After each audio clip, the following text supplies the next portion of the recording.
is the title. Yeah, and it's me saying thanks for the sub, sorry. Oh my god. I missed the first round. This is round 3. Oh yeah, god, and your team's close though. You can still win. Alright, mate, it's fucking good.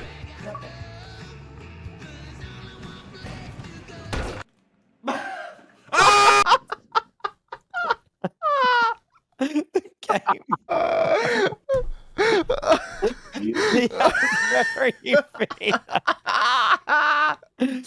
The game fucking shut down. Just people thought this was set up, by the way. They thought this was they thought this was set up, but he was showing me on the monitor that he had like furry feet on his fucking friends list on his game shit, and he just forgot to minimize it. I think I vomited after this because I was laughing so much. I think I went off stream and I vomited because I think I puked in my mouth because I was laughing so much. You fell to the floor frame 1, bro. This disabled me for like the next fucking hour. I was fucked. I kept thinking about it and just laughing again. Oh god. America was a fever dream for me. I was so me and Zol was so high on Addies every day, just fucking screaming. No, that's old. That's like this? fucking. No. What are you... Ew, I hate looking at myself. I look horrendous. That's crazy. You hate looking at yourself, eh? Yeah, there I do. That's 5 years ago or some shit. He eats paper. Yeah. I did. Yeah. Why are you going through my like fucking clips like that, dog? What the fuck? How's that an egg moment? Huh? Not enjoying looking at old stuff of yourself? Oh, they look like shit, yo. I didn't know how to dress. I mean, that's how I feel. You know. I was curious. Is there any like I saw those clips of Margot on Rob's stream and I was like, why have clips on Rob's stream? I don't think so. Not funny enough. And Moon's new mute is 4 years ago. Holy shit. Woo! Quinoa. Yeah. I can't believe It's a while ago. that was so long ago. Oh, that was 4 years ago, cunt. Help. 4 years ago, bro. Yeah, I'm a 55-month moon sub. Effect. Hey, welcome, King. Which is correct. Wait, what? The medicine did not something her condition. Effect. Effect. It's which is correct. There are fewer people here today than yesterday, or there are less people here today than... Effect. Batman quite literally slices the concept of reality with a slam. What a fucking title. Dude, what? He really do. What the fuck? He broke his camera. What the fuck? It jumps the cable in the side of it. It's a DSLR. Fucking cabling. Dude, we need to stop this. We need one more clip. You do this to me? What up, Matty Dub? I heard gay sex. I'm here to audition. All right. Just put your ass up into the screen right now, Matty. No, wait. You look like the kind of guy who would take 3. All right, ass up into the screen right now. Says you, bro. I'm going in. I fit 1, thank you very much. 3 years ago. You know me so well. Oh, how times change, bro. What do you mean?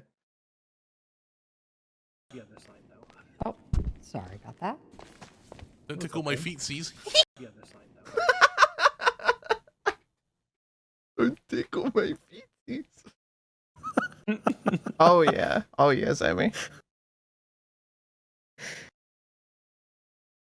What's an OS frog? What? Just Nemo. You can't talk in fucking code about me. That's so rude. That's so rude. Okay. Let me DM you the meaning of that emote real quick. What do you mean DM the meeting, Aki? DM? Now I know it's fucked. No, it's not. It's not. What does it mean? Send me now. What? Oh, what'd you just call me? Send him the tweet. Yo, Zemi, can you find the tweet? Oh my god, I just realized it's a play on old Twitch. Oh no, I get it now. I know. Yeah, you can piece that one together pretty easily. I should have realized. It's been a while. Yeah. Am I I've kinda? Kinda? A little bit. Kinda? A little bit? Kinda? A little bit? Wish kinda a little bit. Depends. Depends on what day of the week it is. Yeah.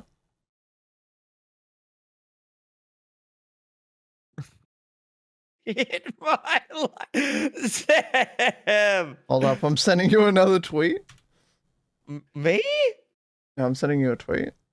Why am I the focal point here? Okay, I'm looking. Don't say it. What the fuck? Oh, Welcome back, dude. guys. MPL This Purdy. is- Sometimes I wish Oh I my was a God, girl so I bro. could fucking destroy myself with a dildo. Welcome back, dude. MPL Purdy. I read them from chat, literally, from like 5 years ago. I'm pretty sure you were about to say same. Myself with a dildo. What do you mean say? No, I was not. I don't even remember. I was so fucking just degenerate back. I was so degenerate back then. Look at my fucking tabs. Yeah. It's fucking insanity. Yeah. What the fuck was wrong with me? All right. I'm calling it. I'm fucking calling it. It's past bedtime, man. I need to go the fuck to bed. Good night. I'm taking. Yeah, I better go too. Yeah, go stream or something. Nah. I'm gonna go do something else. Jerk off. No, what the fuck was that? Why is that your first thought? Like, what else is there? Like fucking anything else. You're gonna hang out in No, you Yeah. VR? gotta fuck in VR, Amber. Good thinking. Huh? Jerking off? Mm-hmm. Or getting in VR? Why not both? You can't jerk off in VR. That's crazy. What do you mean, Pat? What do you think Says ERP you. Put the is? controller down, bro. Like what? Yeah, you can't let go of the controller because that would look weird then. No, bro. What?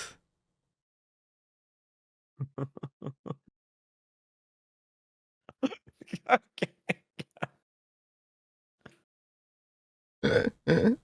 You Wait. just put the controllers down, bro. Like, I don't know. Like, Yeah, but you look fucking stupid because that's not good RP. it's not about RPing. It's about coming, MP. That's not good RP. Other things become way more relevant after you put the controller down. What do you mean? What the fuck is going on? I'm so confused, yeah. I don't know. You'll learn one day. Don't worry. Huh? You'll learn one day. Hi, Speedy. See, this is why VR's a trap, guys. You just don't. Whoa, we call it trans now, bro. No! I wasn't talking about trans people. I was not talking about trans. I said VR is a trap. I said. Is she Not cute? Wait. Oh, wait. There's someone called VR, isn't there? I don't know. No, I just made that off the riff, bro. Yeah. Oh, okay. You guys That's are from so the Yo, funny. Speedy. Let me add Speedy with this emote. What's up, Speedy? Yo, baby girl, how you doing tonight? Stop. That is absolutely foul. You or feral. For Yeah, Speedy, that's the correct response. Hey, yo, baby girl. Yo, Do what's up, not say that Speedy?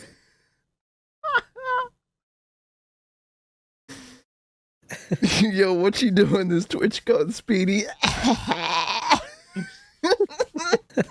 Yo, you trying to hang out again this Twitch code? Yo, you trying to finish what we started?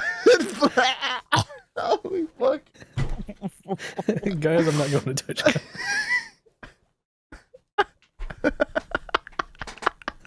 I gotta say the classic. You shit with that ass.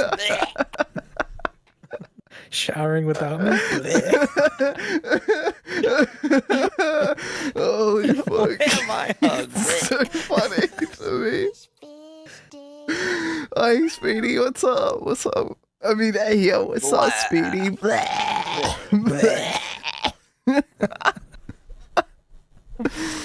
New group tick unlocked. This was it's so funny, Amber. I'm gonna lose it. Hey, Speedy. Hey, I'm actually gonna lose it. Hey. Yo, what up? Yo, what's up? What you up to, girl? You just wake up. Guys, I'm saving money, not going to Twitch content. I'm sorry. What the fuck? Is that my perfume? I smell on you. Okay, I'm bagging. Where's my fucking hug? Holy fuck. Where did you find that fucking emote? Soil's Is that a chat. cow tongue? It's so cursed.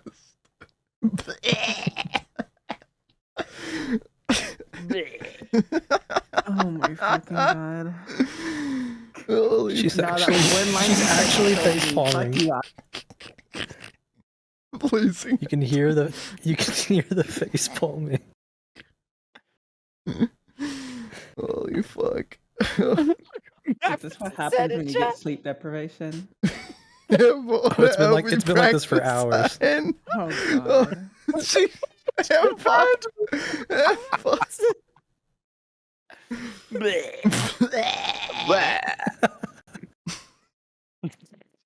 That's fucking crazy.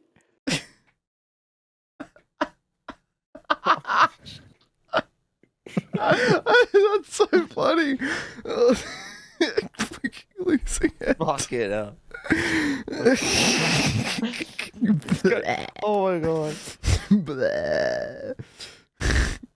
Like I said, could someone please get a photo of Lazzy and put that tongue from that emote on, please? I Oh beg. please. No. Oh god. I have to interact with that man my bowl IRL. of SpaghettiOs, girl.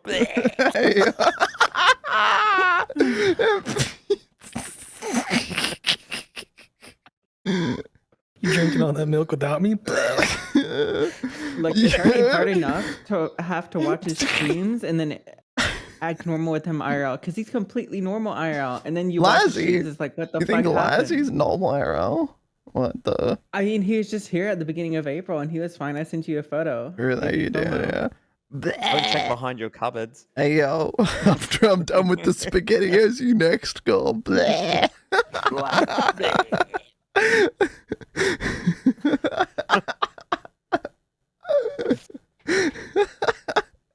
Holy fuck. Fucking hate coming here because I walk away with fucking audio ticks that I never knew I wanted. Bleh. Blah. But Can we just go back to meowing or some shit? Like, come on. Nah, nah. meowing so Yeah, 2019. we've moved past Oh my meowing. god. But you don't know. Yip, Speedy. Yip, yip, yip, yip. Yep. What the fuck is yo? When cats have hairballs, they also go. Well, Man, that's true. you want a hairball? Blah. Yip, yip, yip, yip, yip, yip, yip, yip. To not yip at me.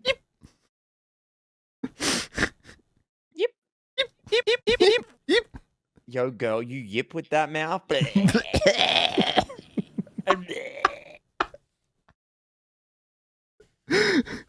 This is so funny. MP, do you have the emote enabled? No, I don't. I don't. Come on, you gotta enable bleh. I am most certainly not. Come on. To this shit. This is what's gonna Come happen. on, He's gonna go man. live and he's just gonna start saying bled. And he's just gonna be like, "What are you talking about?" It's making me cough. I can't even do it. Oh. Oh my god.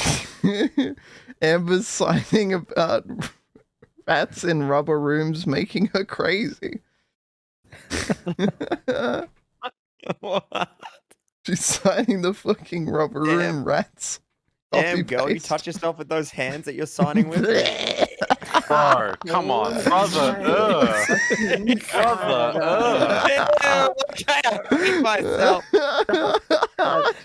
he left. He left. Holy fuck. That's horrendous. Brother, ugh. Amber, I'm blink sorry. twice if you need help. I'm so sorry. That sounded funnier in my head than it was. Bro, sexual harassment at Twitch. Oh, fuck Unsolicited off. at Twitch, unsolicited sexual advantages, unsolicited sexual advantages. You're done. I misinterpreted her signs, Twitch. I'm sorry. Oh my god.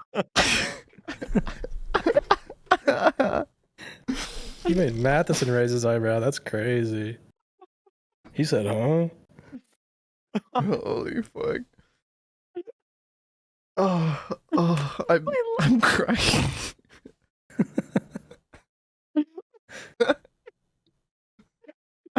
Jesus, my eyes.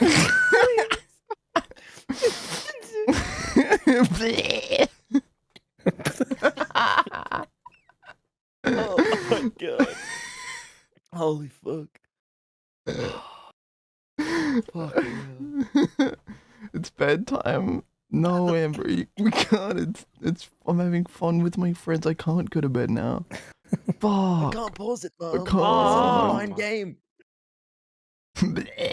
Damn, you trying to be a mum though? Blah. Oh, okay, yeah. Okay, Red. Give Amber a sweet release, please. Guys, give him a lap. Yeah, put him in timeout. Welcome back. I'm gonna vomit. I'm actually gonna vomit. Oh, I hate it when I laugh too much. I want to vomit. Oh. After the Oh. word puke that came out of your mouth, I'm not surprised. Jesus. Bleh. Yo, McQuay. Yo, I can't believe you've been raiding with the astronauts for a month and you only just followed me yesterday. I saw that sneaky fucking follow. Thank you for the tier 1. Hold the fuck out. Holy fuck. My house was Holy even, man. Crazy, I was crazy. Once they put me in a room with femboys. Femboys make you crazy. Remember when MP made the femboy sign and now it's just like a used sign? The femboy? Wait, people use the femboy? Yeah, it's an official sign, dude. Bullshit. I'm pulling your leg, bro. Real? No, I'm pulling your leg. I knew you were fucking. Behind There's this no guy. way they made me grabbing my tits and grabbing my cock a fucking sign. There's no way. I remember that shit. That's kind of just universal. You don't need to sign to know that. I mean, it makes sense, right? Look at that shit. Yeah, look at it. Yeah, I'm looking at it, all right.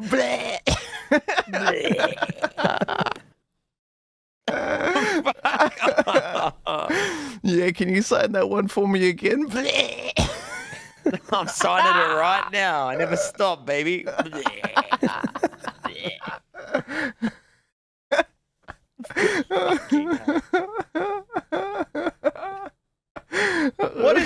What is Amber signing right now? She's signing help. She's signing help. Oh. Help me, help me. Oh. What do you think she was signing?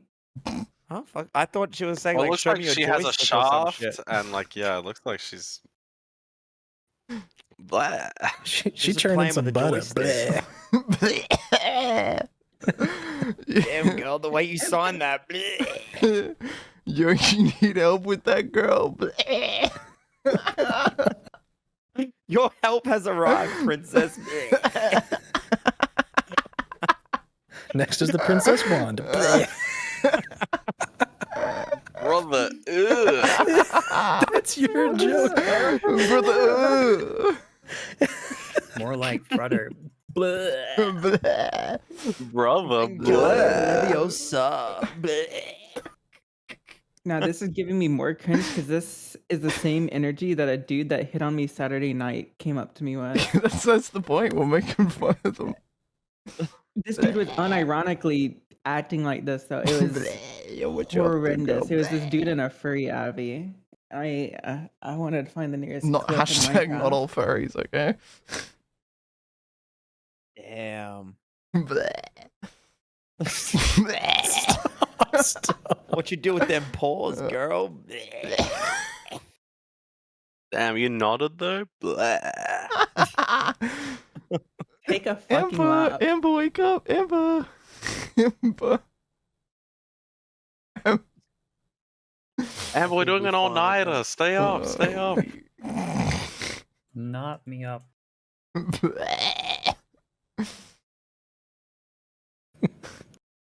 Is she signing call 000? Yo, girl, you look lonely. You need someone to sleep next to. I'm can trying to sleep fix in that. VR tonight. Or, My stream now? What the fuck? Wait, what? What the fuck? oh.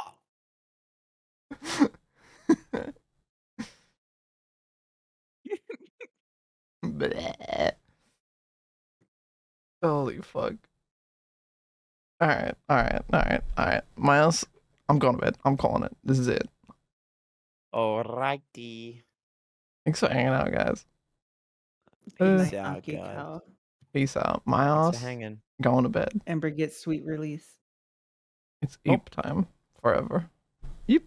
Bye. Yep. Is that what you want us all to leave now? No. Is that what I'm I just realized before I get in VR, I have to find fucking like 7 hours worth of video content to fucking queue up while I sleep. Fuck. Oh dear. Wait, I have a 12-hour video you can put on. What? It's the Elder Scrolls Oblivion, a short retrospective. A and it's short? 12 hours long. You'll load it Short up, Dan. clueless. Alright, Dan. Thank you, Dan. Thank you. Alright. I'm fucking. Dan with the I'm putting my carry. trackers on. I'll Holy. be 2 seconds.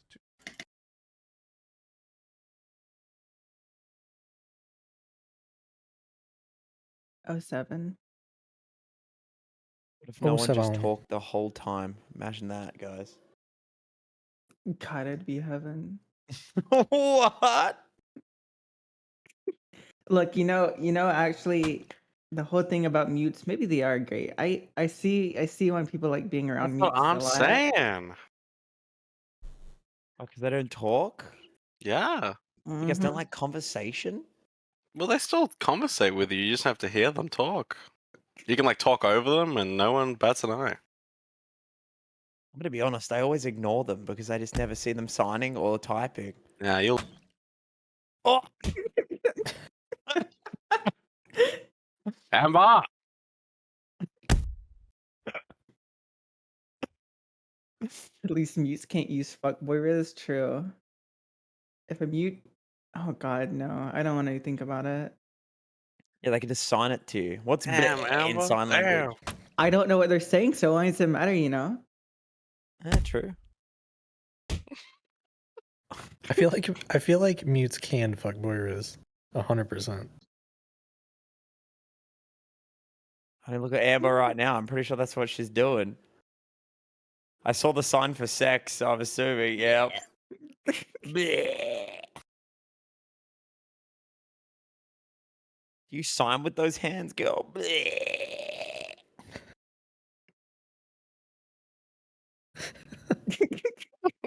He tried it. He tried it. Hey, I was kidding, yo. I'm waiting for the unless. Unless.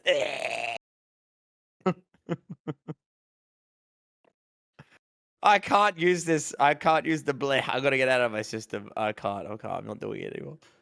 I refuse to accept that tick or the yip tick. Disgusting.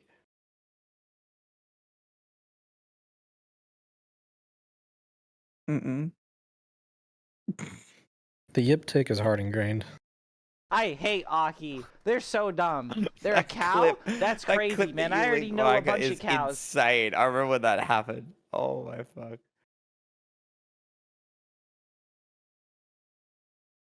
Yo, Zemi, thanks for the raid. Appreciate it. Blah. Why didn't I raid you later? Blah. Whoa! my God. Okay, Twitch, Ugh. ding dong, Twitch. Holy Get this fuck, guy. yo. Alright, even I felt uncomfortable. That's insane.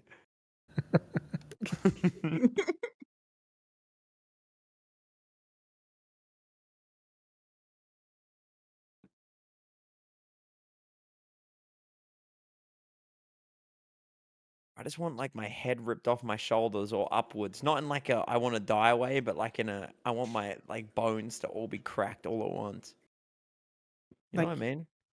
Your body hurts? No, just like my neck. I just want like it feels like I just feel like I want my head reset on top of my shoulders properly again.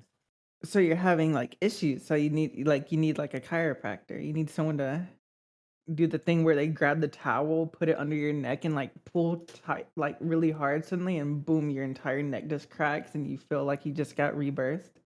Yeah, girl, can you do that for me? God damn it! I walked into that one. I knew that was I said coming. that one. Hi, Sydney. So, I'm so sorry.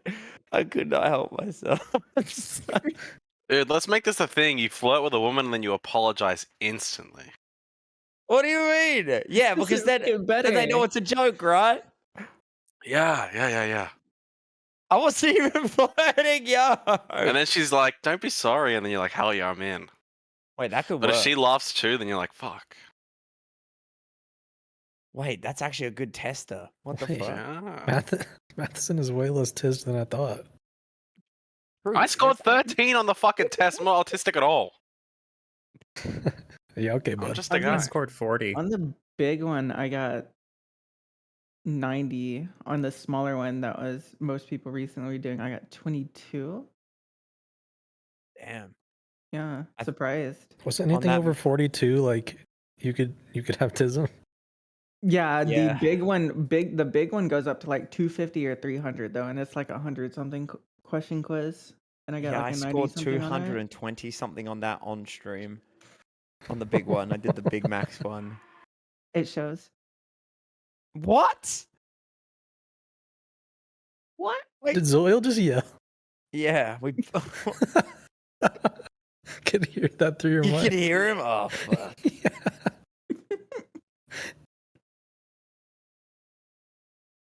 Micah, are you okay? Holy shit. God, I see that one emote spammed a whole lot coming in here. Wide. Wait, what? Why are you using my ass with 2 feet and a toothbrush? I don't get it.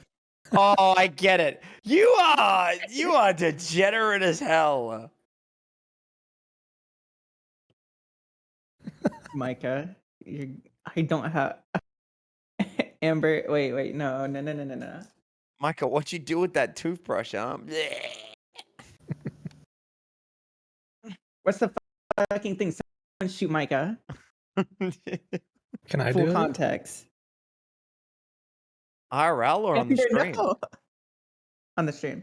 Oh, okay. Just have to make sure. Dan, take aim.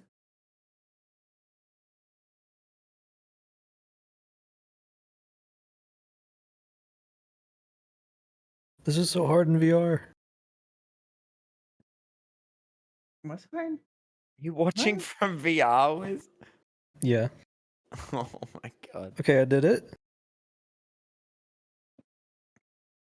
I already Holy tried. shit. The snipe doesn't work. What's the fucking? I don't remember the fucking. We tried our best. Come here. Come here, buddy. You've been fed 3 times today. You want it again? Okay. Well. See, Amber actually likes me. Thank you very much. I'm on her side. Yeah, quit meat riding Amber real quick. Like, jeez. Amber likes anyone who'll glaze her. Oh my god. What do you mean by that? Like glaze her up. You know what I mean? Like, not like no, What not you like mean by that. that? I mean, she's you kind put- of into it. Can you put blah at the end so we knew you were kidding? Bleh. Okay, thanks. Okay. Thanks. No, brother, I got you. And be talking to a dog and it isn't me, it's a cat. You want to be talked to like a cat? Is that a kink for people? What?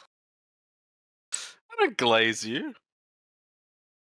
We don't get to hang out, you know? God, we are not running a Krispy Kreme.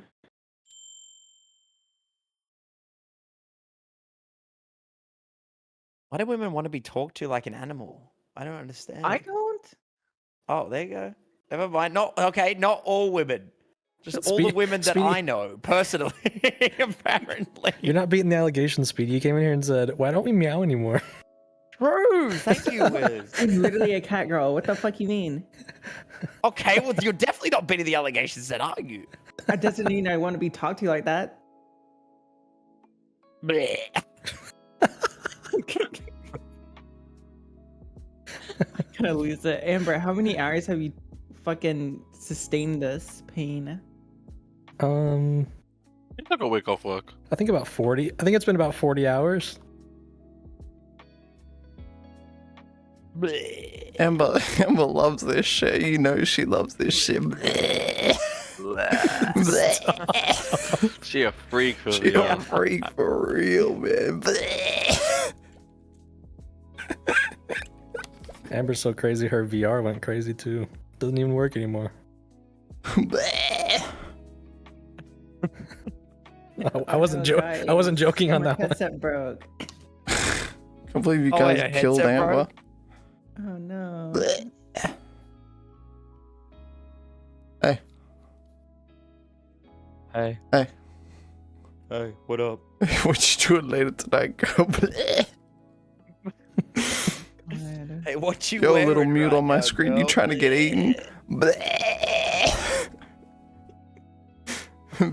Oh wait, I can do it. Augie is not. Yo, you try. beating Yo, hey the girl, you trying to furry get eaten? allegations, not getting in the blood, that's Yo, you crazy. trying to get eaten? Are we preparing for ferality? Augie's life, not this point, is reality.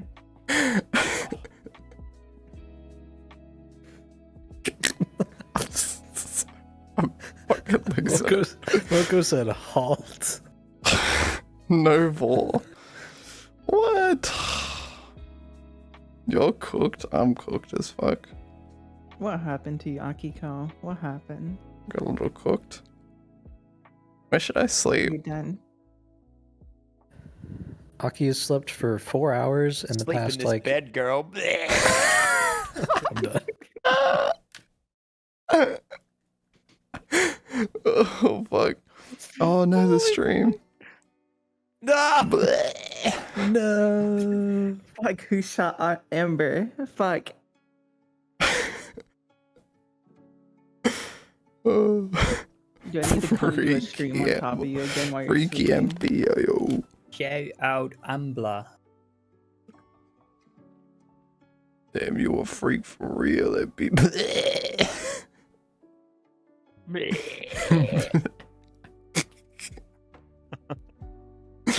I keep doing that, I'm gonna vomit. I'm not gonna lie. It hits the wrong side of my throat, I swear. It's so funny. It's Why is a fucked up. public group for that map femboy happening? Huh, that's Good crazy. question. No, wait, What's a good sleep map? Fuck, I don't know. Fucking hell, Zeb.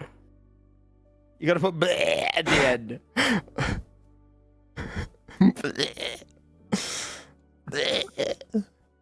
I can't. This shit. Alright, I'm going pocket stomp. Yeah, yo, girl. I'm going to the pocket stomp. You want an invite? Hey, yo, Speedy, you on? Yo, girl, you wanna come Oh to my my God. VR room? Yo, I'm making an invite only world you on.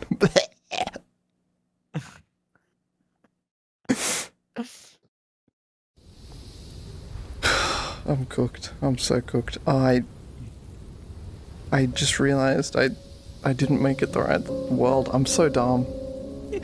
I'm so cooked. I'm so cooked. Holy shit.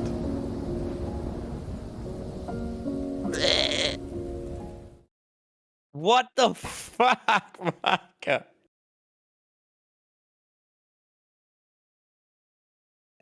Vanish doesn't work. I have Chatterito, yo. I can see everything. Wow, you're so cool.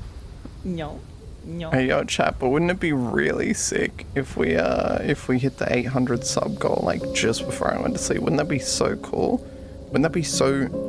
That'd be crazy, guys. It'd be so freaky if you dropped 20 It'd subs. be so freaky. I'll literally blah over myself if someone gifted 20 subs. Oh, that's a wild group. Yeah, I was hanging out with him yesterday on stream, unironically. Wait, I think so? Which group was it? I saw Kingsters or something. I was like, that's crazy. Yeah, Kingstons and Stoners or some shit. They're actually pretty cool. I just randomly ended up in their map for like 5 hours. No, that's true.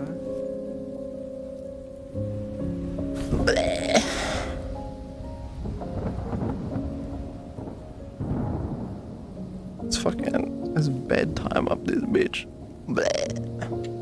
Okay, I disappear forever.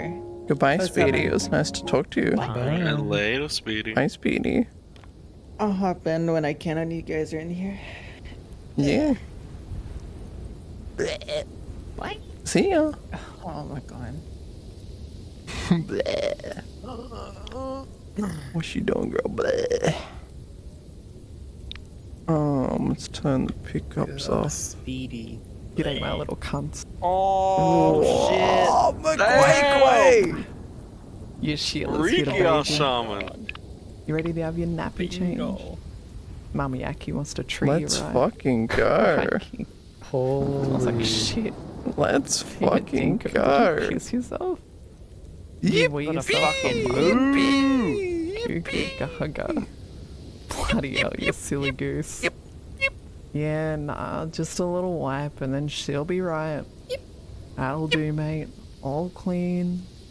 Love you, my little ankle biter. I love you. Thank you, McQuackwa. McQuackwa. McQueequee. Thank you. Thank you for the 21. Thank you. Doom scroll stream, let's go. Doom scrolling bingo stream. I'm gonna have to get that bingo sheet off you, MP. Yeah, I got you. Do you want me to send it to you now? Yeah, sure. Because I'll fucking forget. I got you, girl. There's like a 90% chance you do that while I'm sleeping, Sag. I mean, it took MP 14 hours to bingo. Oh shit. Oh, that's okay. because it's 20 by 20. Are you doing 20 by 20? Maybe not. You can pick. So if you click on that I just sent you, you Oh, can pick okay. the size. Oh, sick. If you want to take 14 hours, do the 20 by 20. If you don't, then do everything under that. Yeah, okay. I gotcha. Does 10 by 10 take like 7 hours? I mean, it depends. You can get really unlucky. Aki's Instagram reels are probably going to be pretty normal.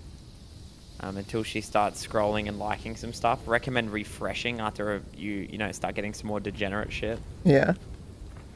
And you got to manipulate your algorithm to make it faster. Yeah. You know, the rules are you can only pick one per reel as well. So like if you say there's like 2 things that qualify for one bingo. Oh yeah. You have to pick one for one reel or whatever. Oh, okay. Can you spin this? No scamming. Okay, spinning. Alright, it's landing on... It landed on... Hire a hitman on a person of your choice. Oh. Okay. And I got... Call the CIA and tell them you killed JFK. Steal 1 million from a bank. If you don't reach 1 million, respin. Well, it's gonna Brandon, a beam Damn. of gamma rays for 30 minutes. Ooh. Not bad. These are all pretty decent ones. Yeah, we can smash them out. I mean, they're easy. I think Aki's is the fastest. Yeah. 5-minute phone Yeah, call. Yankees, then gamma rays, then we steal $1 million. Easy. Yippee. I don't even... Oh, and then we can hire an assassin on someone we don't like. Yeah. Wait, that's fucking... And we can use the $1 million to pay for it. Wait, it all worked out well.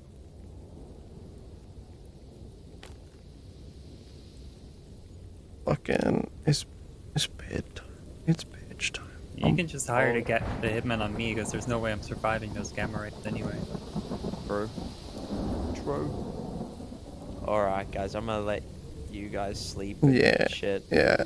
Thanks Hey, for big coming. dog, good to see you. Thanks for coming to hang out. It was a ton of fucking fun. Yeah, it was. Yeah. Bleh. I'm gonna go We back to vibe- finish we gym now. vibing. We vibing, dog. On God. I should go gym too. Go gym. Go Yeah, gym. you should. Let's You go gotta get gym. that femboy physique, Wiz. What are you doing? Yeah, go do some squats. Squats. We're the same height and the same weight. What are you talking You about? don't have the same ass as me, though. That's for sure. Shit. You I haven't can almost seen mine. guarantee it. You haven't seen mine. Huh? I don't need. I know. I got those Latino genes. You know what I'm saying? No, MP, you meant to be like, well, why don't you show me, Blair? Like, Oh yeah. Sorry. Yo, King. Why don't you show me? don't call him King. That's so fucking cringe. I hate when people call us King. I gotta go. What the fuck is that shirt? Alright, guys. Good night. Good night. Good night. Good night. Have a good sleep, Uppy. Good night forever.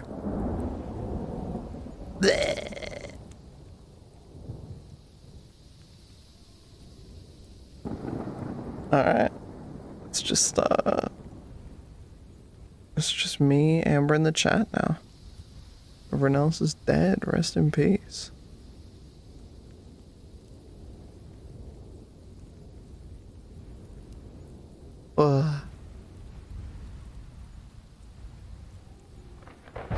Sleeping on the job, literally. For real. Bleh. Bleh, my ass be sleeping on the job. Hey yo, what about instead if I sleep on you, eh? Bleh. Fuck. I'm so sorry.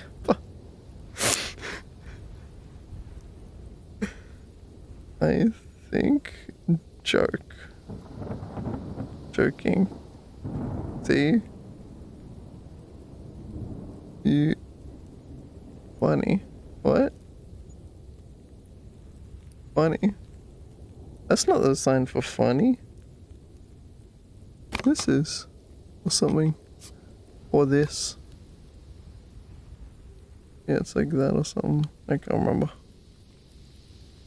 You think it's a funny joke? Yes! Everyone thinks it's funny! Yes!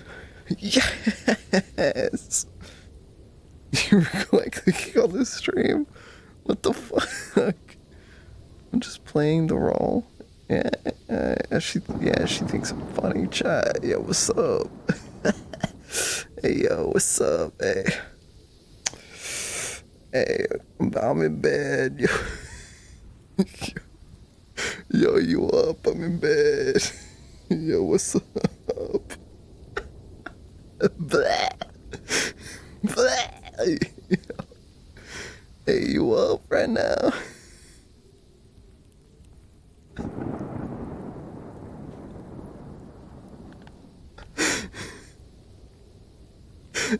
Surely the bit is going to be dead tomorrow. Surely, Harvey. Surely.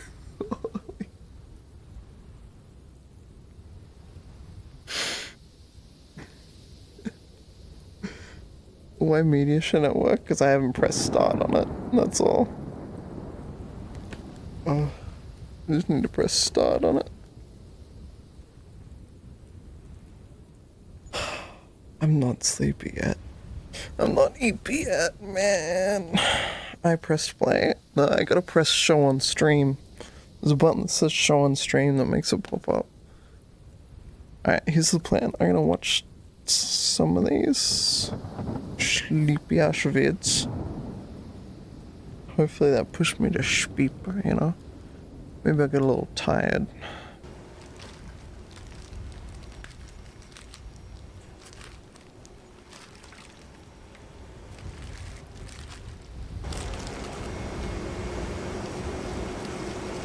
How you going? It's bedtime. That's how I'm going.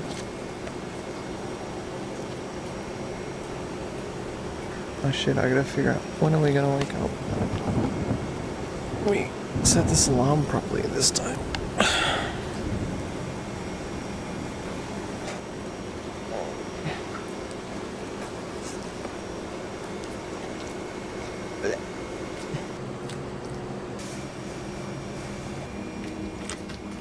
I'll try for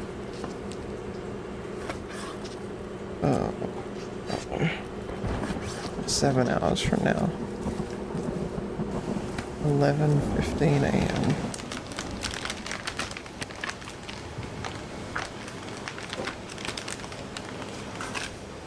Got 2 alarms set. Okay. Let me find the marathon timer sleep thing.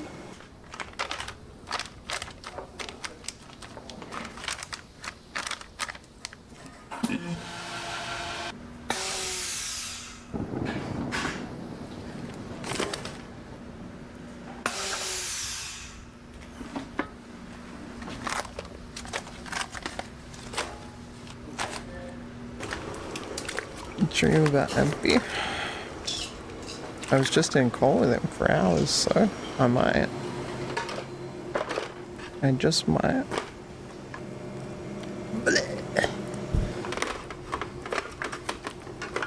No, I'll be dreaming about you instead, girl. See you in my dreams, girl.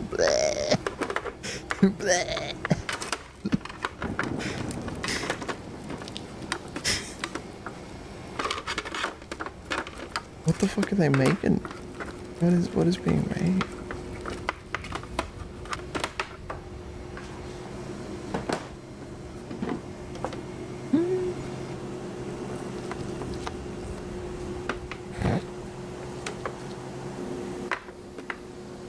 Come on. Chat, the bit was funny, right? The Blair bit was funny, right? Right, chat? It was funny.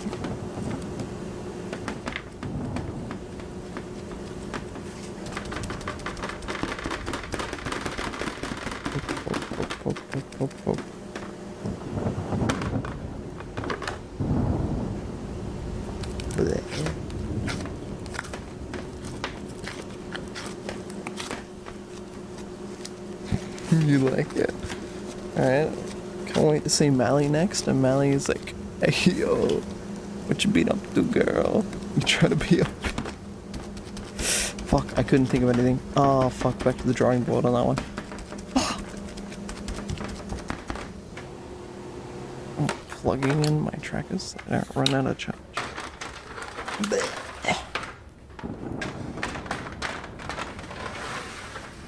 Did I roll my med? I did. Yeah, I did. Thanks.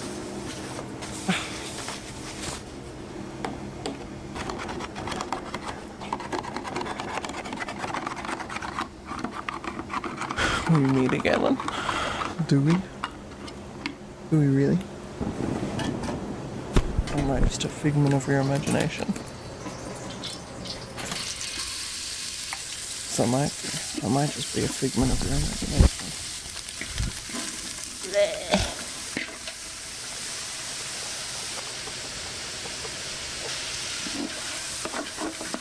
It's not funny, but it made me laugh. I have brain damage. I think that means it's funny, sorry. Last time I checked, you laughed. I think that means it's funny. I know.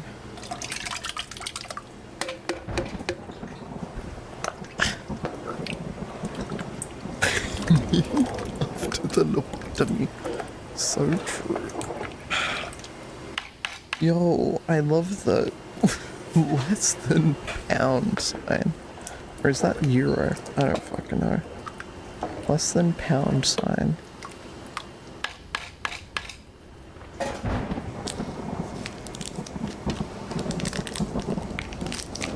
Yeah, it's bedtime. It's bedtime, eh?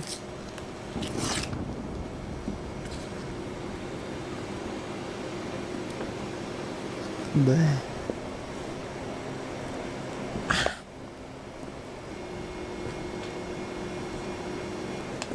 Okay, I'm immersed.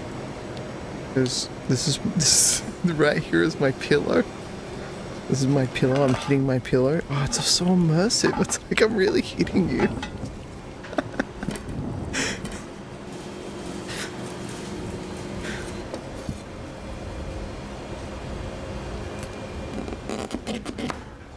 What do you mean, eh?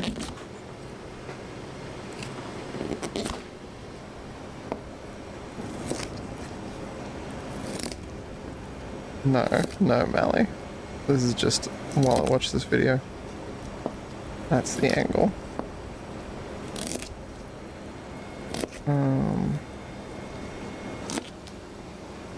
Where is that gonna do?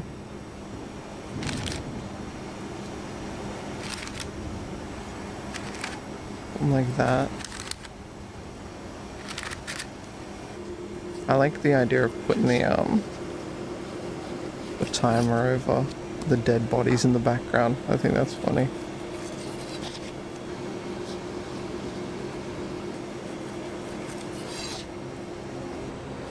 Yeah.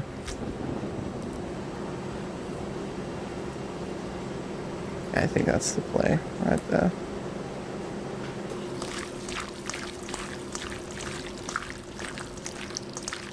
Might be too low. We might need to scale down Mally, or anyone who joins. Yep, fine. Yeah. Chat. Thank you. Thank you for watching today's Subathon. I lost my mind a lot today. I hope it was entertaining.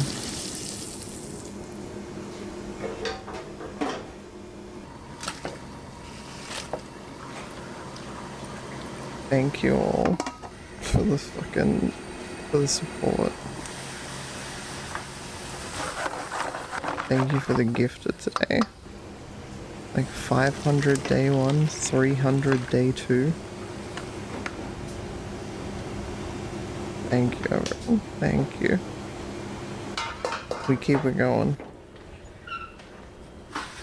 I'm having fun.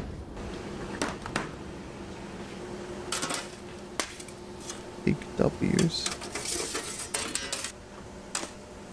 Squids? Yeah, there's some cursed shit now.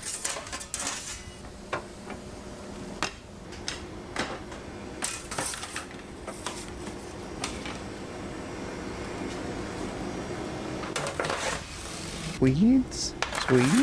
Squeeds?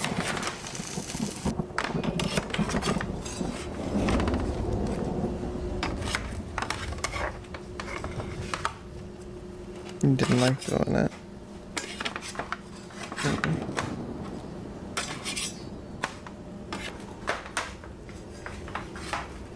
Oh, we're schlopping it up. Real.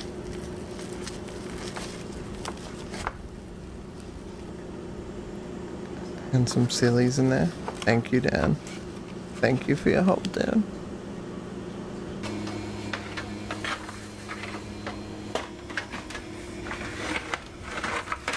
There. But pillow on Amber. Amber pillow.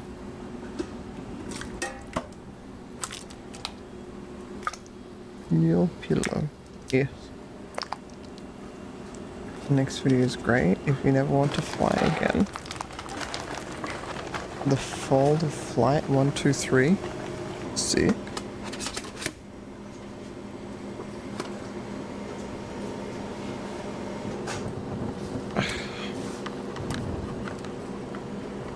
I'm just gonna lay here and watch this video for a bit.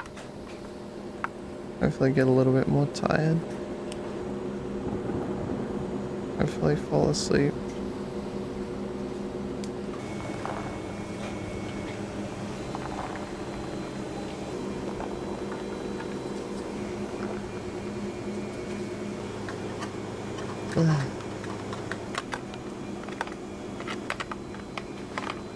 Almost got hit by lightning, that is terrifying.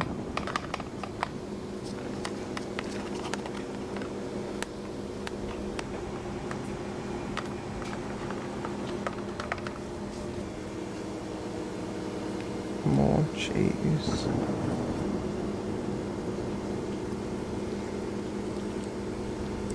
Is that 3 different types of cheeses?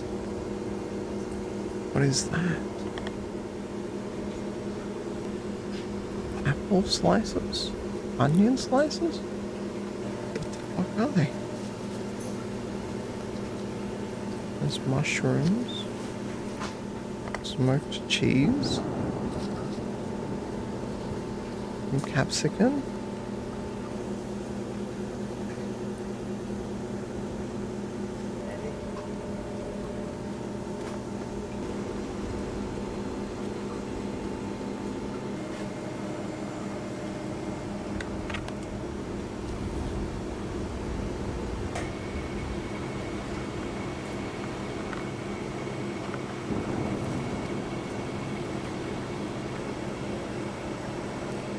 How are you doing it?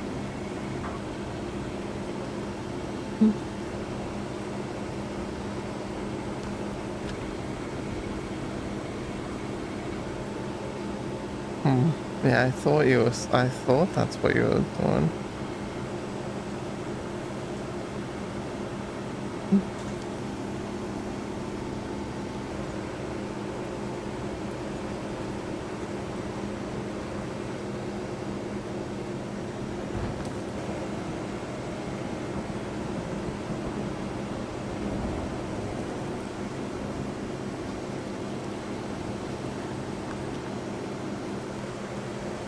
Blah.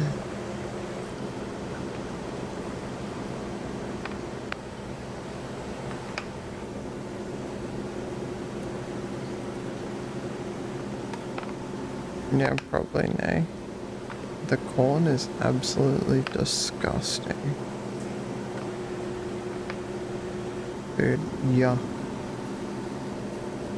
And prawns. Prawns and corn on one of these pizzas.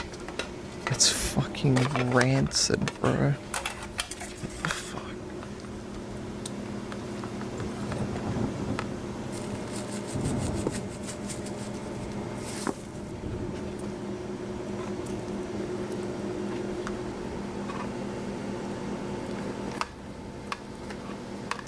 Real Melly.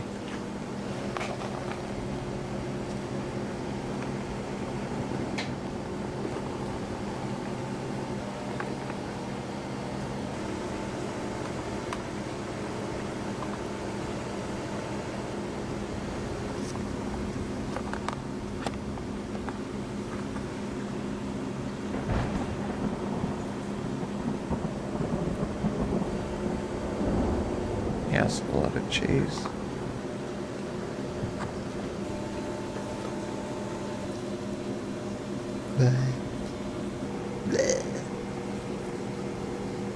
And loads. Never heard of.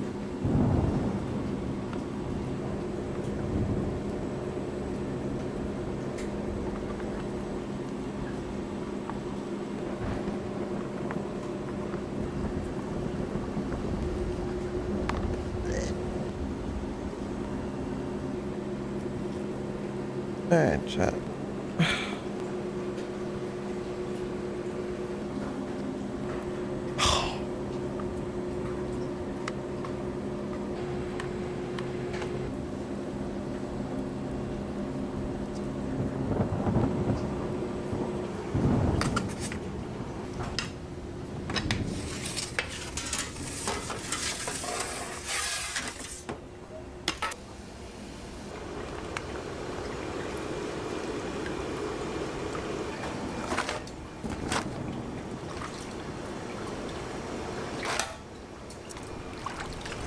Bleh.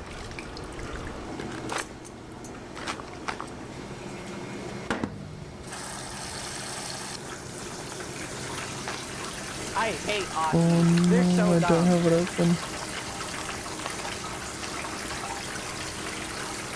I'm opening it. Why don't I have it open? Silly me.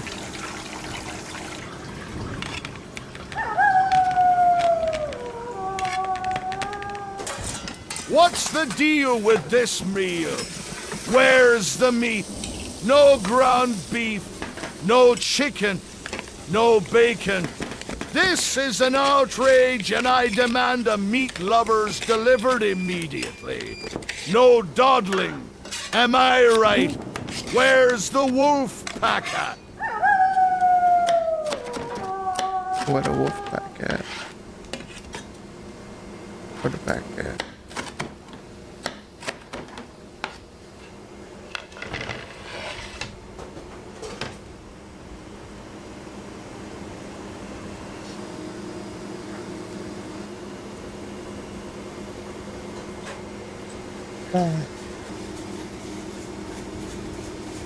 You love knowing who donos those. I think the person told me once, but that was like a year ago, and I forgot.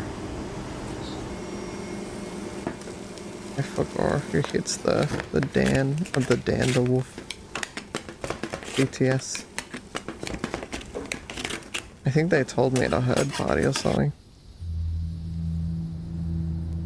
Oh shit, it just ended like that? What the fuck? Did we accidentally skip? No shot, it just ends like that. It's the Wood Witch. Exactly. I wonder if the Wood Witch still watches my stream.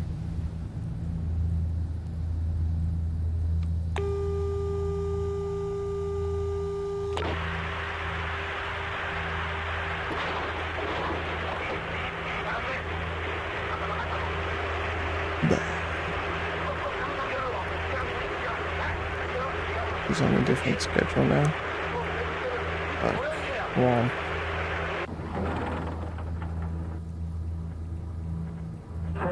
Is this player too loud? I don't know, you tell me, dog.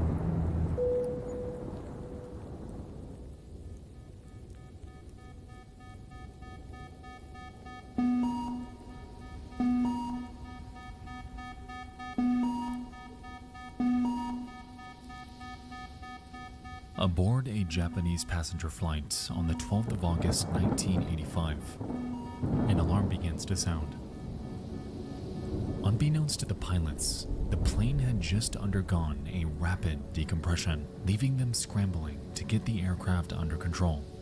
I think the volume looks fine. They Looks attempt to fine. maneuver the plane back home. However, nothing they try seems to work.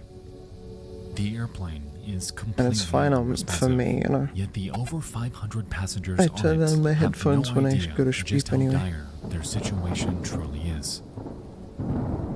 On this aircraft, a structural component has undergone a catastrophic failure. A failure caused by a near-decade-long oversight. And a failure that would lead to what is now known as the single worst disaster in global aviation history. The worst disaster, and I've never heard of it? Really?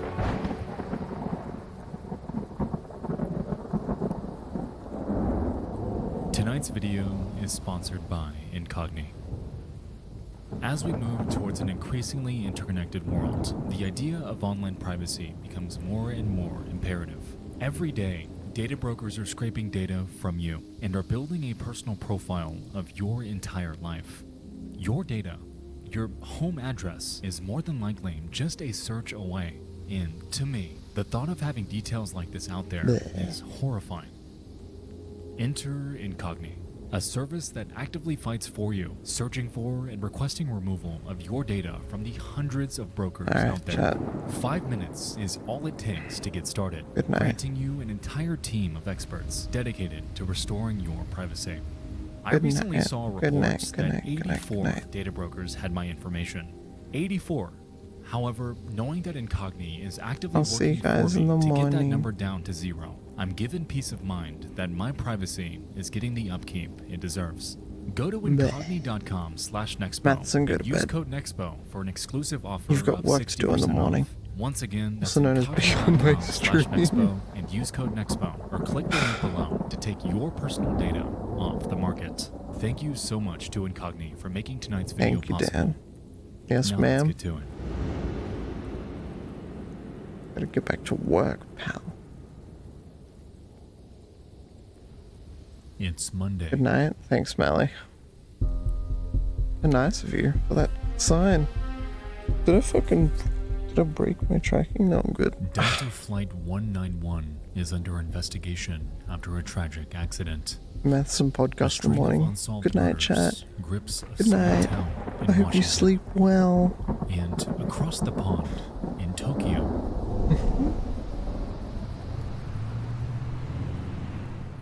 It's rush hour.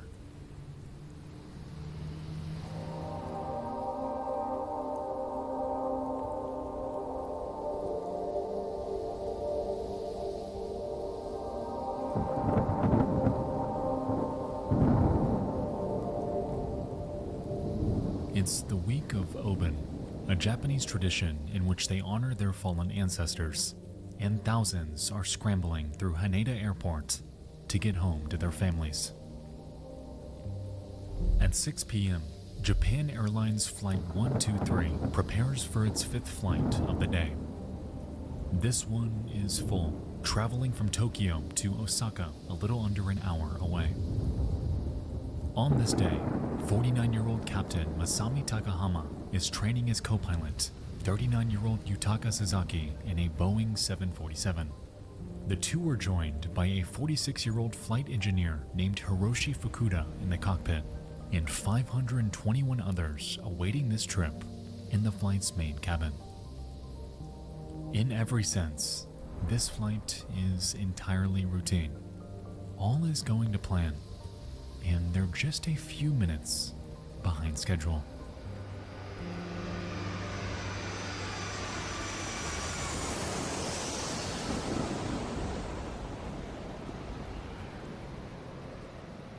Japan Airlines Flight 123 takes off at 6:12 p.m.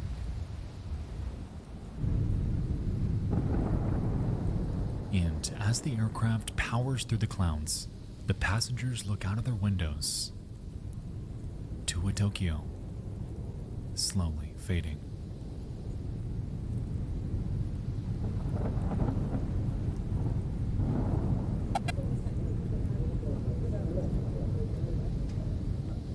Minutes in, and they're nearing the cruising altitude of 24,000 feet. And just as everyone's getting settled in,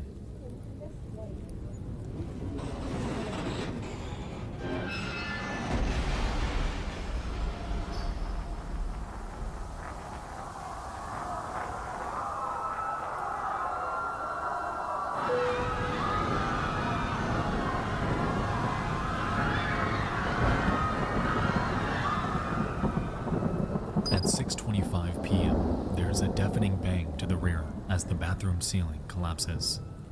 A blinding white light flashes. The water vapor in the air condenses to a fog, and the oxygen masks fall in front of disoriented passengers. All of this happens in a matter of seconds, sending everyone on board into an unbridled panic.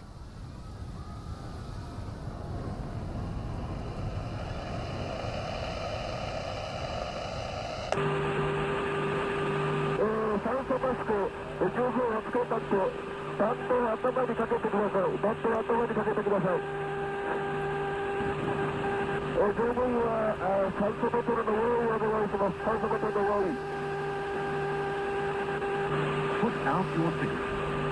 This is an emergency system.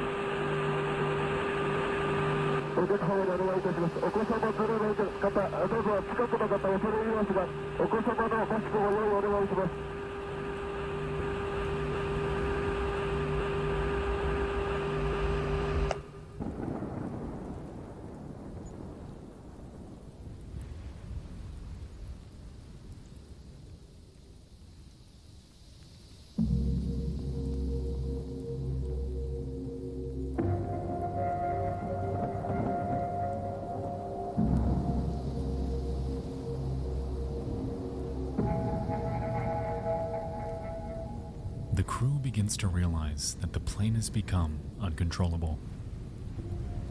After being granted permission to return to Haneda Airport, Captain Takahama panics, questioning why First Officer Sasaki is banking so much in one direction. He commands for him to ease up. However, all inputs performed by them are unresponsive. As it turns out, all 4 hydraulic lines leading to the plane's wings are severed, and unbeknownst to them, their vertical stabilizer is completely destroyed. This plane is flying with no means of stability, and with that, their task of regaining control to land back home safely is borderline unthinkable. Inside the main cabin, a passenger takes one single photo, in which we can observe the oxygen masks fully engaged. Unfortunately, the supply is extremely limited, only meant to last long enough for the pilots to descend to a breathable altitude. What they were unaware of, though, was that the plane found itself stuck in what's known as a fugoid cycle, leaving the crew unable to control their descent, and, in a way, unable to descend at all. Over and over, the craft nosedives thousands of feet and rapidly picks up speed, before the nose naturally begins to point up, recovering the lost altitude and stalling. It again dives, ascends, dives, and ascends, all while banking at angles of up to 40 degrees Masterson, in either what the direction. fuck you doing, bro? You got that By fucking now, face the tracking crew is set up? doing I see you, everything they bro. can to make their way back to You Haneda fucking Airport finally for set an up the emergency fucking. landing. He left the Yet the world. aircraft is doing He everything left it the can world. What the fuck? to prevent that. No shot. I'm going back to eat.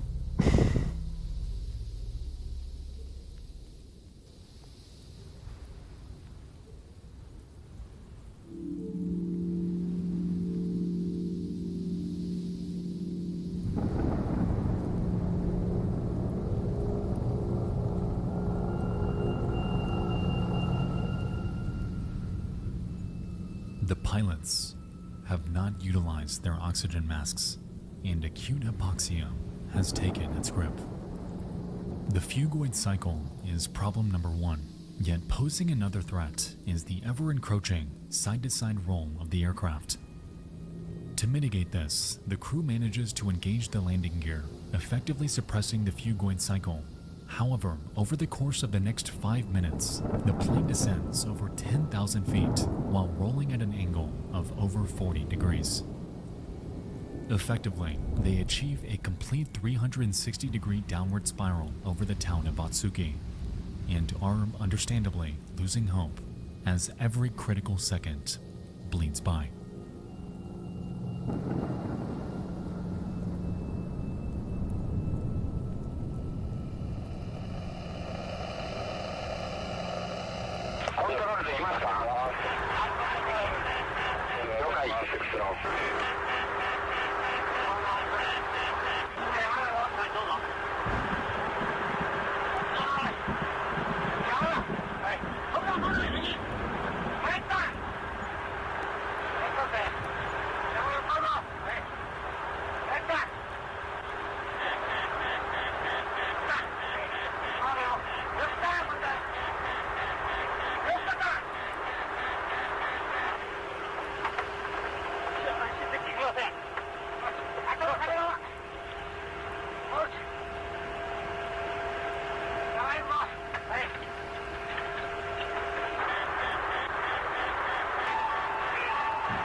The plane has dropped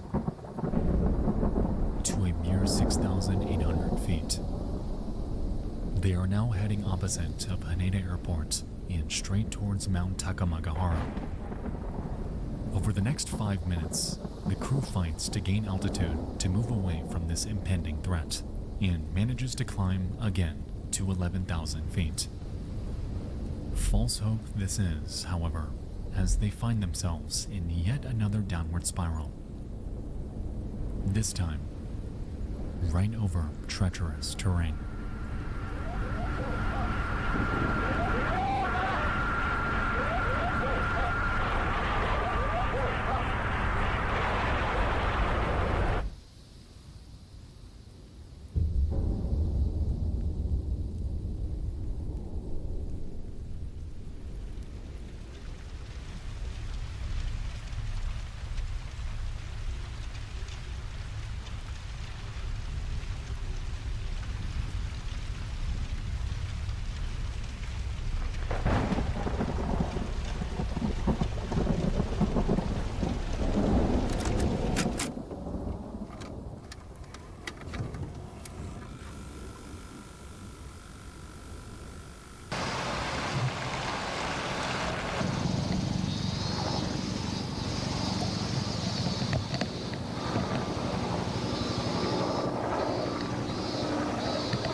In the quaint village of Ueno, nestled in the mountainside, residents awaken to a lingering odor. In the air, rescue and news helicopters zoom by as they discern something the locals don't. On the ground, rows of trucks and buses are on the move, while crowds gather and gaze in utter confusion. Yet, amidst all of this, hardly anyone knew the gravity of what was happening. 21 miles southwest of their location, the remains of Japan Airlines Flight 123 are burning and are scattered across the mountainside. The plane is completely shredded. The landscape, wounded. And to say that this scene was grim is a criminal understatement.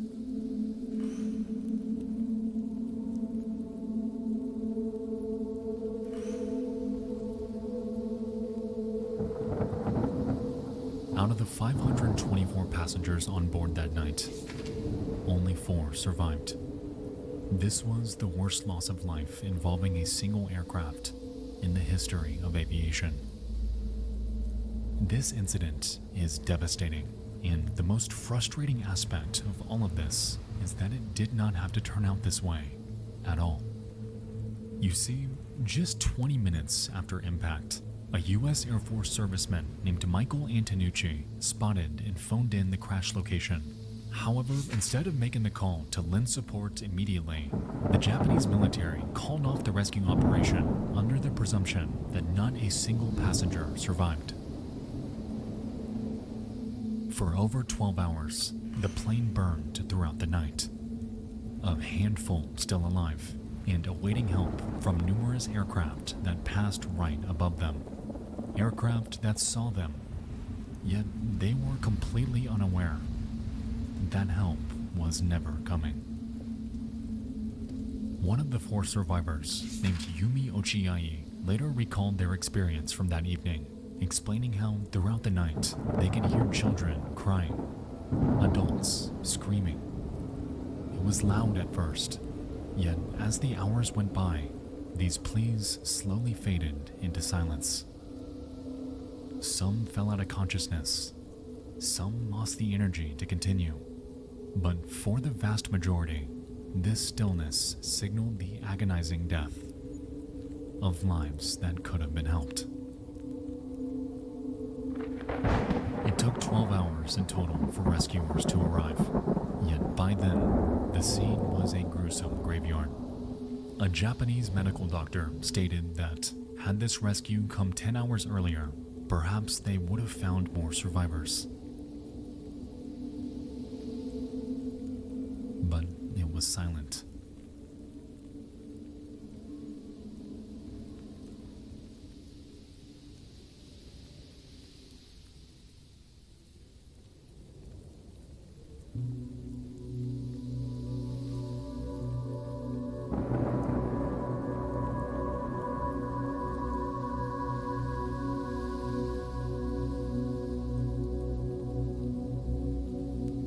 the years following the incident, no one would fly Japan Air, resulting in the company taking a massive hit in revenue. With this, both the airline and the Boeing company would pay out hundreds of millions of dollars to the victims' families over time, a reparation immaterial in the grand scheme of this tragedy.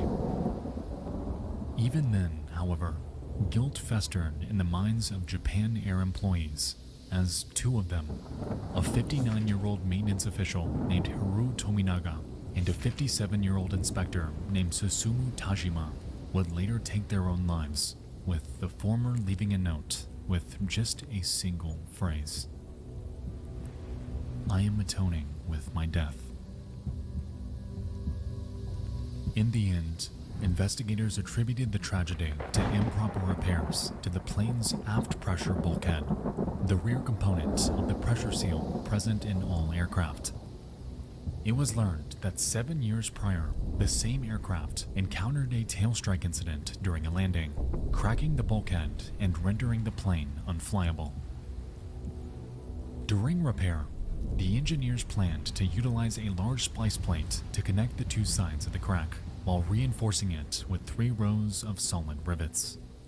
When done correctly, this would re-establish the full structural integrity of the wall, rendering it just as safe as it was before for flight. In reality, however, the repair did not go this way at all. Instead of using one splice plate, Boeing's repair technicians used 2 in parallel to the crack, effectively rendering one entire section of rivets completely useless. This oversight was never discovered, and the plane flew in this condition over 12,000 times.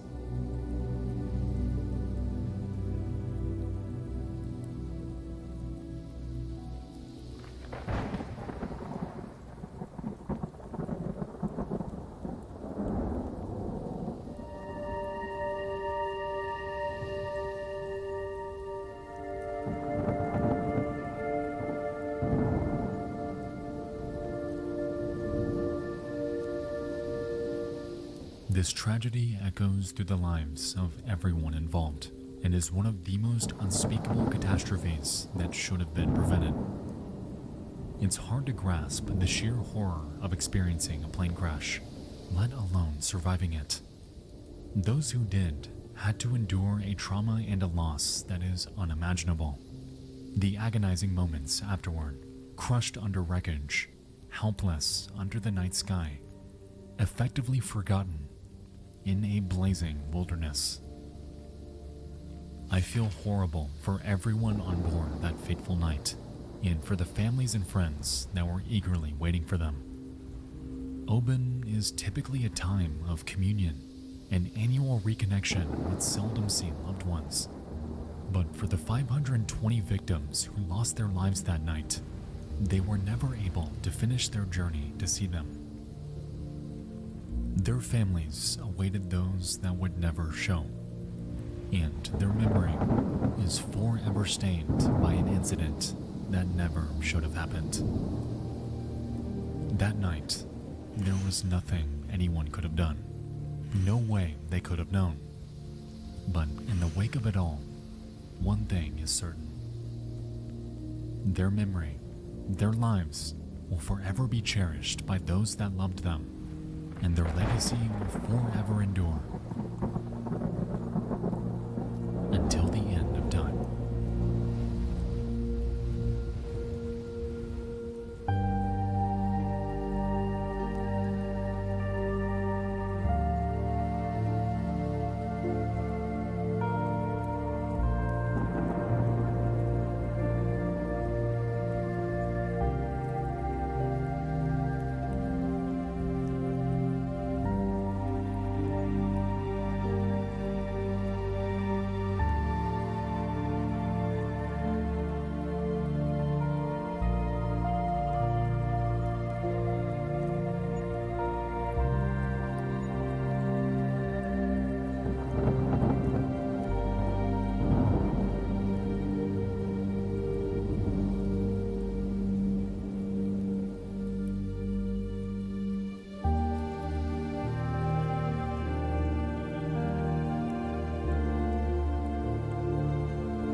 Venus is the world next door.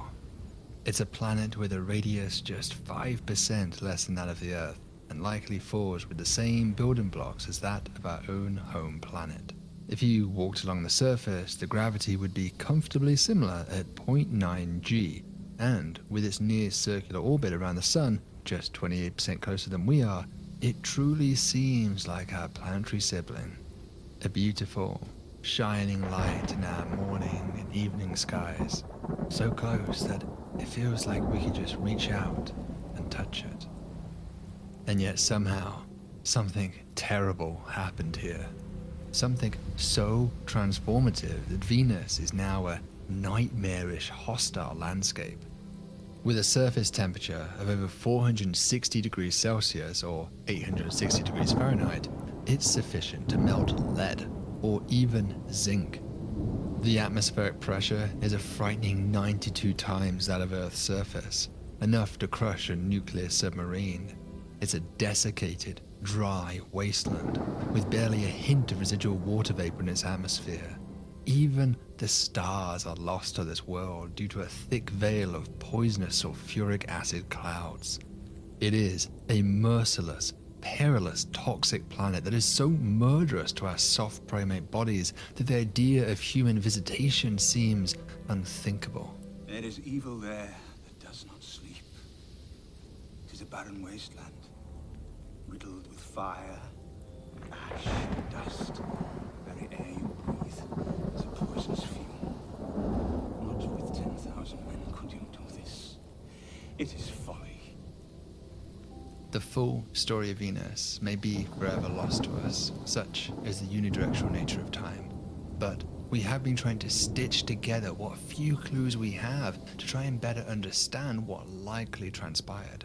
As we discover more and more Earth-sized planets around other stars, we increasingly wonder, are we revealing Earth or Venus analogs?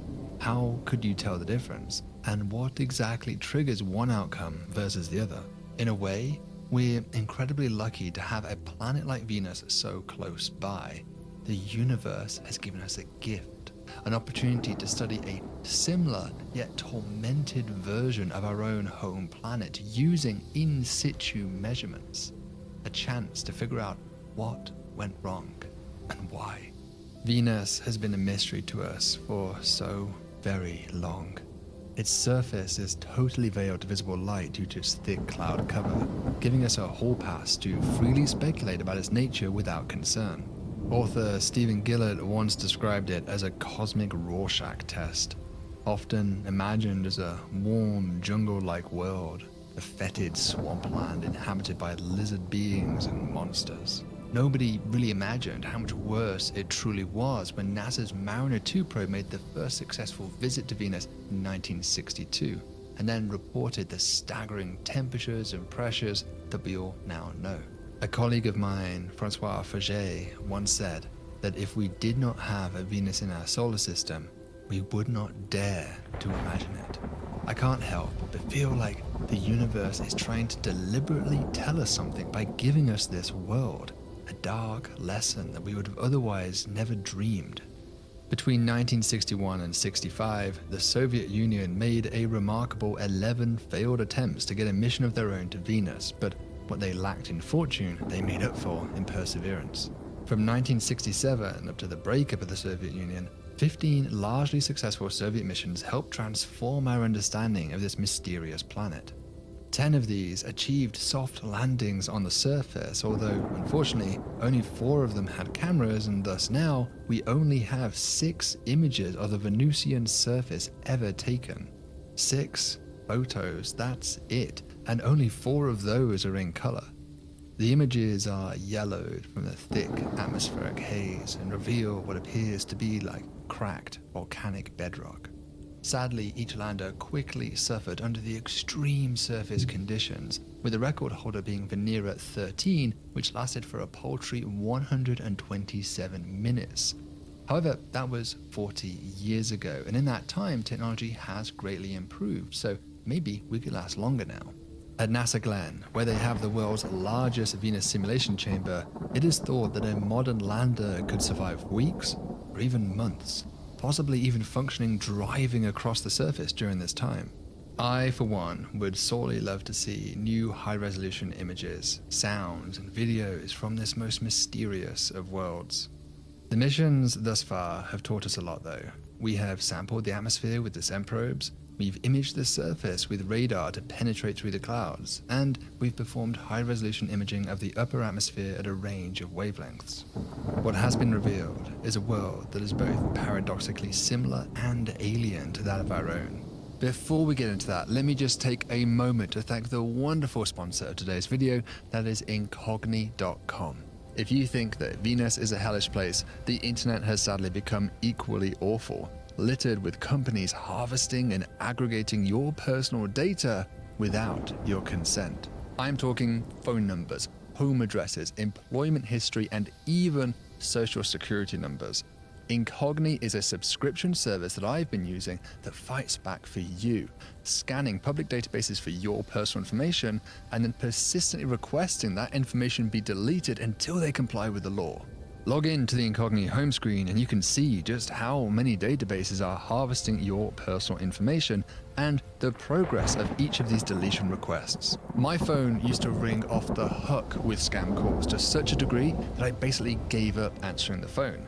In another case, a complete stranger called me up at my office and read out to me my home address. I don't know about you, but I am sick of this crap and we really shouldn't have to put up with this. If you want to fight back against this too, then head to incogni.com/coolworlds to get an exclusive 60% off their annual plan. Once again, that's incogni.com/coolworlds. Venus might be a nightmare, but your privacy shouldn't be. Now, back to the video. Let's start with volcanism. Like our own home planet, volcanism appears to be a common feature on the planet Venus. Radar imaging has revealed thousands of volcanoes scattered across the surface.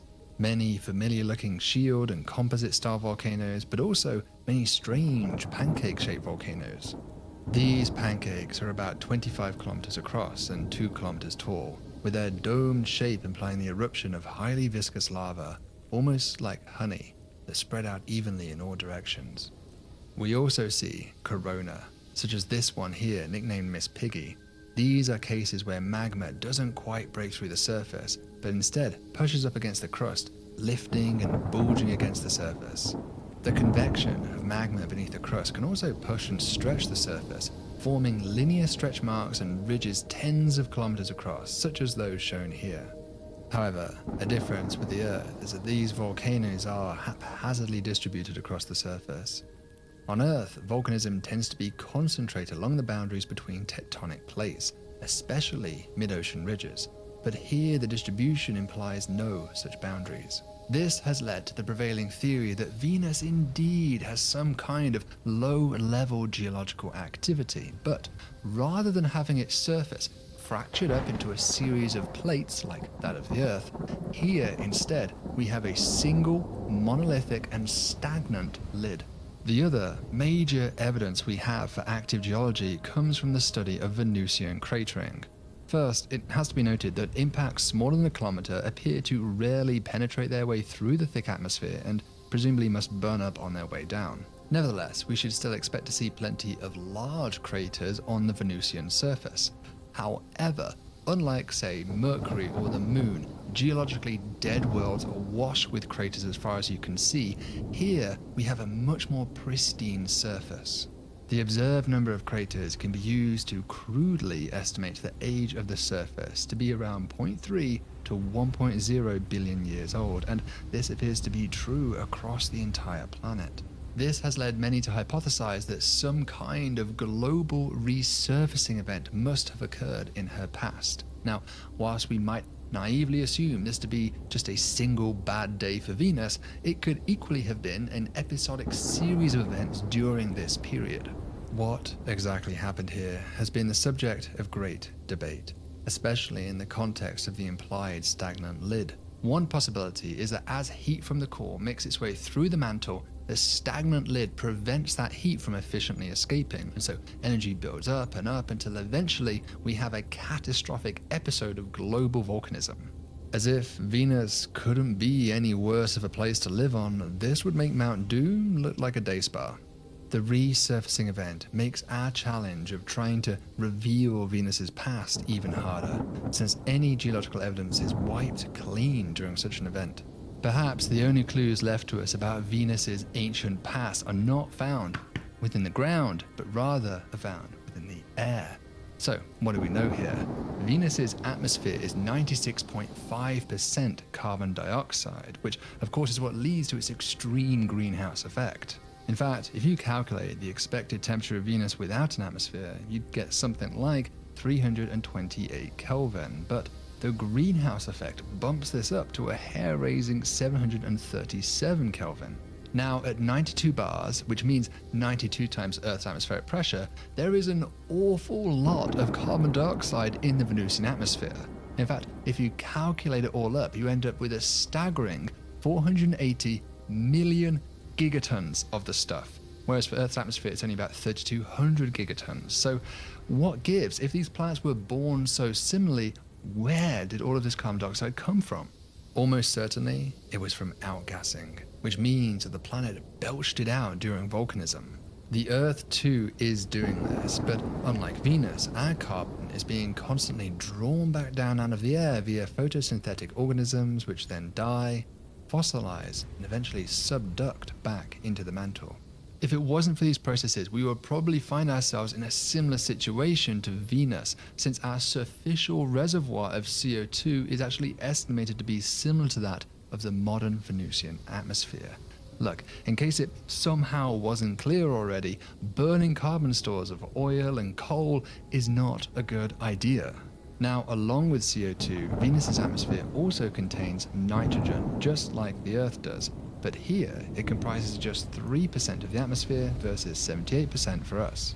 But even 3% of such a thick, dense atmosphere adds up to a lot. And in fact, it adds up to a comparable amount to that of the modern Earth in an absolute sense. So Venus really did seem to start out with the same basic inventory of stuff as we did. And yet, somehow the story must have diverged from that of our own. Now, in what I've described thus far, there is a paradox.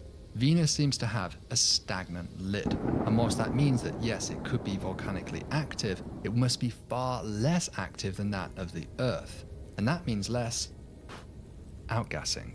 Yet somehow, it managed to accumulate an impressive 92 bars of CO2 over its lifetime, which is actually pretty difficult to achieve. In fact, recent modeling by Weller and colleagues show that it's kind of impossible for Venus to ever outgas this much CO2 if it had a stagnant lid the whole time.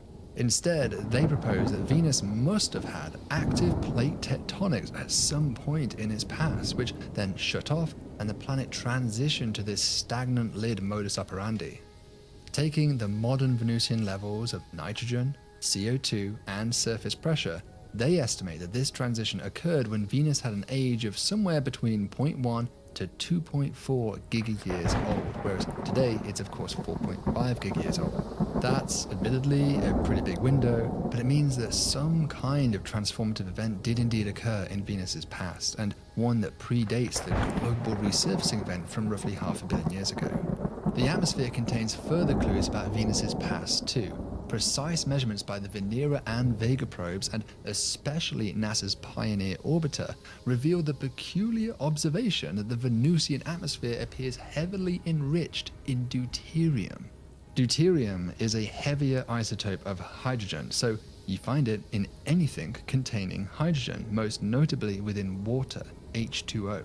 On Earth, deuterium is pretty rare. Only 3 out of every 20,000 hydrogen atoms are deuterium. But on Venus, it's 120 times greater, which is weird. The most likely explanation is water loss. Water vapor in the atmosphere is frequently bombarded with ultraviolet radiation that splits or dissociates water into hydrogen and oxygen. The hydrogen is sufficiently light that it can actually escape Earth's gravity, and then it's lost forever. Deuterated water also does the same thing, but of course the deuterium, being twice as heavy, is far less likely to escape into space. So if a planet has boiled off all of its oceans, that should yield an enhanced D to H ratio over time, Now, reverse engineering just quite how much water Venus must have once had is very challenging, but estimates vary from somewhere between 0.3% of that of Earth's oceans all the way up to something out of the modern Earth. What we know for sure is that this process must have happened prior to the global resurfacing event, since we see no hints of water-sculpted topography. It's interesting to speculate that this water loss could have precipitated the transition from plate tectonics to a stagnant lid, as water helps reduce the stiffness of plates, making them more plastic and malleable. Is this water loss surprising? Perhaps not. I mean, the simple fact that Venus is closer to the Sun than we are means it receives about double the insolation that we do, which is the flux striking the top of the atmosphere. However, 3 facts complicate this simple narrative and could perhaps keep an early Venus hospitable. First, the Sun itself is slowly increasing luminosity due to the gradual core contraction. This means that 3 billion years ago, Venus would have been far less irradiated, just 40% more than the modern Earth. Second, modern Venus is of course incredibly cloudy, which means it reflects 70% of incident sunlight back into space, versus Earth's much darker 30%. Finally, Venus has a remarkably slow rotation rate, spinning backwards relative to its orbit once every 243 days. That's even longer than its year. This again implies yet another cataclysm in Venus's past, most likely some kind of impact that struck the planet and slowed down its spin. However, that blow might have come with an upside. Although, let me note that more recent work has suggested that this could also be explained by tidal interactions with the Sun, complicated by Venus's ultra-dense atmosphere. In any case, climate modeling of Earth-like planets has revealed that slower rotating planets generally stay cooler as a result of cloud buildup on the sunlit side. Put these 3 facts together, and perhaps there is still some hope for Venus having once been habitable. Michael Way and his colleagues made waves in 2016 when they did just this, and showed that Venus could indeed sustain stable liquid water for billions of years, possibly as late as the last resurfacing event. However, it should be noted that Way assumes 1 bar of nitrogen atmosphere for ancient Venus, with only trace amounts of carbon dioxide and methane. Now, if Venus was like this until a billion years ago, then it becomes trickier to reconcile with the 92 bars of modern CO2 that have somehow outgassed in that time, all whilst being dominated by a stagnant lid. Perhaps this global resurfacing event was cataclysmic enough that it was able to dump out this huge volume of CO2 in short order, but maybe we are just clutching for straws here. So personally, I'm a little bit doubtful that Venus was truly habitable quite this recently, but the excess deuterium certainly does indicate that at least a shallow ocean did exist on Venus at some point in its past. It's interesting to ponder, what would be the fate of Venusian life if it did start there billions of years ago? Could life have adapted to the changing Venusian conditions fast enough to possibly even still be there today? In 2020, scientific headlines were made when Jane Greaves and colleagues reported the detection of phosphine in the Venusian atmosphere. This is a molecule that's produced by anoxic bacteria here on Earth, and interestingly, there is no known non-biological pathway for its production under Venusian conditions. Yet more, the molecule is unstable. Ultraviolet radiation should break it apart in short order, which means something must be making it. Have we just discovered life? We discussed this story at length here on this channel, and it remains as controversial now as it was then. A series of papers have gone back and forth, analyzing and reanalyzing each other's data with claims and rebuttals of the phosphine detection. Perhaps we'll go through all the drama another day, but for now, suffice to say that the jury is still out. The data is being pushed to its very limits here, and if there is phosphine there, it certainly appears to be much less than that originally claimed. Fortunately, future Venus missions, such as Da Vinci, promise to give us much better data and finally settle this debate. Even if confirmed, there will still be questions remaining though, since Truong and colleagues have suggested simple volcanism could plausibly explain the phosphine as well. If something is living on Venus, a basic question is how? The surface conditions here are so extreme that even carbon chemistry is not stable. One possible solution is to not live on the surface though, but instead live in the clouds. Between about 50 to 60 kilometers altitude, the temperature is consistent with Earth-like conditions, and the pressure is similar too. Indeed, one could imagine a bubble filled with Earth-like atmosphere here as a future outpost for humanity, as it would be naturally buoyant in the dense CO2 air. But unfortunately, this habitable altitude would place you right in the middle of sulfuric acid clouds, which pose an additional challenge for life. The most basic issue here is water. All life on Earth requires water in order to survive, and if this is true for Venusian life as well, then there's a big problem, because what little water vapor there is finds itself intermixed with sulfuric acid concentrations somewhere between 75 and 95%. This greatly diminishes what is known as the water activity, which you can think of as sort of how accessible water is from a given medium. Pure water has an activity of 1, and saturated brine has an activity of about 0.75. Even in pure brine, life on Earth can keep going, but it is thought that the limit is about 0.6 for all known organisms. However, in the Venusian clouds, the water activity would be below 0.1, making it really difficult to imagine what could plausibly survive here. Yet more crucial biochemical compounds are simply unstable in sulfuric acid, things such as proteins, DNA, lipids, and carbohydrates. Perhaps life has adapted to coat itself with some sort of sulfur shell to protect itself against being fully enveloped by sulfuric acid droplets. But even so, water-based life will still desperately struggle to survive. For context, the conditions here are 50 times drier than the driest place on Earth, the Atacama Desert on a summer's midday. Venus is a puzzle, wrapped inside an enigma, housed inside a world. There's so much we don't know about its surface, its atmosphere, and especially its past. Whilst Venus has been shunned a little bit in preference for Mars missions by NASA, the tide may now be turning, with 3 new missions slated to be visiting Venus in the next decade or 2. Veritas will orbit Venus with high-resolution X-ray radar, promising 30-meter spatial resolution maps, as well as mapping the gravity field and thermal emissivity, a geologist's dream. Da Vinci is another NASA mission that plans to probe the atmosphere using a descent probe to precisely sample the chemical composition and isotope ratios, as well as collect high-resolution landscape photos during its descent.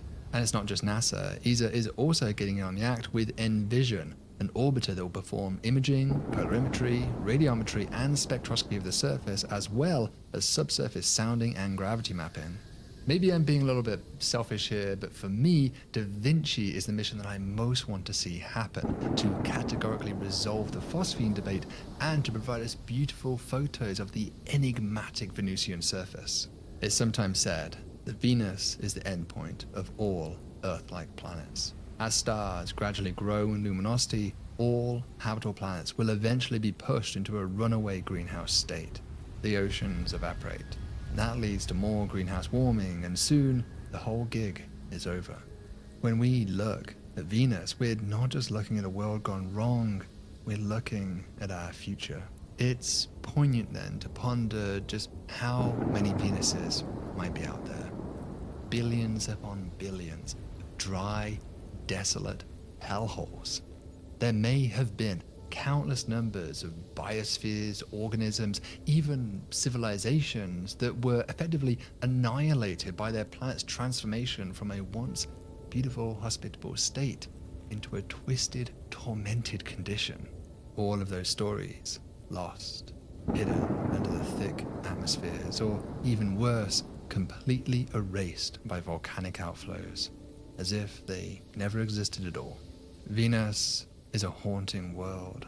I find it both terrifying and beautiful, a lesson and a warning, alive and dead.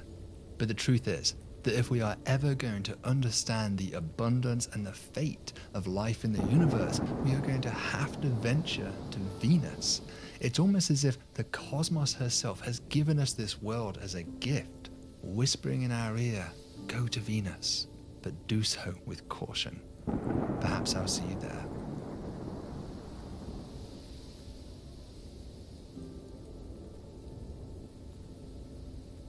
Thank you so much for watching this video, everybody. I hope you enjoyed it. If you did, be sure to like, share, subscribe, all the YouTube things. It really does make a difference. And if you really want to help us out, you can become a donor to my research team, the Cool Worlds Lab, right here at Columbia University, just like our latest supporter, as Jinyu Yao. Thank you so much for your support, Jinyu.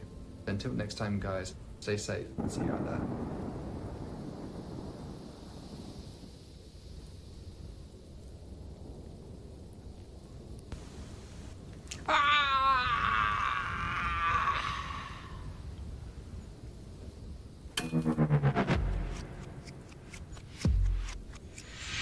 Think of the largest animal you can.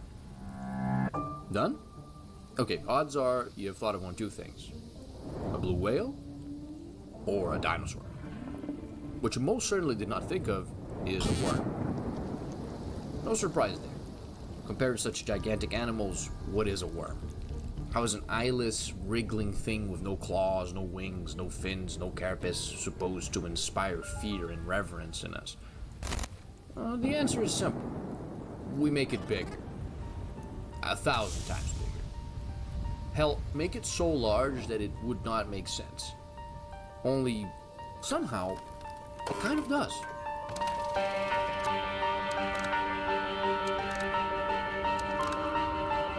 Something is making the worms go crazy.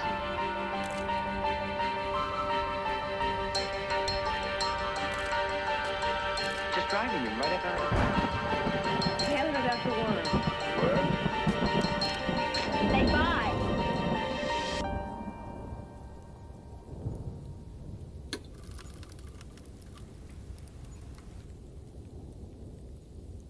Colossal animals inspire awe in us, and quite often their sheer size transcends reality to become myth. The body of the largest cephalopod is like a giant sack, which he can fill with seawater and empty suddenly when he's disturbed or alarmed. The ocean, vast and unknown as it is now, was far more mysterious in the past. The existence of ridiculously large animals like whales only reinforced the idea that there were enormous sea monsters lurking somewhere in the depths.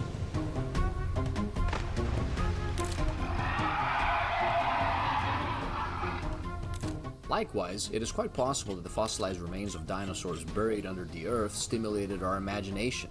In the bones left behind by these creatures, we saw dragons and other such monsters guarding those treasures of the earth.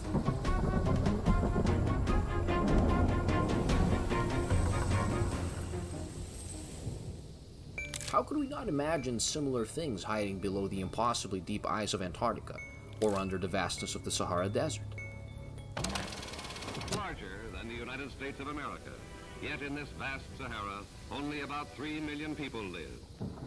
Sandworms and other giant worms are an interesting concept because, unlike krakens and dragons and other such titanic monsters of legend, they are not inspired on a particular mythology or religion, nor are they based on a similarly large animal that existed at some point in history. There are plenty of great serpents, yes, but worms, particularly the iconic annelids with their segmented accordion-like bodies, have all but gone unmentioned in the human imaginary compared to other animals. And if they are somehow described in myths, it is certainly not as giant monsters. To understand the giant worms, we need to first look at the most iconic example of them, The Sandworms of Dune, a book considered by many to be the greatest work of science fiction ever written. Originally conceived by author Frank Herbert, sandworms are the supreme predator of planet Arrakis, also known as Dune throughout the galaxy, as the planet is covered in its near entirety by a sea of sand. Worms attack all rhythmic vibrations. Life is difficult on Dune, mainly due to the scarcity of water, but this does not concern the sandworm. In fact, water is poisonous to it, so the creature is most at home in the dry desert, through which it burrows and hunts, mainly for other, smaller sandworms. Their domination of the food chain is so absolute that most other species, including humans, must content themselves with living on rocky outcroppings, and only occasionally tread upon the desert sands that make up most of Arrakis. According to Herbert, the sandworm was inspired by the dragons of folklore, which in Old English were called worm, a term that was interchangeable with dragon, and was at the origin of his inspiration for the design of the creature. The Shai-Hulud, as they are called by the natives of Arrakis, fulfill a similar role to the worms of legend. They are guardians of treasure, obstacles to be overcome by a hero. Only, instead of gold, they guard the spice melange, a rare material essential to interstellar travel that must be harvested from sporadic spice bursts that only occur in the deserts of Arrakis. The name given to this creature by the Fremen natives has many different translations, one of which is Old Man of the Desert. This is an apt name, as sandworms are believed to exist for millennia at a time, indifferent as they are to the deadly nature of Arrakis. And of course, with worms growing over 450 meters in size, at 10 times the size of a blue whale, mind you, with some specimens rumored to size in the thousands of meters, how could the Fremen not revere the sandworms as gods? Yet, despite these godlike dimensions and longevity, somehow the sandworm seems at home. It seems to be a natural fit for the great vastness of the desert. And there's a reason for this. As should be apparent by now, while the narrative of his intricately built universe mainly focuses on themes like political intrigue and religious fanaticism, Frank Herbert was also a consummate world builder, endlessly expanding upon the many ideas and concepts that he envisioned, and tying them together to create a realistic, physically plausible planet. Most settings are content with omitting justification or chalking the way of things up to the effects of magic, spirits, or some far-fetched quantum terminology. This was not sufficient for Frank Herbert. If sandworms existed in Arrakis, a biologist living there should be able to unveil their biological mysteries. Now, to be clear, this does not mean in any way that the sandworm is a viable organism in the real world. In an article about the theoretical viability of the sandworm, biologist Sybil Hechtel goes through great lengths to explain the ways in which sandworms make or do not make sense. Their diet, way of moving, and even structural integrity are brought into question, and we will return to this last point later. For now, we will put aside real-world biology and physics, and focus on how characters like the planetologist Liet Kynes make sense of the sandworm within the context of their own world. The sands of Arrakis are not just a worm's home. They are a tool it uses to hunt. The slightest vibrations upon it are felt, a disturbance in the order of the grains which cannot go unpunished. The idea makes sense. How else could a blind being be able to hunt, much less exist in a desert, if it could not use the sand to its advantage? Or rather, how could anything become the greatest burrowing predator in the desert without mastering the sands?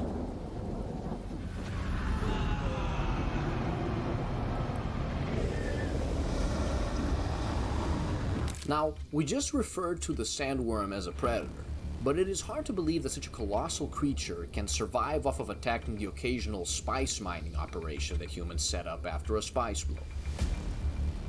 This means that there must be a main source of sustenance for the sandworm. According to an index in the first book of Dune, the presiding theories on the sandworm's life cycle could also explain its diet.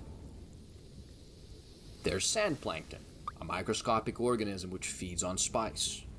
Amongst millions of minuscule sand plankton, some grow to become sand trout, or water stealers.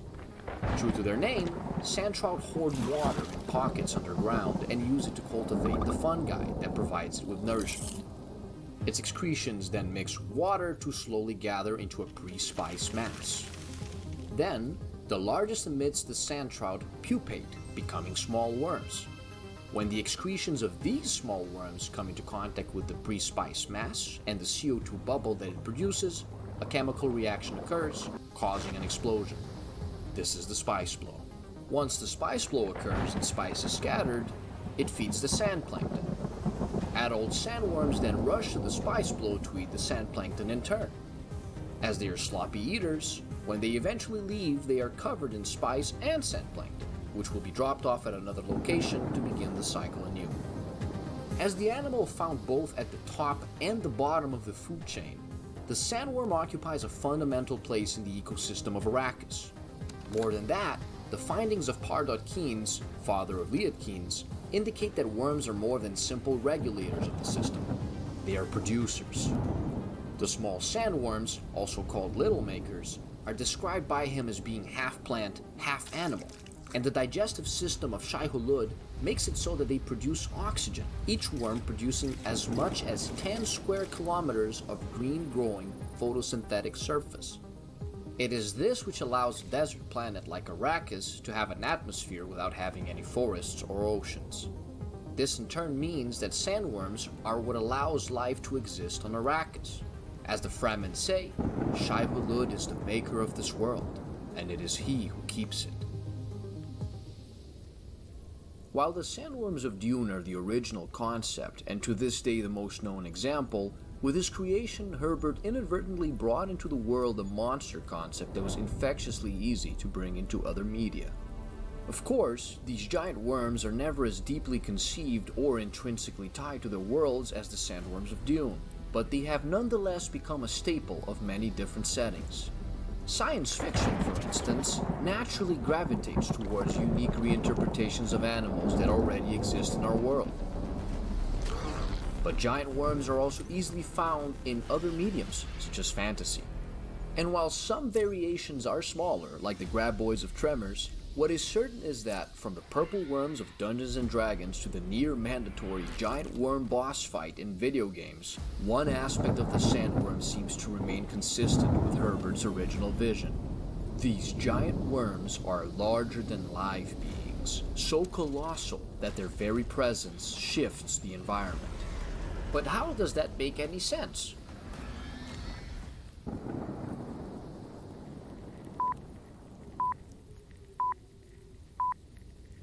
Okay, let us return to our real-world giants for a moment. Dinosaurs grew to absurd sizes, but never to the extent that a 100-foot-long giant worm would. The reason for that is simple. The larger an animal is, the more it needs a skeleton capable of supporting its weight. As Dr. Hechtel explains in her article, this is why insects and other invertebrate creatures never grow beyond a certain size, and why animals with skeletons can only grow so large. At a certain point, the sheer weight of their own body would make their life unsustainable due to the gravitational pull of the Earth, not to mention the absurd need for replenishing nutrients. Indeed, it is commonly understood that the dinosaurs died out during a massive extinction event, and while there are many theories as to what was the original vector of this annihilation, what is very clear is that the breaking of the food chain led to massive starvation and the subsequent extinction of the dinosaurs. This would not be a problem for the sandworm of Dune, as its food chain is composed of one single organism, various metamorphic stages of itself. However, we can imagine other giant worms that are not so self-sufficient facing this difficulty. Like the dinosaurs, they would either need to have a plentiful amount of plants available for consumption, or need to hunt extensively to keep themselves fed. After all, what few animals survived on Earth after extinction events, like those few that survive on Dune, did so for many reasons, but a chief one among them is that they were smaller and therefore needed less food. Following this natural logic, most species have tended to evolve in a way that prefers keeping their size within certain boundaries, but there are exceptions. Pachycetus was a prehistoric animal, a four-legged, land-dwelling creature that began a long evolutionary trend towards the sea, mostly because there was an abundance of food there. Over millennia, with the disappearance of large aquatic predators due to extinction events like the ones that destroyed the dinosaurs, evolution allowed successive species descending from Pachycetus to better take advantage of the ocean's vast space and the lenient physics of water to grow in size, until one of them became one of the largest animals to ever exist, the blue whale. Unlike land-dwelling animals, whales do not suffer the consequences of having a skeleton that cannot support their weight because the ocean water does most of the heavy lifting for them through buoyancy. This is why Dr. Hechtel believes giant worms would be far more fitting as aquatic creatures in an ocean planet, or even as ethereal beings floating within gas giants like Jupiter. As for sustenance, whales found themselves naturally becoming regulators for krill, minuscule crustaceans so numerous that they constitute some of the largest biomasses in the world. In this way, whales are not too different from the sandworms of Dune, who sift for sand plankton. Curiously, this is not the only parallel that sandworms have with whales. Robin Luckham, the animation director for the recent movie adaptation of Dune, explained that while working on animating the sandworm and simulating the movement of sand, an interesting phenomenon occurred. Due to the immense size of the worm, the individual sand particles exhibited behavior reminiscent of water molecules. As a result, the visual effects turned out to possess a fluid quality, leading the animators to opt for making the worm's movement similar to that of a whale, gracefully weaving through desert dunes like they were waves at sea. To move up and down through the contours, and it had this like whale kind of feel. Okay, in summary, if there's an environment to grow in, and food to sustain this growth, and the laws of physics do not interfere with this growth too much, an animal can become colossal. But how does this work for worms? The most evident difference between a common earthworm and the sandworm is not what you think. Yes, one is larger than a plane and the other is smaller than a toy car, but the biggest difference between them is to be found not in their size, but in their names. As its name suggests, the earthworm lives off the earth, or more specifically, the soil. Like many other small organisms that inhabit this layer of the ground, their role is to digest decomposing plants and animals so they can more easily reintegrate the soil. However, deserts, at least sand deserts, have no soil. In fact, they are often the direct consequence of there being no soil. The sandworm is therefore one of two things: a worm that adapted to its hostile environment, or not a worm at all. And given what we discussed about skeletons, physics seems to point towards the second option. As I explained before, an invertebrate worm could never grow to be the size of a building. But what if we imagine a giant serpent with a great-toothed maw and impenetrable scales? After thousands of years spent underground, they have adapted to use their tremor sense to hunt, to the point where they no longer need eyes. Suddenly, a giant slimy annelid seems less likely than a giant blind worm. These are a thing, by the way. They're not actually worms, but rather legless lizards. Humans are lazy at naming things. To top it all off, this design fits that limbless worm of legend, often depicted as a slithering dragon devoid of limbs.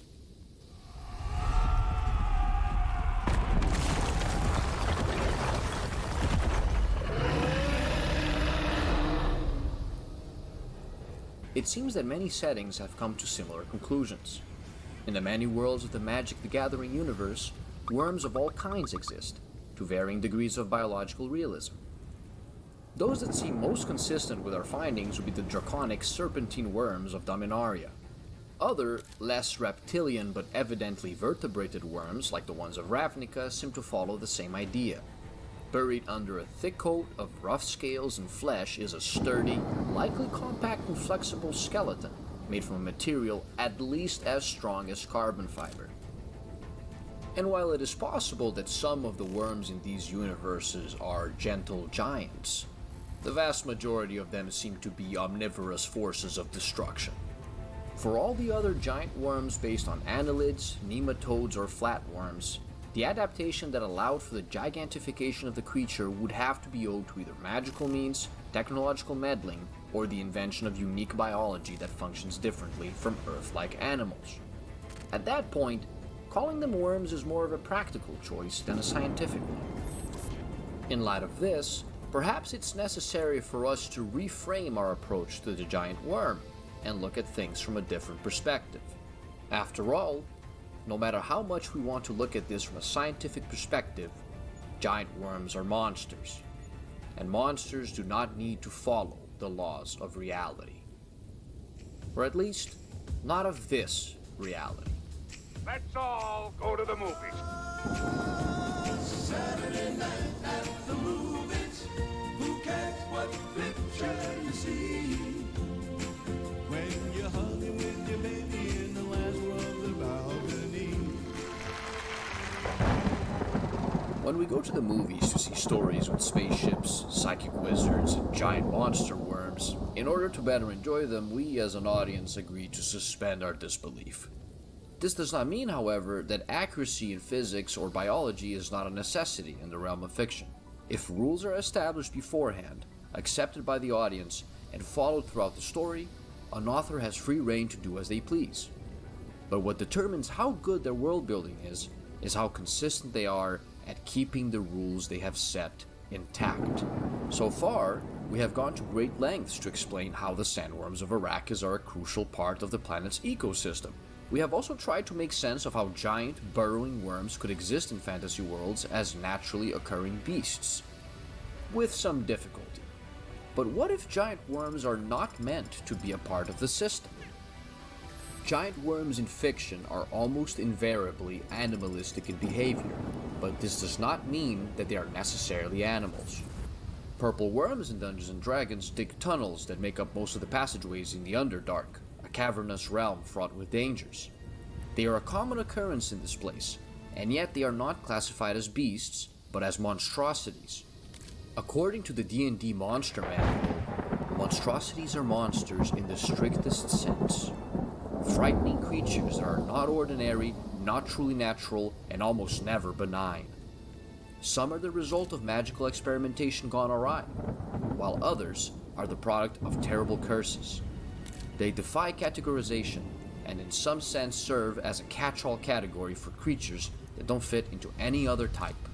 This means that, even in the hostile world of the Underdark, people have come to understand that a destructive force like the purple worm could never ever be natural, and it is therefore unlikely that it can be a viable component of an ecosystem.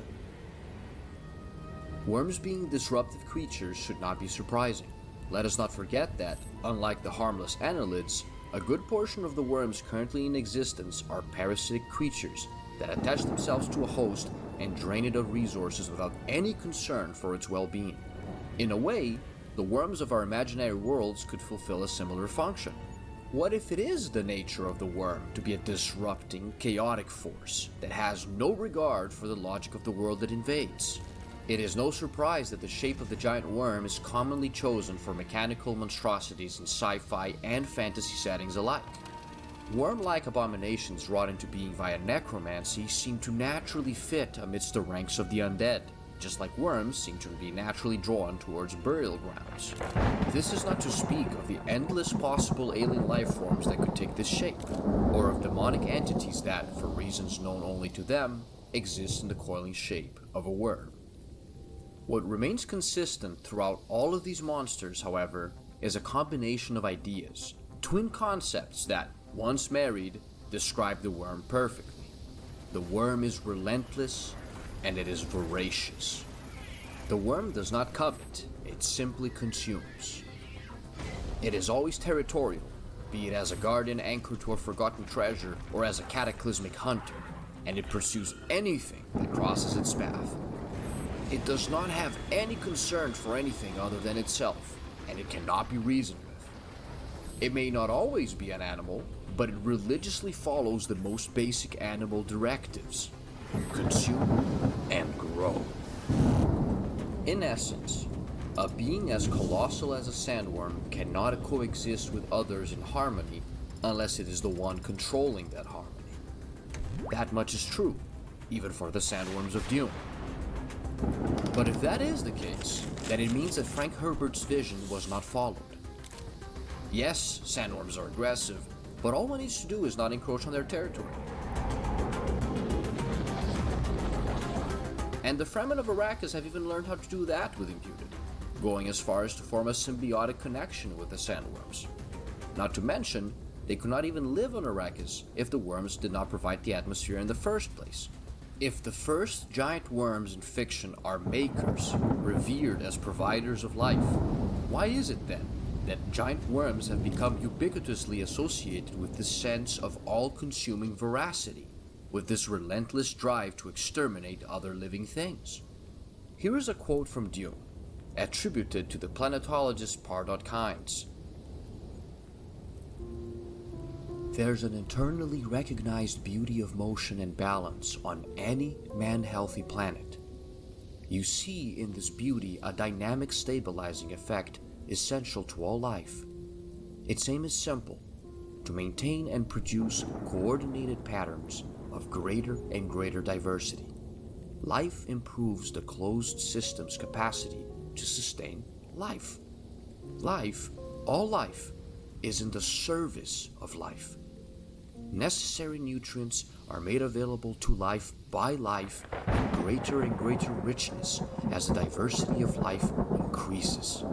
The entire landscape comes alive, filled with relationships and relationships within relationships. Imagine a beautiful world, covered in glistening oceans and swarming with life, until an invasive species appears. How small they are, barely noticeable, grouping together, gathering water to burrow it underground to grow the fungus that will feed its young. But it cannot grow past this. It cannot leave the strata of the earth. There is water above, and water is death. So it feeds, it multiplies, and it continues to consume. Its only relationship is with itself, endogamous and cannibalistic, indifferent to all other life. So it continues, until the oceans are dry and life is all but extinguished. And amidst the silence of a dying world, where forests have withered and clouds disappeared, there is a rumbling in the sand. The first maker rises from below, a god of destruction and creation. This world is his now. His dune.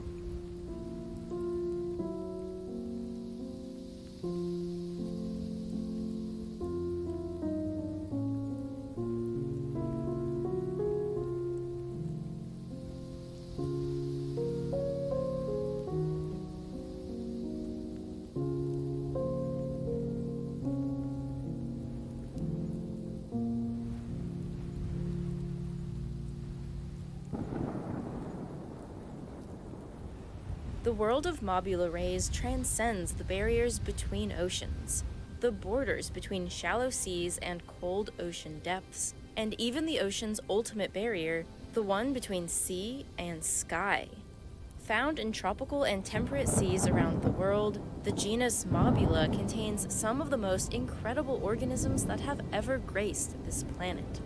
There are over 600 species of ray in the ocean, but only 11 different species of Mobula ray, all of which have a distinct diamond-shaped appearance with wings that allow them to glide through the water and put on stunning displays of elegance and agility.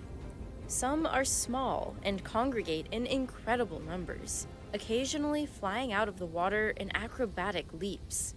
Others are absolutely enormous, so enormous that their elegance appears to defy gravity. The giant oceanic manta ray is the largest species of ray in the world, with wingspans that can reach over 8 meters. Their sheer size makes them a striking presence in the ocean, captivating researchers and divers who are lucky enough to encounter them. But more than just being huge, they're also gregarious, and often as curious about human swimmers as the swimmers are of them. And this is because the giant oceanic manta ray is incredibly intelligent. Manta rays have the largest brains of all fish, with a brain-to-body ratio that exceeds that of the enormous whale shark. And it turns out, giant manta rays are much more mysterious than scientists even realized. Until very recently, we didn't even know how to categorize them. Until 2018, scientists listed giant manta rays and reef manta rays under the genus Manta, but more analysis of their morphology and genetics resulted in scientists placing them in the Mobula genus, along with smaller devil rays. And now, scientists are learning that the giant oceanic manta ray isn't the animal they once thought it was. It's not simply a shallow water plankton eater, but a deep-sea renegade, with movement so efficient that teams of roboticists around the world are working to emulate it. And not only does it dive deeper than we ever thought, and move more efficiently than we ever thought, to the shock of the science world, giant manta rays have been observed to rapidly change the color and pattern of their skin, something that's basically unheard of in the world of elasmobranchs. The giant ocean manta is big, intelligent, and still absolutely full of mysteries. Why did the giant ocean manta ray evolve to become so enormous? And how does an enormous body move so efficiently? What are they doing when they dive to the cold, dark depths? And what does it mean when they change their color?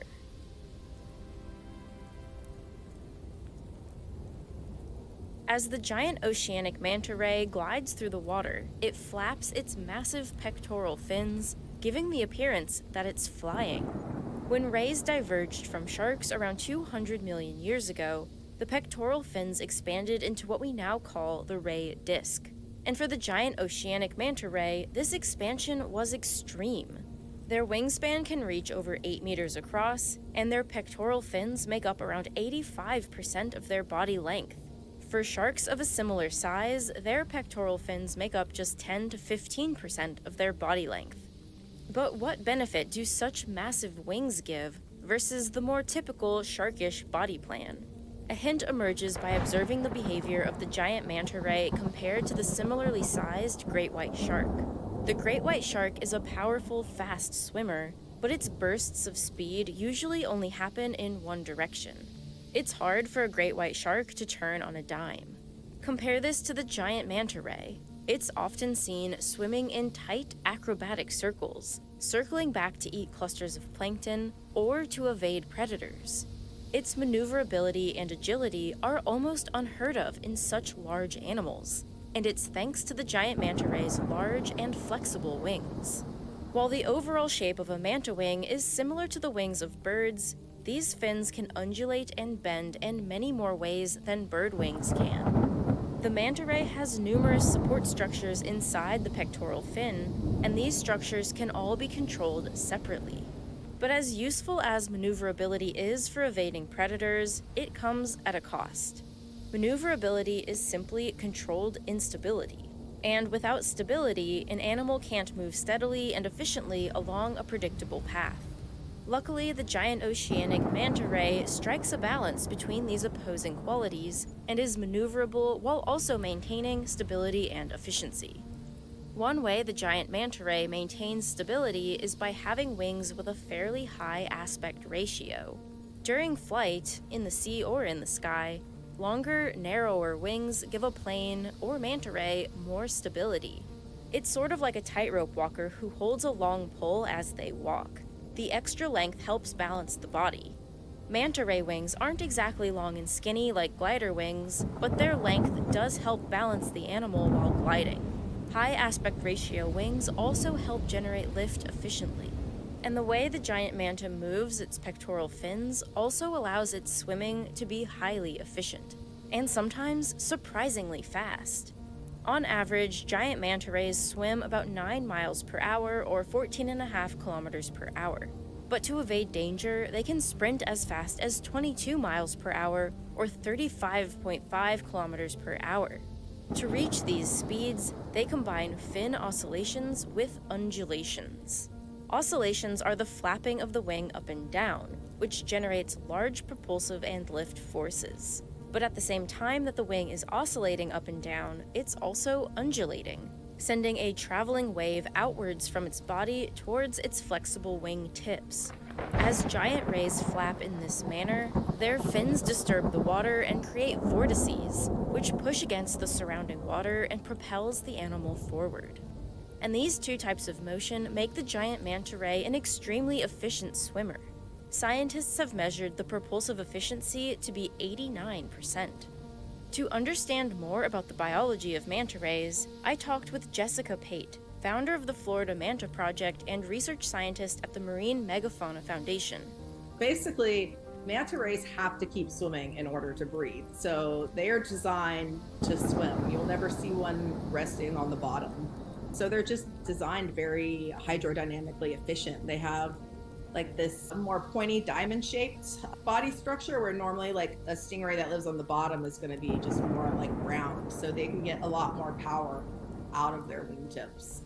It's so powerful and efficient that researchers are designing underwater autonomous vehicles modeled after giant manta rays. They hope that these bio-inspired machines will be able to help map the sea floor, perform search and rescue missions, and inspect underwater technology far more nimbly and efficiently than current systems.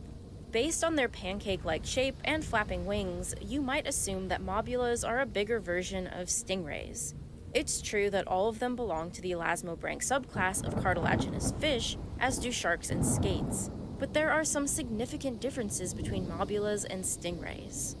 Mobulas have mouths on the front of their bodies rather than underneath. They also have cephalic lobes, which are two fin-like appendages around their mouths.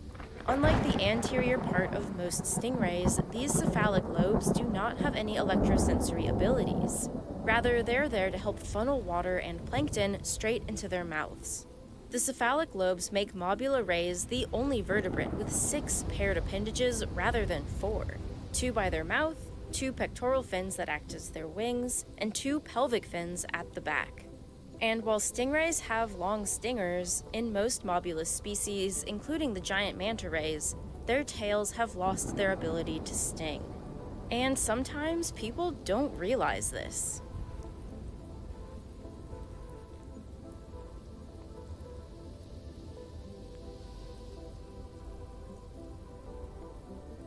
But one of their other differences is something you can't see unless you get up close and personal with either of these animals, and that's their teeth. Stingrays have crushing teeth plates that help them feed on crustaceans and fish. Mobula rays, on the other hand, only have teeth on their lower jaw, and these are small, peg-shaped, uneven teeth, pretty useless for chewing. Today, they're only used for mating, when males latch on to females. Instead of crushing their prey, manta rays are filter feeders. When plankton is abundant, they open their mouths and swim through it. There's no sucking in. Everything in their path just travels into the large oral cavity and passes through their gill rakers. Manta rays are like giant flying colanders, filtering out the tasty bits.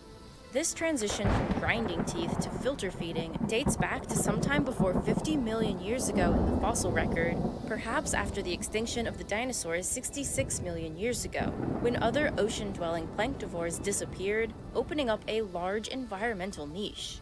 There was also a geologic event called the Paleocene-Eocene thermal maximum about 55 million years ago, in which global temperatures increased from 5 to 8 degrees Celsius, leading to a boom in plankton growth. Whatever the reason, manta rays became voracious plankton eaters. And because of this, something else remarkable occurred. Manta rays became giants. But how is it that a diet of tiny plankton pushed these creatures to become so big? Researchers have found that gigantism isn't limited by the trophic level, aka which type of food an animal is eating, but rather by the quality and abundance of that food and the animal's ability to exploit it.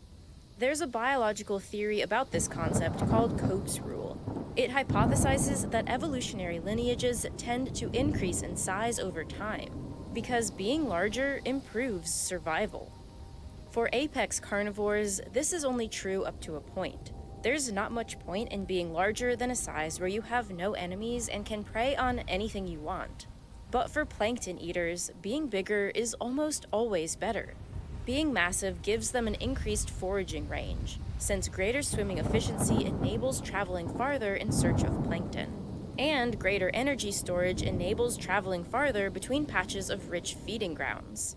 A larger mouth and increased surface area also allows them to process much more water and gather much more plankton.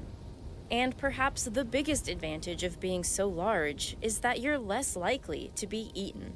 When manta rays are full-grown adults, they have very, very few predators. Really, it's only orcas. There was actually a recent orca predation in Hawaii on a manta ray, or large sharks. In Mozambique, one of our study sites, they have a very healthy bull shark population, and like 75 to 80% of their mantas have shark bites, but they're surviving because they're just taking little chunks out of the back.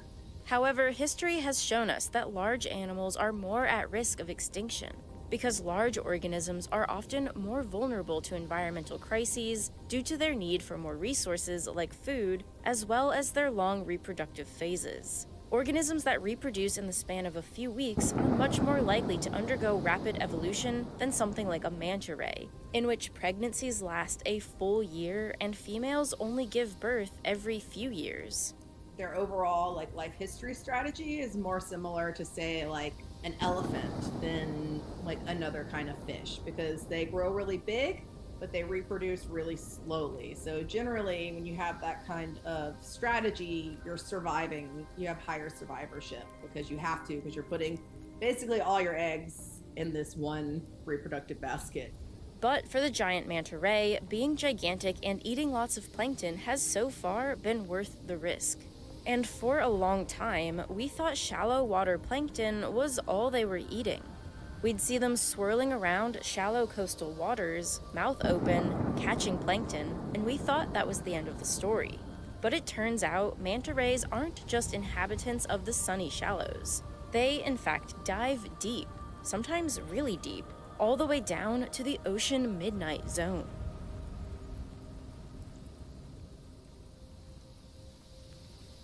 For decades, scientists have struggled to fully understand the lives of giant manta rays because they're simply hard to track down.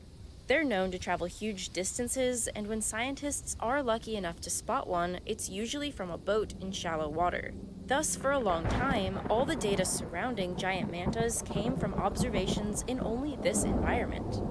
But as time went on, some researchers had a hunch that there was more to manta ray behavior than they were seeing. To gain more insight, they traveled to Ecuador, where the largest number of giant manta rays are known to congregate. Here they collected small muscle samples from the rays, as well as samples of plankton.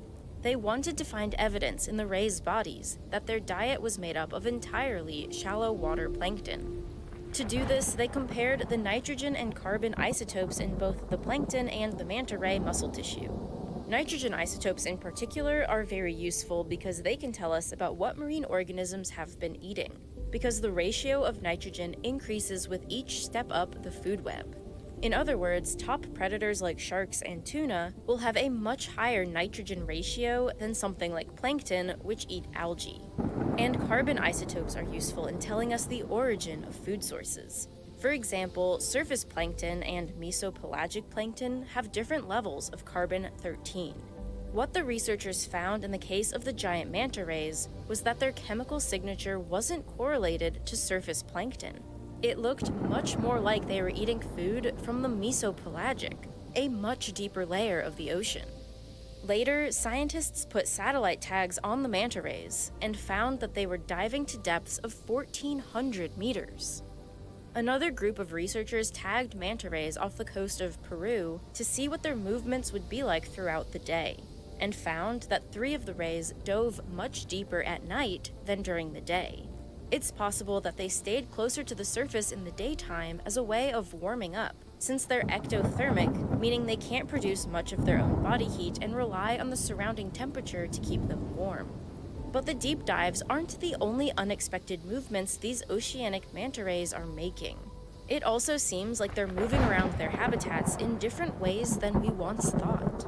For a long time, giant ocean manta rays were believed to be intrepid travelers, migrating huge distances to get from one feeding ground to another. And that probably is the case with some manta rays. One survey that stretched over 4 years and relied on citizen scientists along the east coast of the US collected more than 5,000 sightings of giant manta rays and saw them moving hundreds of miles up and down the coast depending on water temperature. They can make really long distance migrations. Our team just published a paper where they tracked a manta going 1,000 kilometers. So that's a pretty long distance migration, but maybe not like the white shark who swam from South Africa to Australia. It's not something crazy like that. But a couple years ago, a manta ray showed up in Cocos Island, it's kind of out in the middle of the ocean off the coast of Costa Rica. But it was a reef manta ray, which reef manta rays are not known to the eastern tropical Pacific. And the closest place it could have come from is like Hawaii, which is thousands of miles away. But other researchers looking at giant manta rays around Mexico and Indonesia found that the rays didn't swim more than 150 miles from where they first were tagged. They stuck much more closely to their own neighborhood than researchers expected. They also ate a diet that was very specific to their region, so their non-migration could be due to the abundance of food in those particular locations. Finding and studying these more sedentary populations could open up a new chapter in manta ray research. And we clearly still have a lot to learn about them, including something that seems fundamental. Can these mysterious creatures change the color of their skin? And if so, how did we only just find out about this spectacular ability? Manta rays are typically described as having one main type of coloration called the chevron, which is a dark navy or black shade over most of their dorsal side, with 2 white triangular patches across their head. Their ventral side, or belly, is largely white in color, with different patterns and patches of black. But when observing captive individuals, researchers were surprised to see the coloration of the giant manta rays rapidly change.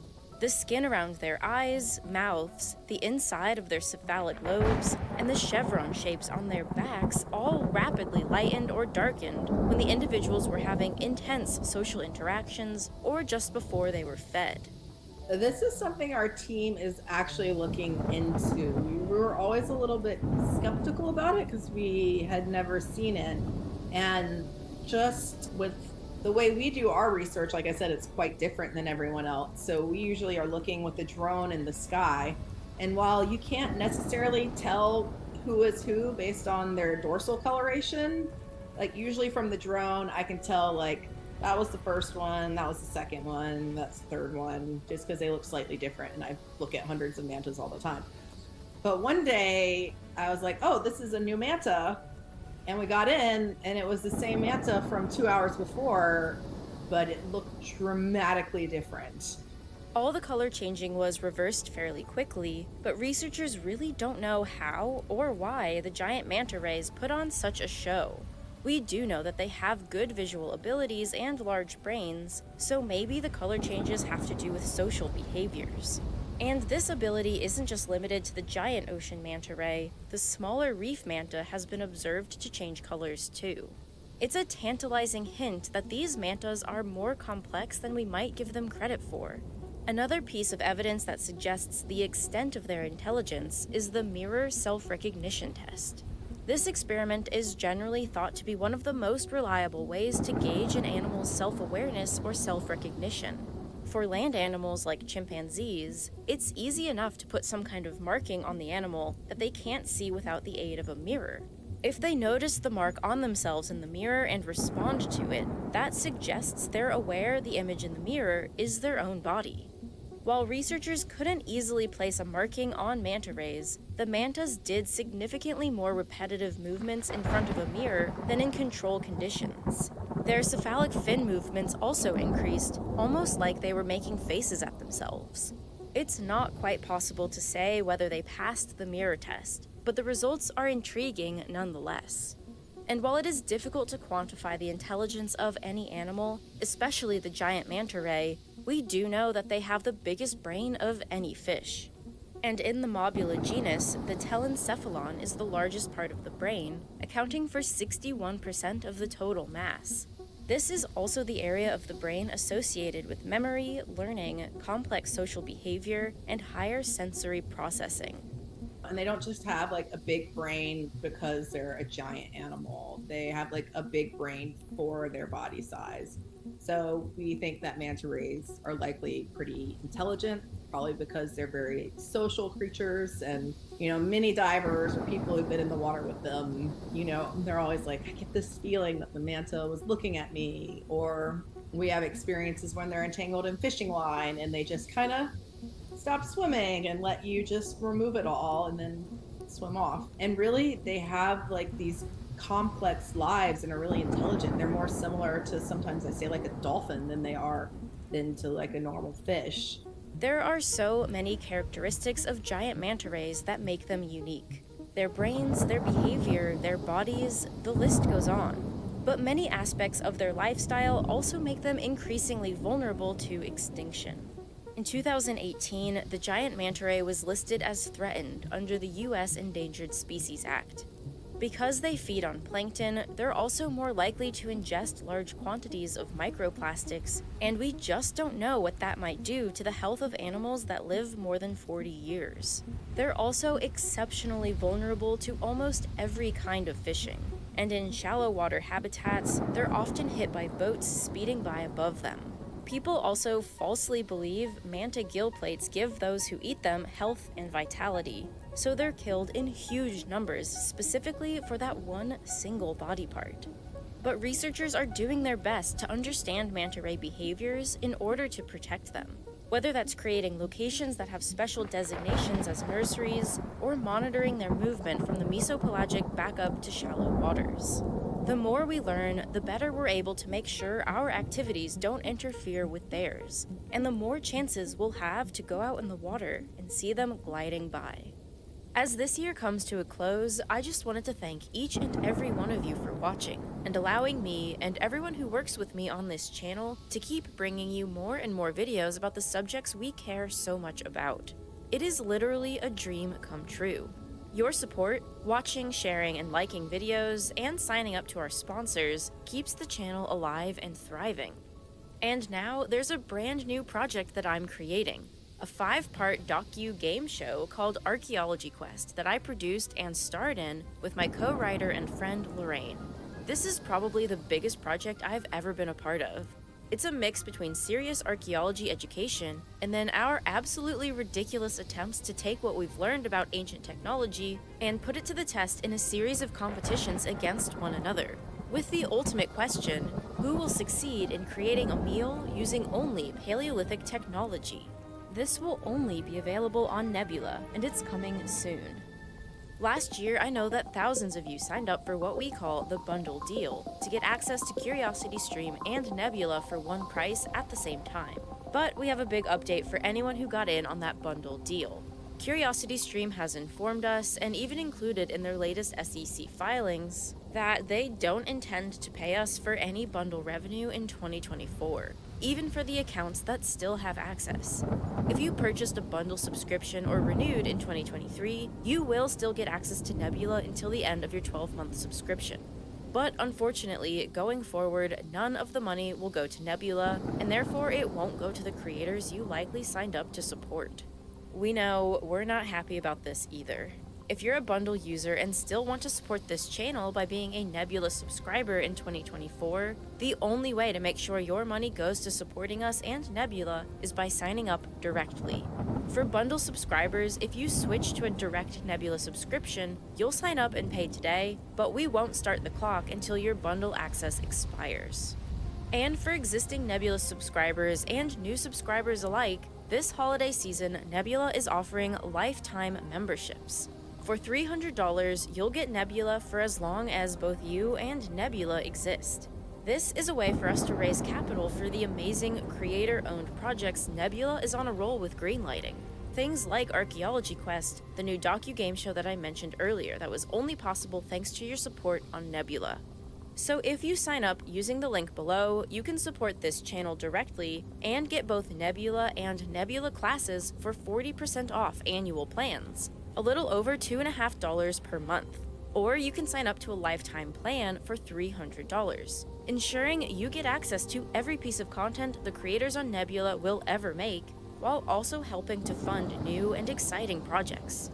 And as we're approaching the holiday rush, it's good to know that the lifetime plans on Nebula can be purchased as a gift for someone else in the form of a gift card. It's the perfect gift for Nebula fans and content consumers of all types, and the only place where you'll be able to watch Archaeology Quest. Check out nebula.tv/realscience to sign up now.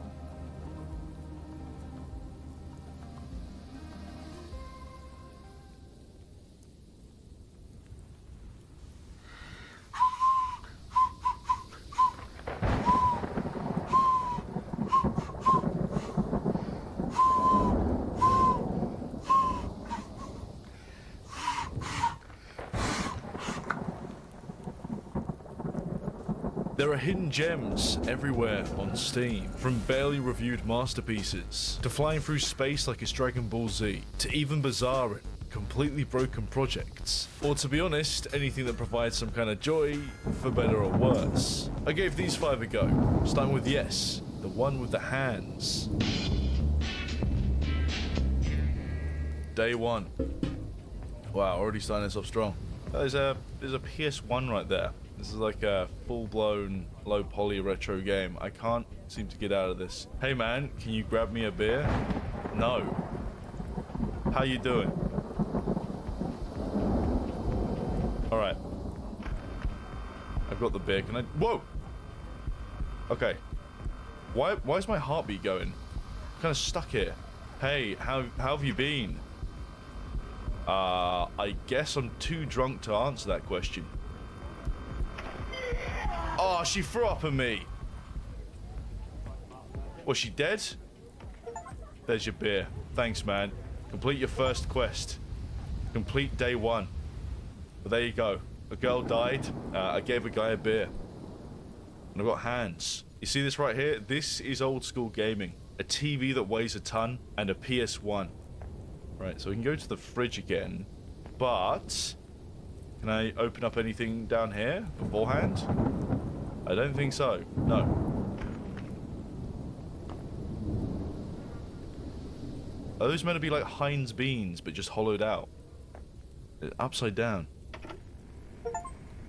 We got an achievement. That was day 2. Now it's day 3. Whoa! My hands are now moldy. What is happening? Oh god, that's disgusting. Alright, so I've noticed something already. There were 2 windows earlier, okay? I'm not lying about that. I'm not going insane, man. I'm not going insane. There were 2 windows back there. This guy needs to take out his bins. Is that... Wait a minute. That's meant to be me, right? But... Weird. Okay. It's pixelated. It's low poly. It's not going to scare me. There's nothing here that can scare me, man. The beans are still here. It's fine. Ah. Right. Of course, it's the basement. Why have it... Okay. Shovel. What's going on here, man? Another TV. Day 3 complete. Day 4. And now we're in the ether. And that is disgusting. Wow. I think it's fair to say that things have definitely changed quite a bit. There is something going on. I now have 2 lamps. Please tell me the PS1's still there. It's still there. It is intact. That's all that matters. Okay. What do I look like? Ooh. Okay, cool. Mini jump scare. Is that COVID? Yeah, it is. What are you doing, buddy? You're not gonna let me through, are you? Okay, right. Well, I'll just go back then. Surely nothing's triggered by now.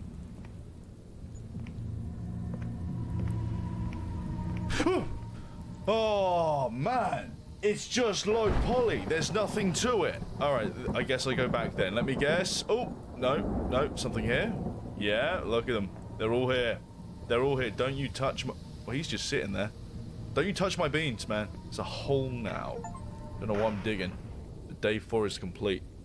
Day 5.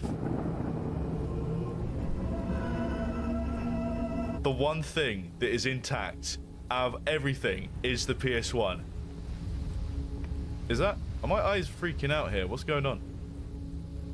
It's like the walls are shaking. Alright, I interact with you, yeah? You know you can't do that until you look at yourself. Wait, what? How do I look at myself? I've got to find a mirror, right? Whoa. I guess I've looked at myself now. What is this? Why my spades turn into some kind of weapon? I have no idea what's going on. I don't know what that was and where that came from, but you know what, man? If it works, it works. Oh, you gotta hit them when they're yellow. Okay, like this. Look, you gotta smack it with your willy. It's willy whacking time.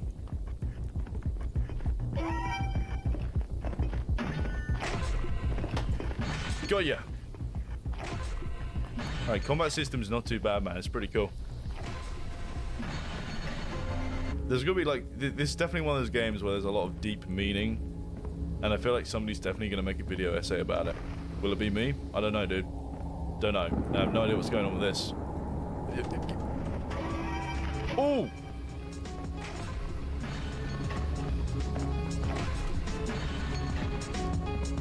Just a dead guy. Come on, it's still alive. It's still alive. The PS1's still alive. Come on. Whoa! It's one. Oh. Come on. Alright, cool. They're dead.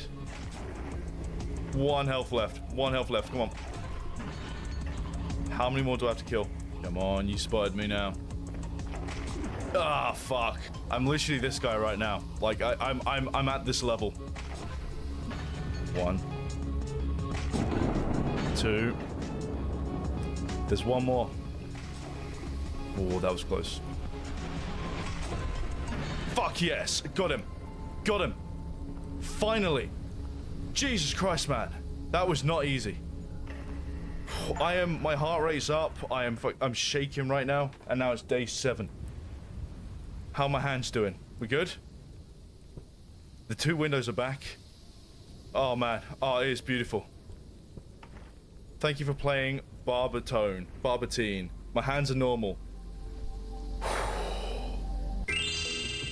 I was worried about this game just being a cryptic walking sim, but as short as it was more than that. The 3-color combat system works really well with the claustrophobic darkness surrounding you. The feeling of stunning an enemy at the right time and just exploding them in one swing is satisfying as hell. It's things like that that tells me that this dev understands what a game should be. You can take away the aesthetics and the atmosphere, but the system on its own provides enough challenge and reward to make it inherently fun. Now, besides wanting more, I have no major complaints, and I'm still curious to know what would happen if I picked the other answer. So yeah, good job.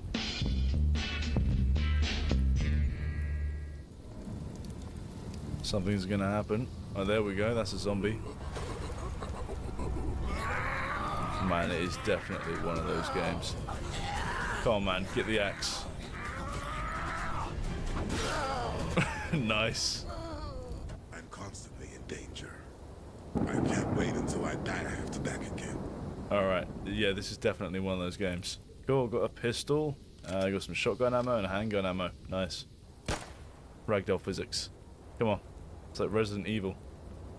Hey, got him. Oh! How do I do this? How do I fight him? I know it's E. This is the same asset packs I've used before, but... Whoa! Okay. Well, that's one way to do it. Okay, hang on. I've got to do this properly with the keyboard just so you guys can see. Check this out. It's the most OP thing with this asset pack, right? You just literally run up to every enemy and just press E, and that's it. See what I mean? You just go up to them, press E. There you go. Again. Easy. Oh, what's that? More zombies? Oh no, just press E.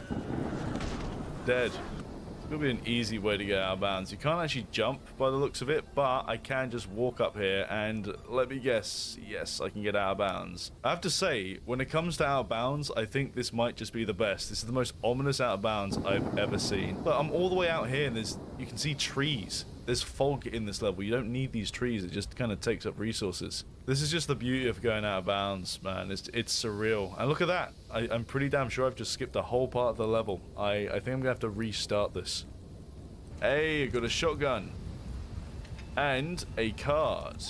What's this like, eh? Whoa! Yes, again! Again, we've got the shotgun physics. Oh my, I love it already. Look at them fly, man. It's beautiful. Oh, it's amazing. I take it I've got to get in there. The teleport. I couldn't believe it still worked. So, it is a complicated method since it is coded. But that's a good idea for transportation. Right, I'm going to try out the stealth and see how this pans out. Oh!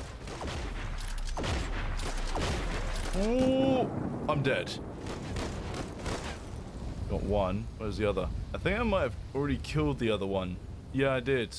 This is the place that I may have come into from out of bounds before. Parts of a code. Oh, that was it. We're going into the webway. What could go wrong? Oh, it's flashing. A lot of flashing.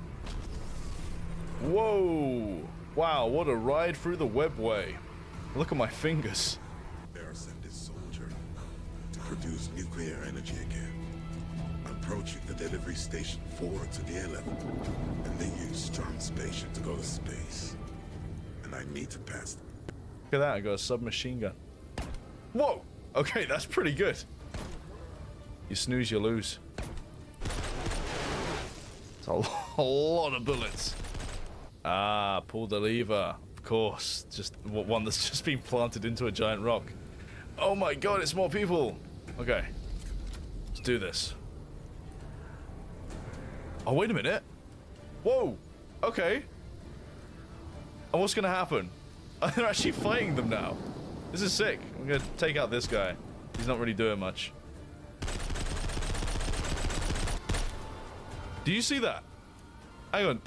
My bullet deflected. Check this out. Look. The bullets actually deflect. That's insane. Alright, now we're in the military base. Shit's gonna get serious. I'll try and bounce some bullets around the corner. Oh! I can hide up here.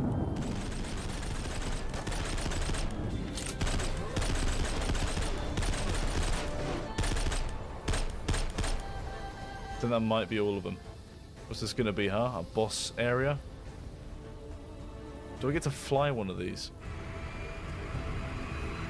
Let's go, man. Let's fly away.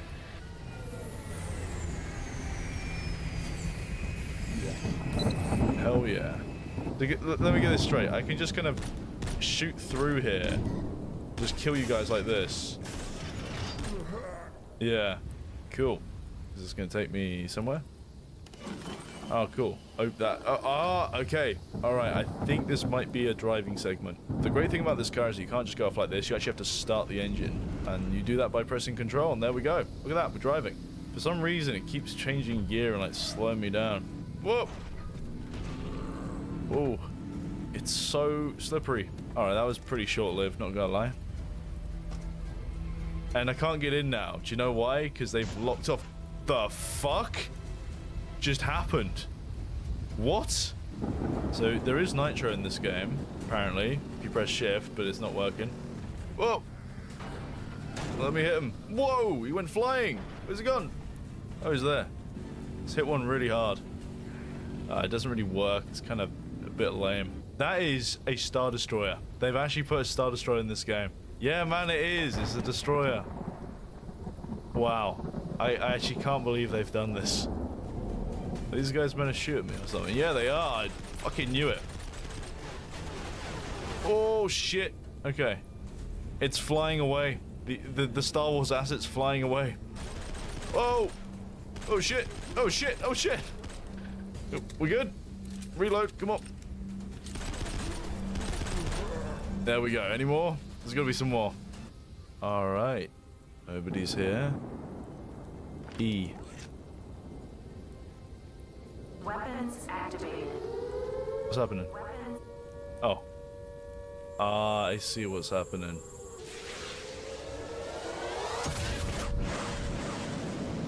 Was that it? This was a pretty good example of store-bought assets being used to make a short but entertaining experience. Now, besides it being quite linear with a thrown-in driving segment, there's really not too much to complain about, but also not too much to talk about either, besides the Star Wars asset that may raise some eyebrows. I will say that there were some immediately reused level assets, but I had fun. The intent was positive, and it's clear that they wanted to tell a story, even though it was AI voiced and I couldn't understand most of what the guy was saying. But the gameplay was enough to pull me through, even though I think it was the asset pack that carried that. Be careful when destroying a town or a planet. What do you mean? Okay, kind of weird. Guess I'm gonna punch like that. Don't know what I'm gonna punch in space. Never mind. Okay, combat's like pretty straightforward, I guess. Oh, okay, that's cool. Whoa! A tree! Why? I don't know. And that's how I absorb things. There we go. Got some stuff. Aim and fire towards the planet. Hopefully that destroys the planet. Did I do anything? Oh! Oh, it did! Yeah, just a bit. You can just see the chunks kind of hit the floor. It feels very familiar, this place, but I can't quite put my finger on it. And there is a castle over there that I'm going to explore. Incredible! What a warrior you have formed. What? I can hear in my left ear. You see that guy over there? Dead. So I don't really know what to do. Right, I'm going to be really honest. I don't know what to do. But, why is he running off that way? Why is he attacking that? Whoa! I'm going straight to the castle. Just to see what the hell to do.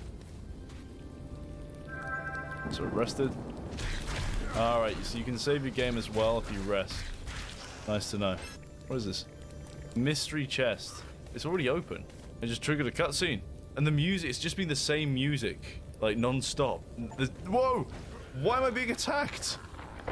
What did I do? Loading screens are pretty slow in this as well, unfortunately. Apparently I'm already attacking.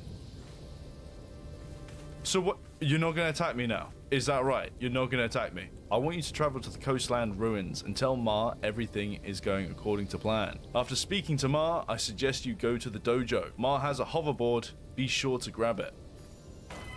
Hey, got a couple bits. Different skills, hoverboard. Whoa. It works. Okay, I want to see what water is like in this game, because it looks pretty nice, but how does it act? Well, I'm underwater. Am I okay? No, I'm not. I'm pretty sure I'm taking damage. You wish to train here? You have to prove yourself to Muda. I heard there is a dragon nearby. Defeat it, and you will get Muda's attention. Alright, so we gotta kill a dragon now. Oh shit, this is insane. Look at it. No chance, man. Can I kill it? No. He's disappeared, but yeah, anyway. So this is the coastlands. Are you friendly? You gonna try and kill me? Oh, this is Ma. Great news that you secured the castle. That should provide good cover for Neptune and her people. We will go get them when the time is near. We have been preparing an underground bunker of sorts. The bunker is full of enemies. We have sent a few warriors, but they have fallen. Down this hole is the bunker. I'm very good, thank you. Whoa! What happened? What did I do? I'm going down. No idea. I feel like this is a good time to go down, though. I'm like, I've buffed up or something. And it's okay. It's so dark in here, man. Oh, is that? Oh, it's one of them. No problem. Easy kill. It's just pitch black. Did they not playtest this and think maybe we need to teach them how to use a light if there is one, or give me one? Like, it's the whole mechanic that I can only see their eyes and hear them screaming constantly. All right. What happened there? Everything. What? I just jumped. What is going on, man? This is crazy. Okay, so at least I found a way to light things up, but I'm just stuck in the abyss. I'm basically stuck under the, I'm stuck under the tomb.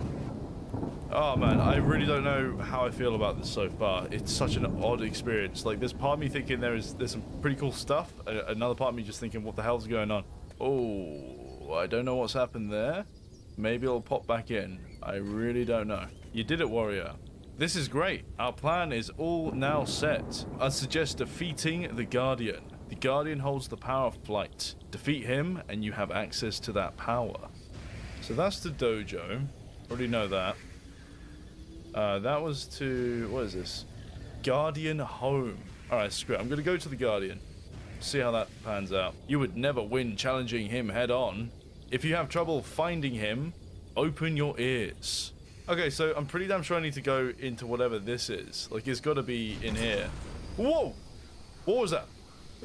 I can hear him. It's him. There he is. That's him.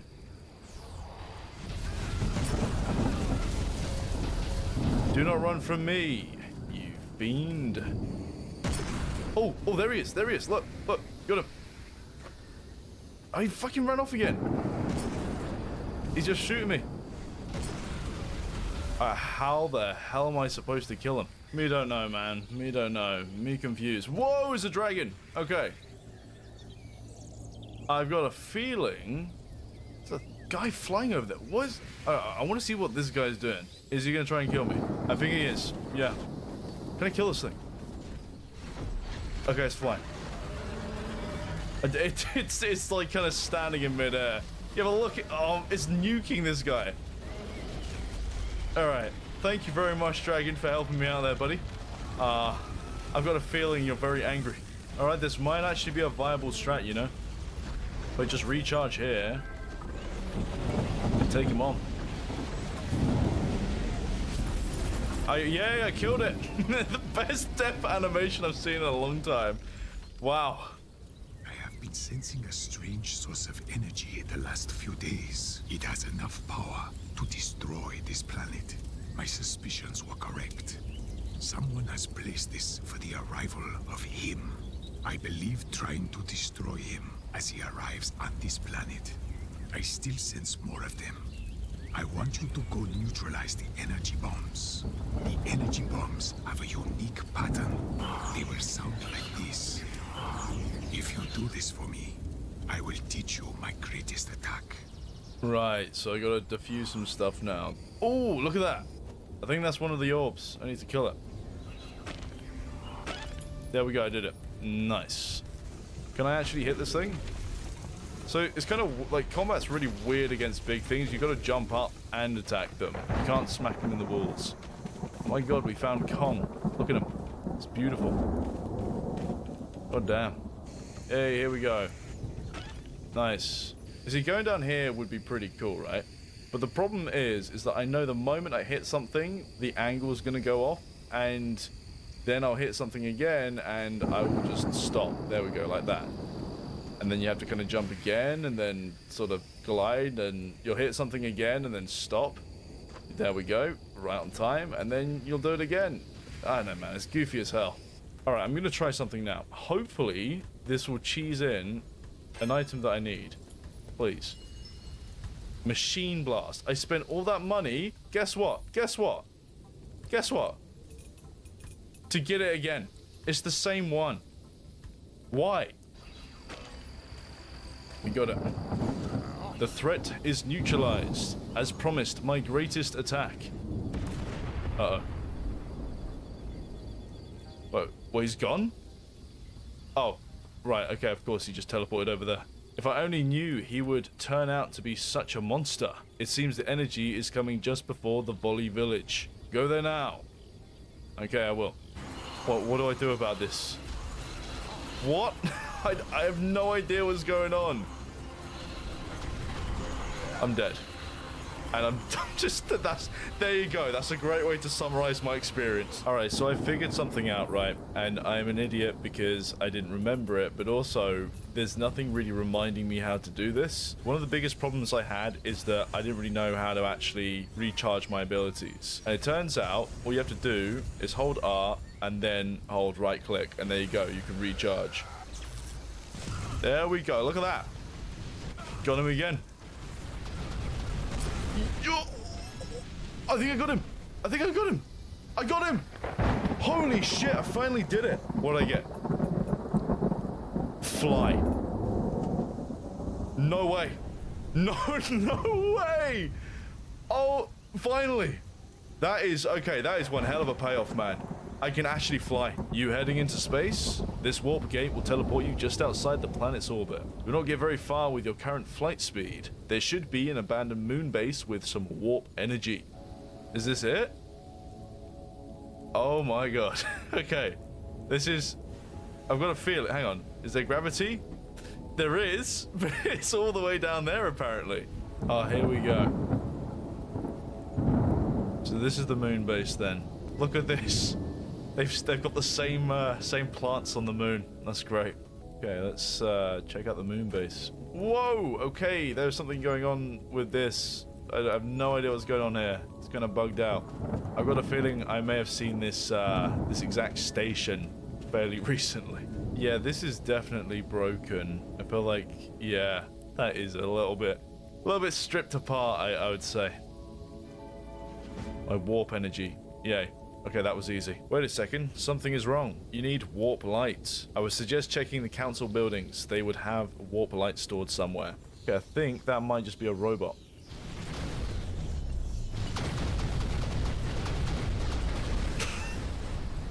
That's so powerful. Look at their little arms. They're just running at me like this. This is great. I think this might be the warp light. Is it? I think it is. Yay, warp light. To use warp drive, you must be out of the planet's orbit. Press the jump button while flying at full speed. You can explore all planets in our system. Safe travels, my friend. Okay, I don't really know which planet is which, but if I go to this one, for example, I'm going warp speed now. So I'm guessing this is the same kind of situation. I just keep going towards it, and yeah, I'll probably fall off the edge if I go to the side. Ah, so you can fly, huh? Let me upgrade that for you. Now, you should be able to fly through terrain by holding at the attack button while flying fast. What? Wait a minute. Well, like this? Okay. Oh my god, this is insane. So, So I can just keep flying through the... Yeah. This might just be the creepiest find. That is a black hole. Whoa. Alright, I think I'm getting sucked in, am I? No? Right, for science, I'm gonna go in. I hate this. I hate the idea of this. I'm going in. Am I in? I think I'm inside. Okay. There's a loading screen. What's happened? Alright. I think I might have gone somewhere completely different. What is this, man? Is this like a completely different realm? Like, what? Can I go to these other planets? I've become like a god. Like I'm so much bigger than I should be right now. If I can survive this, if I can survive a black hole, then how did I struggle with the enemies before, man? I'm not, like, I didn't upgrade that much. This is the second time in this series where I've just landed on a blue star.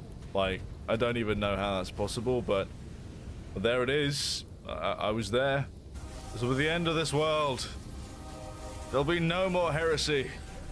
Damn you! Whoa!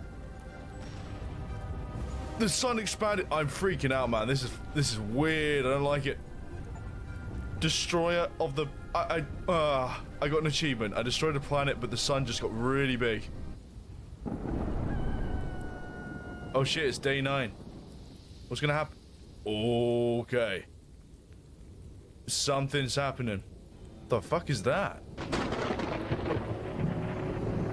Andromeda, Section F, in the system Imperial. This planet has been declared a restart from the Universal Order. All life forms will be exterminated to start a new civilization on this planet. You have the right to defend yourself. You have changed completely. A different energy, personality, and being. What happened to the warrior who was just here? He is no longer relevant. Wait, what? Whoa! Am I getting attacked already? It's just a black screen. Oh shit. What the hell is this?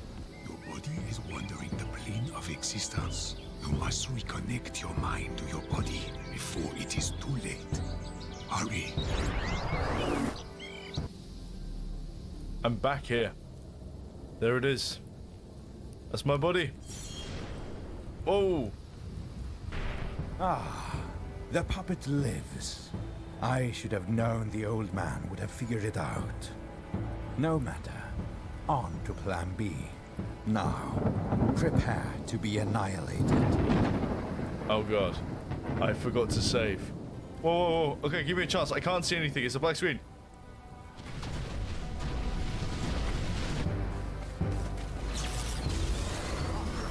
What? He just killed me one shot. I don't know where he's gone. Holy shit. What's he doing?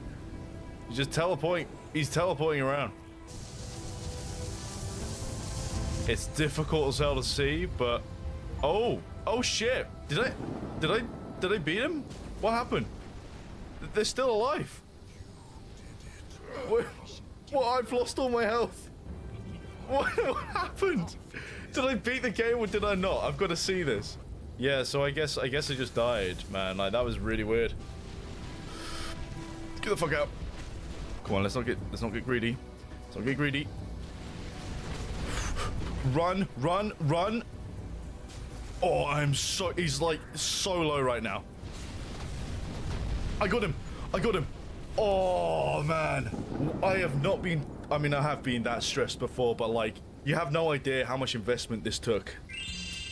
This wasn't your typical barely reviewed game. I believe it got some hype on TikTok, hence the many reviews. But I'm glad I gave it a proper go. As much fun as I did have, I will say it's not perfect, but there is more than meets the eye. With side quests, many abilities, gear, and places to explore. When you play this, you can feel that love was put into this, but the execution, in some places more than others, holds it back. There was a very good reason as to why I was so excited to fly. It's not the fact that you can just fly in a game and that's cool, it's because using the hoverboard in this game as your main mode of transport is infuriating. I mean, you already saw it, but the moment you hit an angle, you're off the board. And that happened so many times that I nearly gave up. up. Not to mention, there are some potholes around the map that if you fall into them, you just can't get out. I'm not gonna lie, some of the building placement felt a bit lazy, but it was the moment where I killed the Guardian and gained flight where everything changed. Because flying around like it's Dragon Ball Z and blowing up planets is fun as hell. I like that this game isn't afraid to give you power if you work for it, and I like the idea that you have 9 days before the big boss fight. Overall, I'd say it's mixed for very good reasons, but mixed ain't bad, and the dev has something to be proud of, even if it's not 100%. Already, my character's looking a little bit bizarre, but I've got a quest, I think. We're under attack. You'll need to head towards the command center. Marcus wanted me to tell you to hurry there when you got up. Alright, it's definitely one of those games, straight off the bat, I'm not gonna... Yeah. Alright, so combat's pretty straightforward. You've got like a basic attack. You can kind of block, and you can also do this if you hold shift. Pretty cool. Make your way to Lucas. Four Eyes is pinned down. Oh, what's going on? I'm dead. Hold E to end it all. End. Okay, that's an interesting mechanic. Whoa, that guy just flew into the air. Some random quote about death. All right, kill 5 German elves. I don't know why they're Germans, but okay. Just gotta kill these German elves. Look quite German. All right. So blocking actually does something pretty decent then. It saves me. Who would have known? Oh, there is actually burn damage. Nice. Cool. That was easy. It's pretty cool that you can find chests. And look at that. I've got myself some armor. So I've seen that these have value. So then there should be a shop, I'm assuming, later. I don't think this stuff actually equips to you. It's just like invisible, right? Yeah. It's just an icon. You don't actually, it doesn't change the character. But I can level up. I don't really know what a viable strat is in this game, but I think Vitality might be a good idea. What's going on? What the hell, man? That is a lot of enemies. How am I going to do this, man?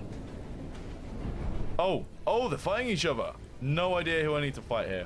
No idea. But I think they're just going for it. Are you on my side? Oh, I think you're on my side. Cool. This guy's my friend. All right.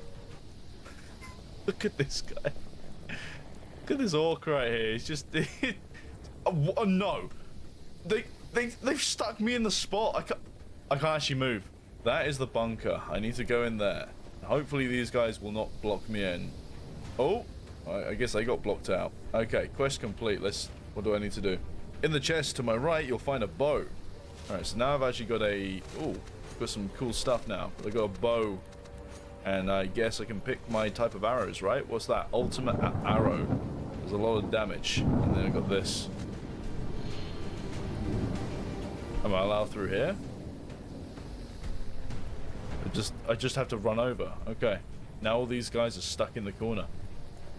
Come on, guys. I need your help. You need to do your job. Alright. Archery's kind of cool.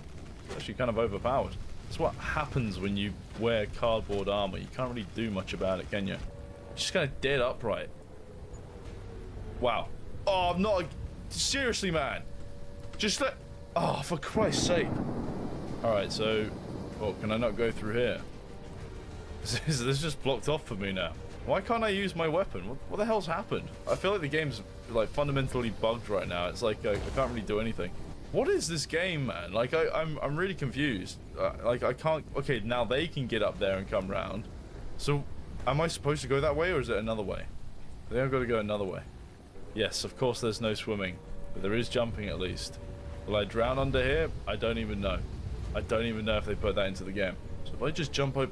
What? If I jump over here... There we go. I think I made it over. Did I? Is this where I'm meant to be?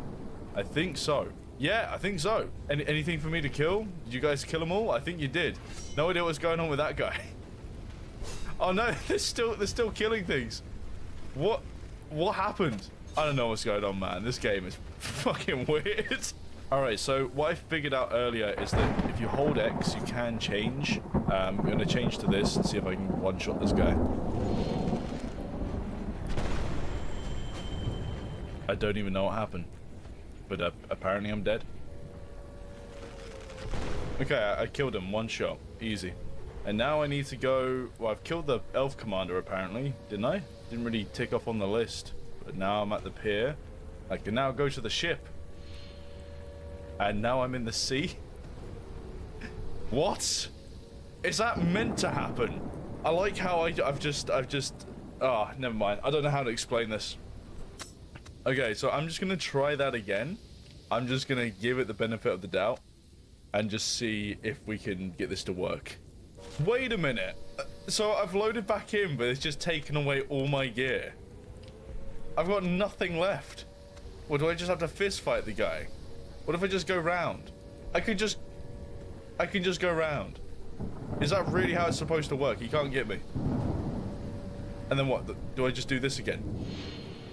And it's just overlaid with ship. I think I've come to the conclusion that this game might be fundamentally broken. It is a work in progress, but I saw this and immediately thought it had so bad it's good potential. But unfortunately, it's so broken that I couldn't explore much of it. I do see positive intent, but maybe this project was a bit too ambitious. Something that's quite commonly seen when looking for gems. People have an idea, some understanding for game dev, and a budget for asset packs. But then shortly after, the spaghetti code goes all over the place and you end up with this. Now, I know it's an early access, but the question is always for how long. I do have to say that this does have the potential to be a goofy bit of fun, and maybe to start off with, fix the critical issues, like the next level not loading in, the barriers blocking the paths, and for Christ's sake, man, let these NPCs give me my space.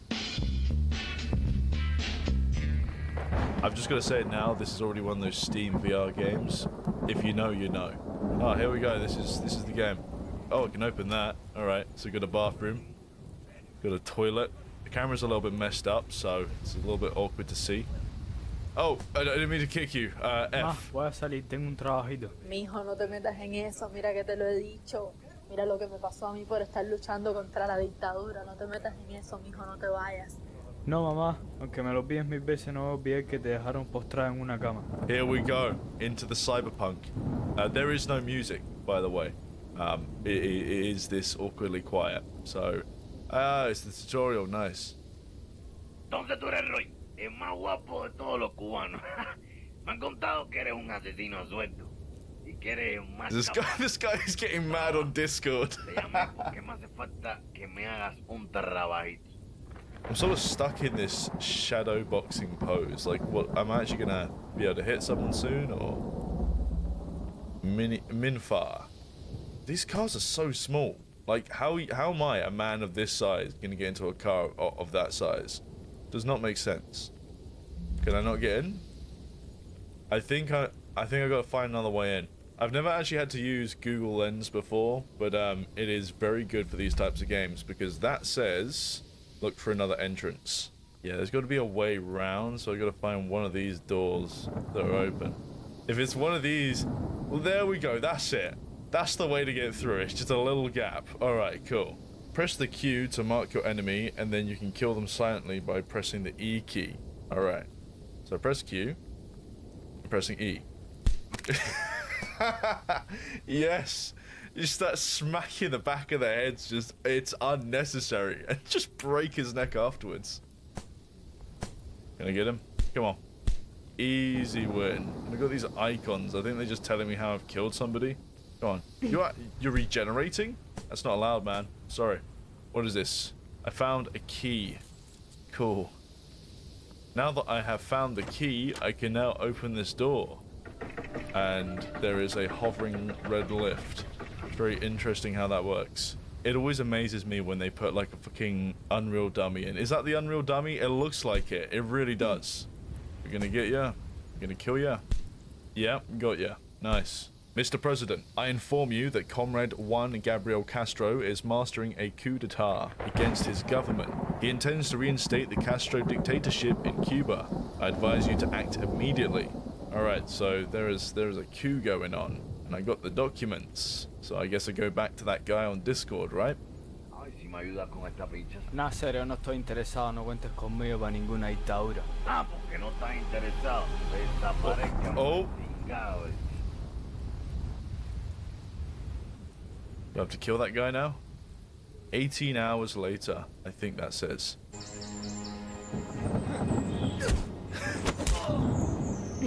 How did I get here? Why is that guy there? What is happening? Okay, so at least there's some background noise. Can I go into the water? No, but I can jump. So now I can jump. And is there any direction for me to go? Fuck no. What's in here? Oh, there's a guy tweaking out. Poor guy can't get up. I need to find medicines, I think. I think that's what that says. It's never a good sign that you need to put an invisible wall here just to stop me from getting to a place before I can unlock it. Just, I don't know, man. Maybe put a fence up there that I need to unlock? Just a thought. Wait a minute, what? Is this what I need to pick up? That was it. I had to pick this up. So a guy needs a fucking massive mushroom just to get well. Jeez. I've got to go to the warehouse now. I don't know what I did there, but like I'm just doing a fucking load. Whoa! Alright, I'm doing something different now. Okay, there is a little bit more to this, but I've seen these asset packs before.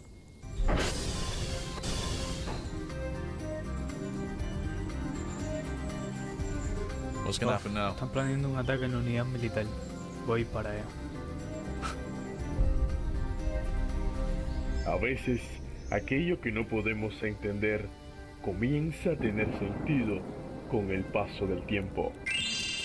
I think it's no surprise that I went into this knowing it would be a bit of a meme, but I never thought it would be so short and so dry. The only highlights of my experience were getting paid by a Discord mod and using excessive force on these poor bastards. It felt lazy, like they wanted to make a game but got bored and just gave up. It might sound harsh and that may not be the intent, but that's how it feels. This is the reality of dumpster diving. You win some, you lose some. And I do try my best just to share the gems, but I'd be lying to you I didn't find many games like this either.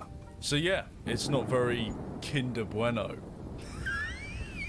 Thank you very much for watching, and thank you lovely supporters both here and on Patreon who fund my illegal dumpster diving habits. And of course, a personal shout out to you, Wicked Slayers and Cyber Wizards. Gibbles by the dozen, the Cuddly Bot, Negadan, the one with severed toes, Abby, Azalea, the Meatly, Basto, Linker, Spooky, Rosalba Gatti, Distant Reality, Arcadius, Adam, Times Twice, Chris Blaga, Scotched Eggs, Big Ram, Grimber, Borky, Ninja Kate, Edric 11, and the consumer of all fish. Creatures found in stories that some believe exist but have never been proven to exist, cryptids have been present in Fallout since the very beginning. One of the series' most recognizable creatures, Deathclaw was once among their number, viewed as little more than a rumor by the various inhabitants of Southern California, before spreading throughout the wasteland and making their existence abundantly clear to all. But for many others, unraveling the mystery is more surprising, as Fallout's cryptids range from interdimensional invaders and scientific abominations to paranormal phantoms and even the spawn of Satan himself. Also characters like the wandering storyteller would have you believe, as the truth is often far less mystical. In today's video, we're running through the known lore of every cryptid to appear so far in the Fallout series, covering their origins, inspiration, and the impact they have had on the setting, before moving on to mention only cryptids and a series of in-game hints, dialogue, and illustrations in Fallout 76 that strongly suggest which creatures will be next to arrive, with chapters in the video's description for each section. Beginning today with the only cryptid to appear in every title so far, in one form or another: aliens. First appearing in Fallout as a special encounter, the existence of aliens was mostly alluded to in the beginning, thanks to advanced technology like the Psychic Nullifier, Biomed Gel, and Skynet, the latter an extremely powerful AI from Fallout 2 that outright stated it was created through the use of alien technology in 2050. But in Fallout 3, with the introduction of the Zetans in the Mothership Zeta DLC, aliens were officially canonized in the flesh, where their impact on Fallout's history was fully revealed, with the revelation that they had been visiting Earth for centuries. Visually very similar to the stories of little green men from our world, the Zetans are a technologically advanced species of small, green-skinned humanoid beings with disproportionately large heads, with a penchant for crash landing and abducting humans, their technology, and apparently just about anything they could get their hands on. And alongside them, two other alien species as well, as their unappetizing alien squid food and alien worm food clearly do not originate from Earth. Despite these frequent trips to the surface, aliens qualify as cryptids, thanks in no small part to the US government and the Enclave. It could also be surmised that to some extent, pre-war society was at least aware of the possibility of such creatures existing. Uncannily accurate depictions of the Zetans appeared in comics, animatronics, and creator of the pre-war religion Hubbology, Dick Hubble, was apparently in possession of an alien blaster too. Their existence was confounded internally by the government in 2062, courtesy of the Palandine UFO report found on the Pentagon Library terminal, further supported by recovered Zetan corpses in Enclave facilities in Appalachia. But widespread knowledge of the Zetans' existence was kept a closely guarded secret, a secret that was closest to being revealed to the general public in 2063. The crackpot conspiracy group Queer Verum discovered a secret government installation in the desert, possibly meant to be Fallout's version of Area 51, and successfully managed to steal evidence they believed proved that alien technology was being used by the government for their own nefarious ends. This smoking gun was in fact the MPLX Nova Surge, an early prototype for the plasma pistol, and inadvertently they stumbled on two closely guarded secrets: the existence of aliens and the pre-war Enclave. Hell-bent on going to the press with their findings, they were undone by a double agent, Dr. Aldwin Morley, with the group quickly hunted down, their discoveries dying with them, as although the final living member, Reed Underwood, succeeded in securing the weapon in a safe, it ended up being recovered by the Zetans anyway. Post-war things are very different though, and for the inhabitants of Appalachia and the Capital Wasteland, the Zetans' existence isn't much of a secret anymore. Invading the surface en masse in West Virginia, and a motley crew of abducted humans led by the Lone Wanderer successfully commandeering a mothership, destroying another one in the process. But the Zetans aren't the only cryptids to originate from the stars, and one is arguably one of the most powerful creatures ever introduced in Fallout lore, the Flatwoods Monster. A staple of West Virginian folklore, the first sighting of the Flatwoods Monster happened on September 12, 1952, after a bright light tore across the sky before landing on the property of a local farmer, and on the crest of a hill the party that investigated claimed to have seen a tall man-like figure with a round red face shrouded in a pointed hood, accompanied by a pulsing red light. Capturing the imagination of many, its legacy would see the sighting commemorated in an annual festival, immortalized in music, documentaries, and other media. Conventional explanations rationalize the sighting as nothing more than the combination of a meteor, hazard beacon, and a very disgruntled barn owl. But Fallout's Flatwoods Monster is something else entirely. In the Fallout universe, this cryptid's origin story isn't too dissimilar.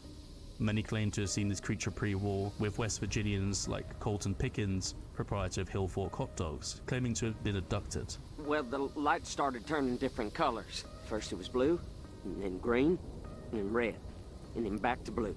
All right, I've heard enough. Colton Pickens, I'm arresting you for drunken disorderly conduct and indecent exposure. Indecent what? What are you talking about? I didn't do anything wrong. Discovered naked and shouting on a roof, police officers didn't buy his story, but thanks to uncannily accurate depictions of this creature found on the cover of Who Goes There, we can surmise that more than one person did come face to face with this creature. The wandering storyteller is more than happy to talk about this creature with you. With my own two eyes, I saw the creature zap him with a purple laser, and then the two of them vanished into the night. But to truly get to the bottom of this mystery, you will need to defeat one yourself and peer under its metallic hood, which will actually reveal a face looking back at you. And it's a Zetan, but not just any Zetan, as tiny malformed legs are found inside this battlesuit, and facing one in daily ops reveals its true name, the Alien Inquisitor. The Enclave are also privy to this information, as we find a depiction of one in their bunker, and the enlightened cult of the Mothman were also aware of it too, as we find warnings of its true nature written in their sacred tomes. In combat, it utilizes powerful purple rays, teleports around the player at will, and will regenerate health near death.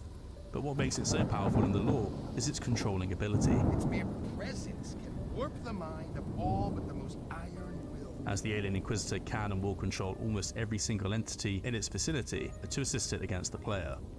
Everything present at major boss fights, other cryptids, and even camp turrets and robots.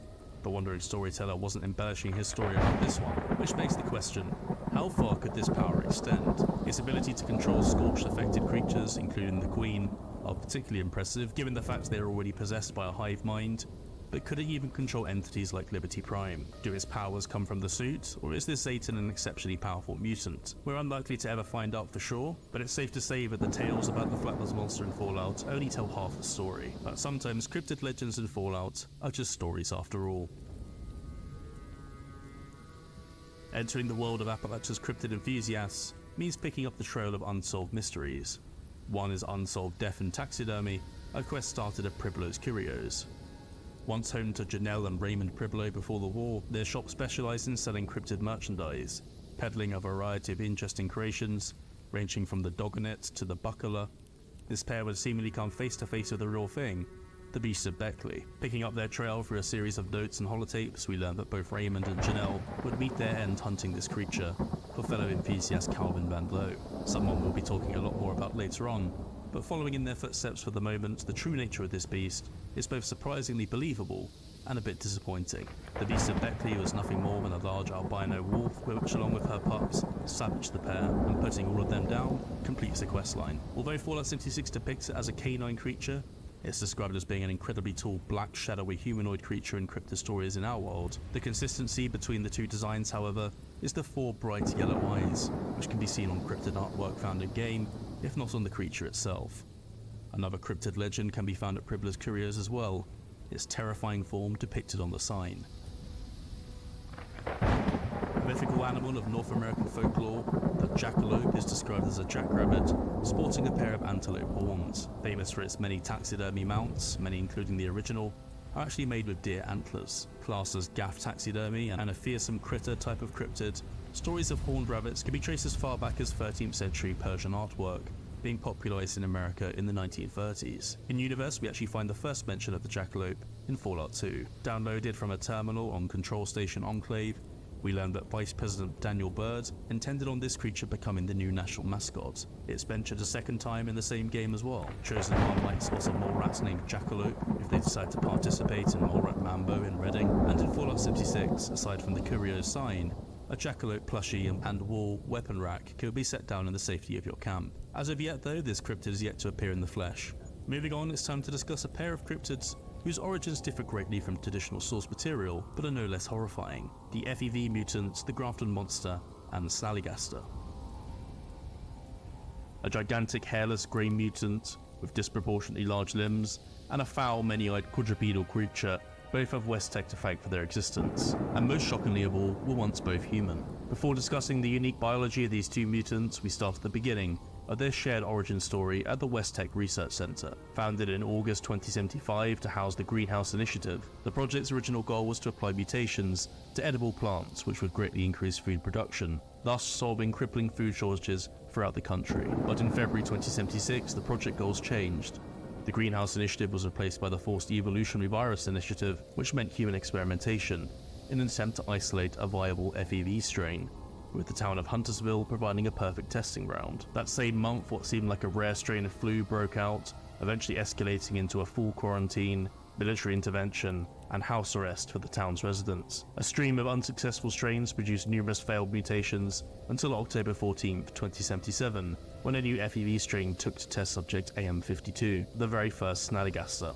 This subject combined traits that resembled a number of different species, sporting an increased number of ocular organs, an enlarged torso, and 2 sets of arms with clawed digits. The scientists described it as a pile of quivering, genetic bio-waste. Still, it was considered a success, as it was a living, stable, functioning subject capable of sustaining itself, left in containment to incubate. The Snallygaster had other ideas though, as we learn in the special report Containment Breach, but it managed to escape on January 3rd, 2078, where it proceeded to procreate, with the mutant spreading across Appalachia. Although based on a local legend, Fallout Snallygaster is arguably the most drastically different appearance-wise. Schnellergeist, which means quick spirits, early accounts come from German settlers in the 1730s, describing it as a half-reptile, half-bird chimera, which would swoop down in the middle of the night to snatch its victims, before draining them of blood, but could be warded off by 7-pointed stars, which can still be seen painted on local barns. This cryptid legend is more accurately depicted on the artwork from the Season 12 scoreboard. Heading back to West Tech, the scientists were very pleased with the success of AM52, so they decided to tweak some genomes for the next FEV strain, and infecting test subject AM53, the first Grafton monster was born. Despite a lack of a discernible head, the subject survived its metamorphosis, far exceeding expectations but growing too large for containment on site. So, on October 23rd, 2077, a truck carrying the mutant set off on a fateful journey. Distracted by the nuclear bombs falling from the sky, the truck's driver John Bunton crashed near the town of Grafton, and the Grafton monster was free. And presumably like the Snallygaster before it, this thing can actually procreate, as these titanic powerhouses can be found throughout Appalachia post-war. Launching tar-like projectiles and slamming the ground with its fists, different variations can be found.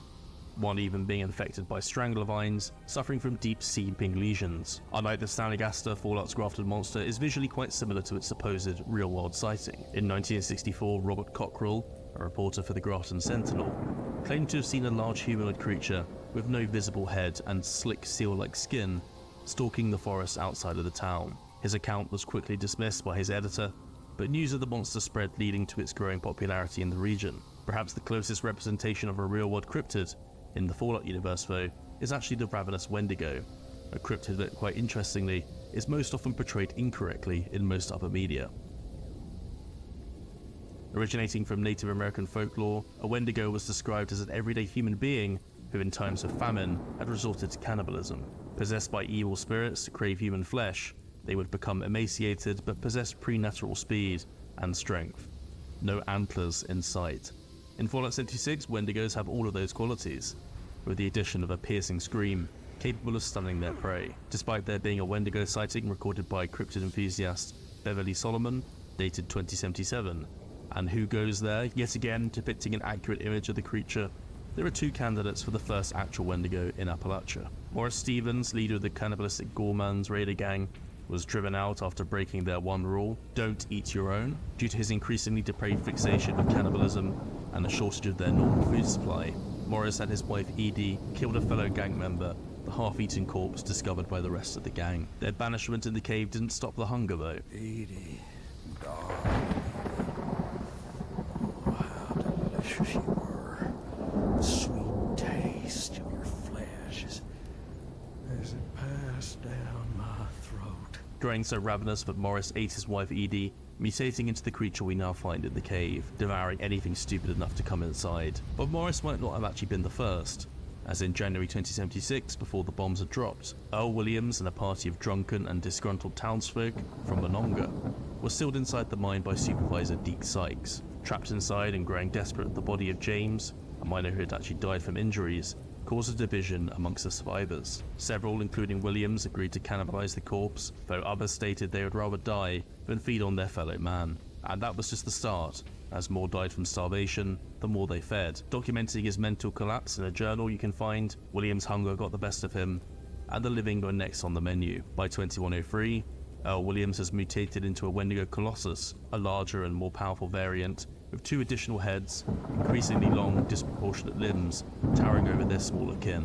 Whether this is due to increased feeding or radiation is unclear, but all variants do share a unique quality. They can often be found amongst feral ghouls, working in tandem with them and not hostile to one another, perhaps suggesting that they are actually a subtype of ferals after all. Not all cryptids are the stuff of nightmares though, and one is actually pretty docile, with conflicting information in-game as to whether it even is a cryptid at all. The Megasloth.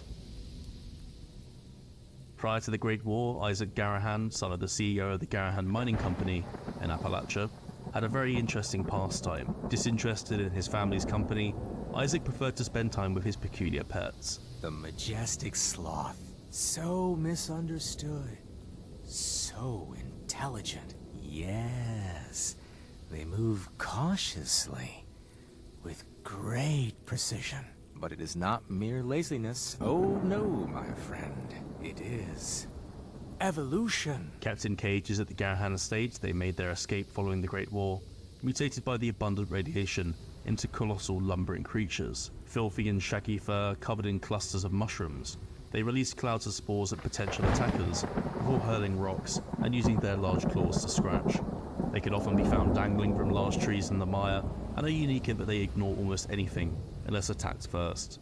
The confusion over their status as a cryptid stems from the fact that these do not count as cryptids in the Queen of the Hunt daily quest, but do count towards various daily and event challenges. Whatever the case, these megasloths were no doubt inspired by the prehistoric megalonyx. Fossils of this enormous ground sloth were originally discovered in Organ Cave in Greenbrier County, West Virginia, a location you can actually now visit in-game.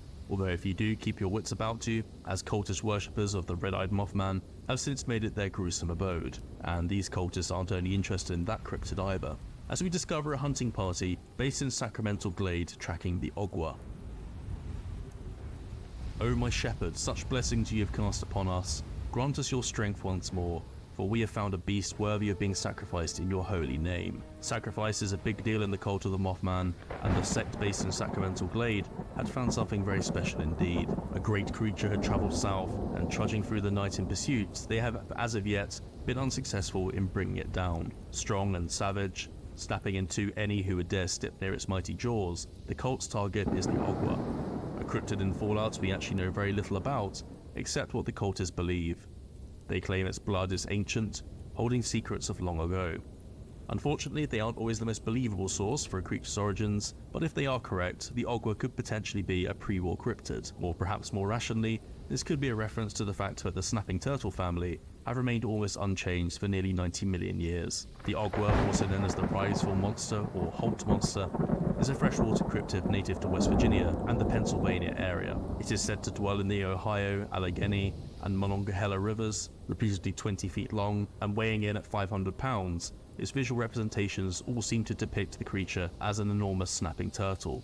Common snapping turtles are native to those regions, and the Ohio River is of course present on the in-game map. Facing this behemoth in combat means avoiding its snapping jaws, lunging attack, and a unique ability in which it will hide in its shell, temporarily protecting it from all damage. Although its exact origins remain a mystery in Fallout 76, it pales in comparison to the entity that the cult hoped to sacrifice it to, as the Mothman is up next. Red eyes to witness the future. Purple to see the lies, but orange? Green? That remains to be seen. Stalking the dark forest of Appalachia, the Mothman remains one of Fallout 76's greatest mysteries. A cryptid creature, in actuality, it is not a single entity, with numerous Mothmen having a variety of different eye colours and temperaments. Some will stalk you, others will hunt you, some are worshipped, and others impart wisdom, made all the more confusing by close ties to another one of Fallout 76's greatest mysteries. What we are left with is more questions. Why is the red-eyed Mothman considered divine? How did the wise Mothman become wise? And what is the significance of all Mothman hatchlings having orange eyes? All questions I have attempted to answer in a full-length video about the cryptid you can check out on the channel. But in today's video, I'll try and keep this section much shorter. The Mothman of Fallout 76 is known to have existed before the Great War, featured in the tales from the West Virginia hills as a hostile red-eyed beast, preying on those in the Point Pleasant area. And despite its vicious reputation, it garnered quite the following. And it's a pretty similar origin story to the real-world sightings of this legendary cryptid. We find the Mothman statue in Point Pleasant, and multiple shrines spread throughout the town. But it is in fact the concealed church where we learn of the first actual sighting after a successful summoning, and the schism of the cult who worshipped it. Brother Charles was visited by the creature on October 22nd, 2077, who warned him of impending floods the next day, and the only way to survive it would be to find higher ground. Those that took this very literally stood on the roofs of the town, and the others, including Charles, found sanctuary in Lucky Hole Mine. And on October 23rd, those that hid in the mine survived. What comes next is where the mystery deepens, and the second schism of the remaining cult members. With the introduction of two beings so mysterious and unknowable, legends about them don't even exist. The Interloper and the Visitor, which I believe were actually in opposition to one another. My theory is that Fallout's Mothmen were once wild creatures, perhaps originating from the stars, with their natural eye colour being orange. Hatchlings share this eye colour, but depending on outside influence from these two interdimensional entities and environmental factors, their eyes change. Green being the simplest to rationalise, it's just irradiated, which leaves red versus purple. On one side we have the Interloper, the red-eyed holy Mothmen, and the followers of the Winged One, the hostile cult we find throughout the region. The Interloper currently inhabits Lucky Hole Mine, where it craves blood, and the cult which worship it often unknowingly provide just that, pouring the blood of the sacrificed offerings onto its roots, and even using their own in some instances. The red-eyed Mothmen act as shepherds, drawing more people to the cult to keep the offerings flowing. He is our shepherd, guiding us through the darkness to his divine light. Where his wings flutter, I will follow, and I will not fear the darkness of night. Within this sect, knowledge of the Interloper appears to be a rank one can actually obtain, called a Brother of the Wood. The only non-hostile member we can actually speak to, Stephen Scarberry, has this to say on the subject. Maybe one day I will become a child of the wood. I just need to... Oh, hello. Don't mind me. Just ruminating. But in opposition to them, we have the Visitor, the singular wise Mothman, and the cult of the Enlightened, and I think there's actually a very good reason why only one Wise Mothman exists now, because the Visitor is dead. As a side note, prior to the introduction of the Visitor's body in the Deep during the Wastelanders update, you could actually find multiple Wise Mothmen in Appalachia, ones you could actually kill in a random encounter. But the moment the Visitor's deceased body was added, that number reduced to 1, which can only be met in public events Mothman Equinox and Path to Enlightenment. The former, a seasonal festival held by the Enlightened so they can absorb neurotoxic dust from the Wise Mothman. Interpreter Clarence has more to say about that.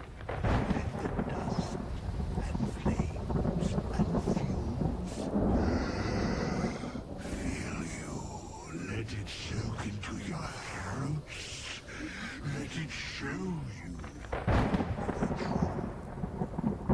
And the biggest difference between these two cults is the apparent acceptance that this Mothman is not a deity, but it does have cosmic wisdom. The Wise Mothman is a single entity, though immeasurable in power with knowledge beyond the age of man. He is but mortal nonetheless. The red-eyed pretenders are wild animals. And more than that, speaking to another member, Observer Johanna, she has quite an interesting story to tell. My brother Yella, he tried to clone him, you know. So foolish. His wisdom was not his at birth. The little ones, they eat poor Yella. Her brother Yella tried to clone the Wise Mothman, but he was foolish, she says, as his wisdom was not at his birth, and the hatchlings ate him.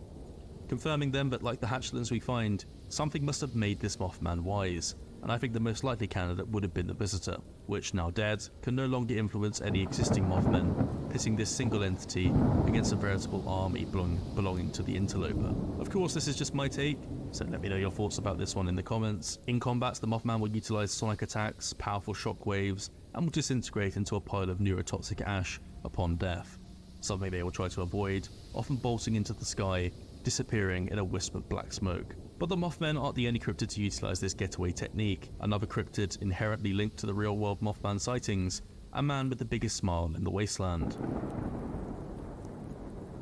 On your travels, you may now encounter Indrid Cold, or as he is also known, the Smiling Man. A cartoonishly wide grin and unmistakable in his black Jack Gordon outfit, he actually won't speak to you until you initiate conversation, creepily staring at you as you circle around him.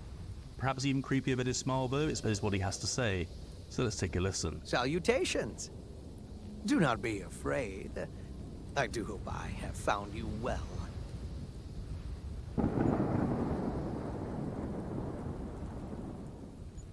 Indrid, a pleasure to make your acquaintance. What are you called?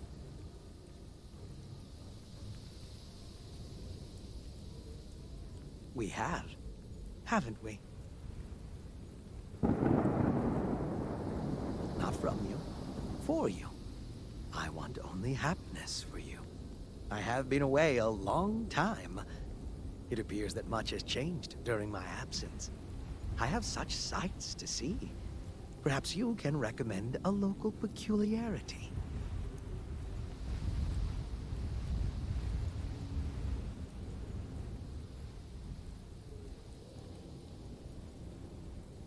Am I?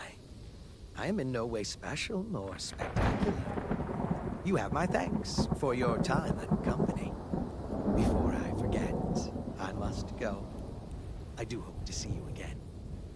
He introduces himself as Indrid Cold, and the Smiling Man is in fact a reference to a real cryptid sighting of the same name native to West Virginia.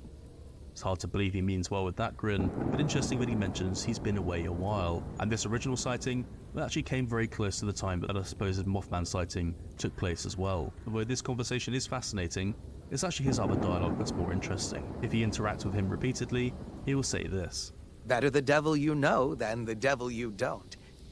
At least, not yet. I've heard the moon can be blue, and I trust that to be true. Ever dance with the devil under a blue moon? Acting as a kind of herald for another cryptid, the Blue Devil. I really must be on my way, as must you.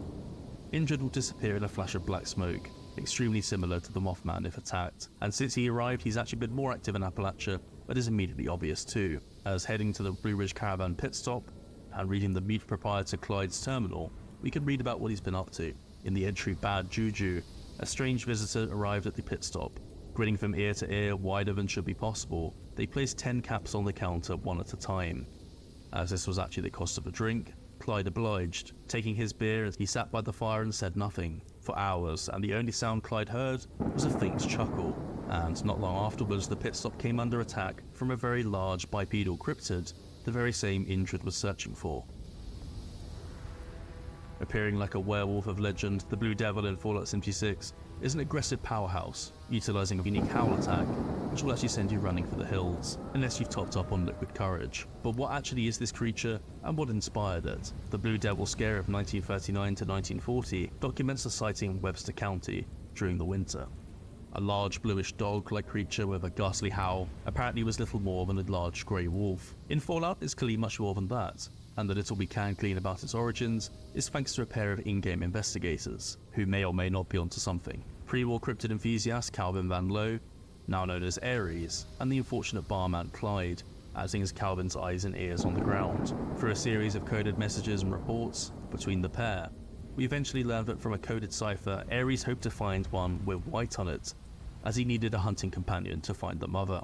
Reading the investigation report note, it reads, "Color variations are limited, especially local specimen. Dark black hair is most common, appearing almost blue in certain light. None were white like you suggested." Although Clyde's investigation does not name a specific species the Blue Devil originated from, he says that they used to be bred for racing and then fighting before the Great War. This continued after the bombs dropped, but Clyde has not fully determined a reason for the Blue Devil's immense size compared to other canine-like creatures, going on to say that the size could have something to do with that place and what's nearby, although the note does not clarify what that place actually is. So not really anything final from this, but notably you can find Emmett Mountain disposal site pretty close by. Perhaps the Blue Devil is little more than a giant mutated breed of dog, which I currently believe might be a German Shepherd. My rationale being that German Shepherds were originally bred as sheep herders, racing sheep back to the pen, but are now often used for a variety of uses, including search and rescue, police work, and even warfare. Get your theories down in the comments though, as this mystery is still unsolved. Speaking of sheep and Calvin Van Loo, leads us nicely to our next cryptid. A woolly-haired cryptid reported across numerous counties in West Virginia. In our world, Sheep Squatch of Fallout 76 is one of the most fascinating cryptids we will cover in today's video, as it's a tale of falsehoods, myths, and the revelation that this thing might have actually been knocking around long before the Great War began. Calvin Van Loo, although fascinated by cryptids of every kind, was obsessed with this one above all, so when the Beige Company commissioned him to create an imposter sheep squatch in an ambitious attempt to seize land, he jumped at the chance. The company intended to use the increased sheep squatch sightings to throw property values in Lewisburg into freefall, so they could buy the town, sending 2 operatives to assist Calvin, Bo Peep and Big Bad Wolf. Calvin hoped to use it to draw out the real thing, and after initiating a mating protocol by accident, it maimed Calvin beyond recognition and escaped into the wastes. His injuries so severe, he became Ares after the ordeal. Bo Peep was slaughtered by the Rogus Ultron, and Big Bad Wolf failed in an attempt to decommission it, but did manage to lay the groundwork for us to finish the job at the pylon ambush site. Case closed, except not quite, because the real thing was actually out there the whole time, before the war actually started. Cryptid hunter Ray Gary was left crippled after encountering one, choosing to keep the experience a secret. 2 graduate students, Michael Turner and Cindy Holloway, met their end on our date night. Suspicious quill was found at the site, and the creature's presence drew the attention of Toxic Larry, a half-crazed animal-like mounted man. Strong muscles. A stench. Like it's been around for centuries. Hiding in my lands. Feeding on my prey. Well, not anymore, it don't. We don't find his body anywhere, so perhaps the creature ended up eating him for lunch. But if his nose is to be believed, this creature might be far older than we realized. The Wandering Storyteller, of course, has his theories, his most far-fetched theory being this one. How could such a vile creation exist? The product of fornication, carried out far from the eyes of God.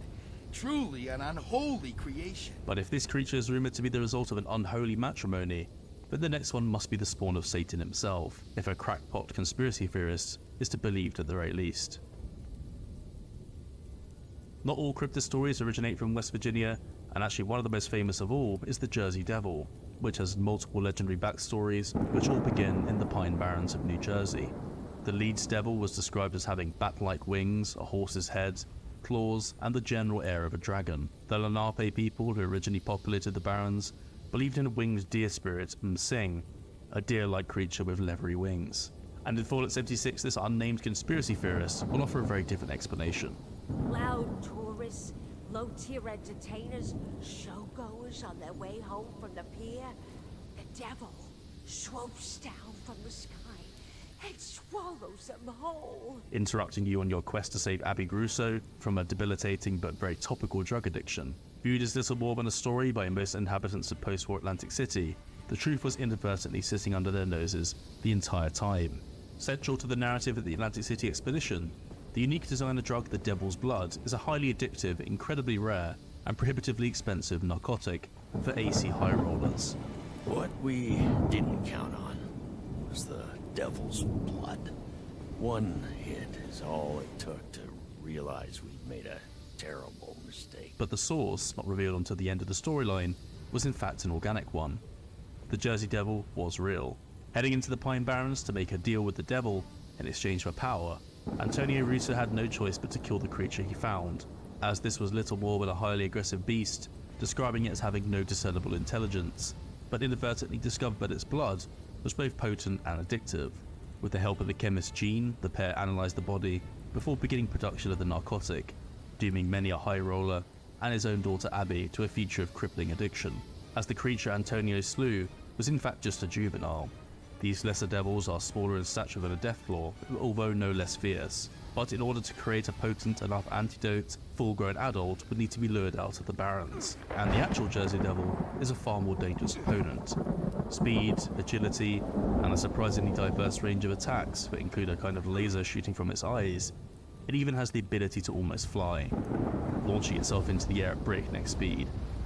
Currently, how such a creature came to be is a complete mystery, but my guess, given its similarity to the Deathclaw, itself a pre-war genetic construct designed to assist in open warfare, this creature could be a variation of that, born in a secret lab somewhere with lots of new abilities to utilize. We will have to wait and see how this cryptid is explained in universe, but finding answers to everything isn't always possible when it comes to all of Fallout's cryptids. Ghosts are canon in Fallout, with 2 confirmed paranormal beings appearing in the series so far, and a third potentially on the way, and a rational explanation for their presence, whether it be science, radiation, or the stars, cannot be found. Ghosts simply exist, although there have been multiple characters called Ghost, a ghost farm, and even ghost people. The first actual ghost appeared in Fallout 2.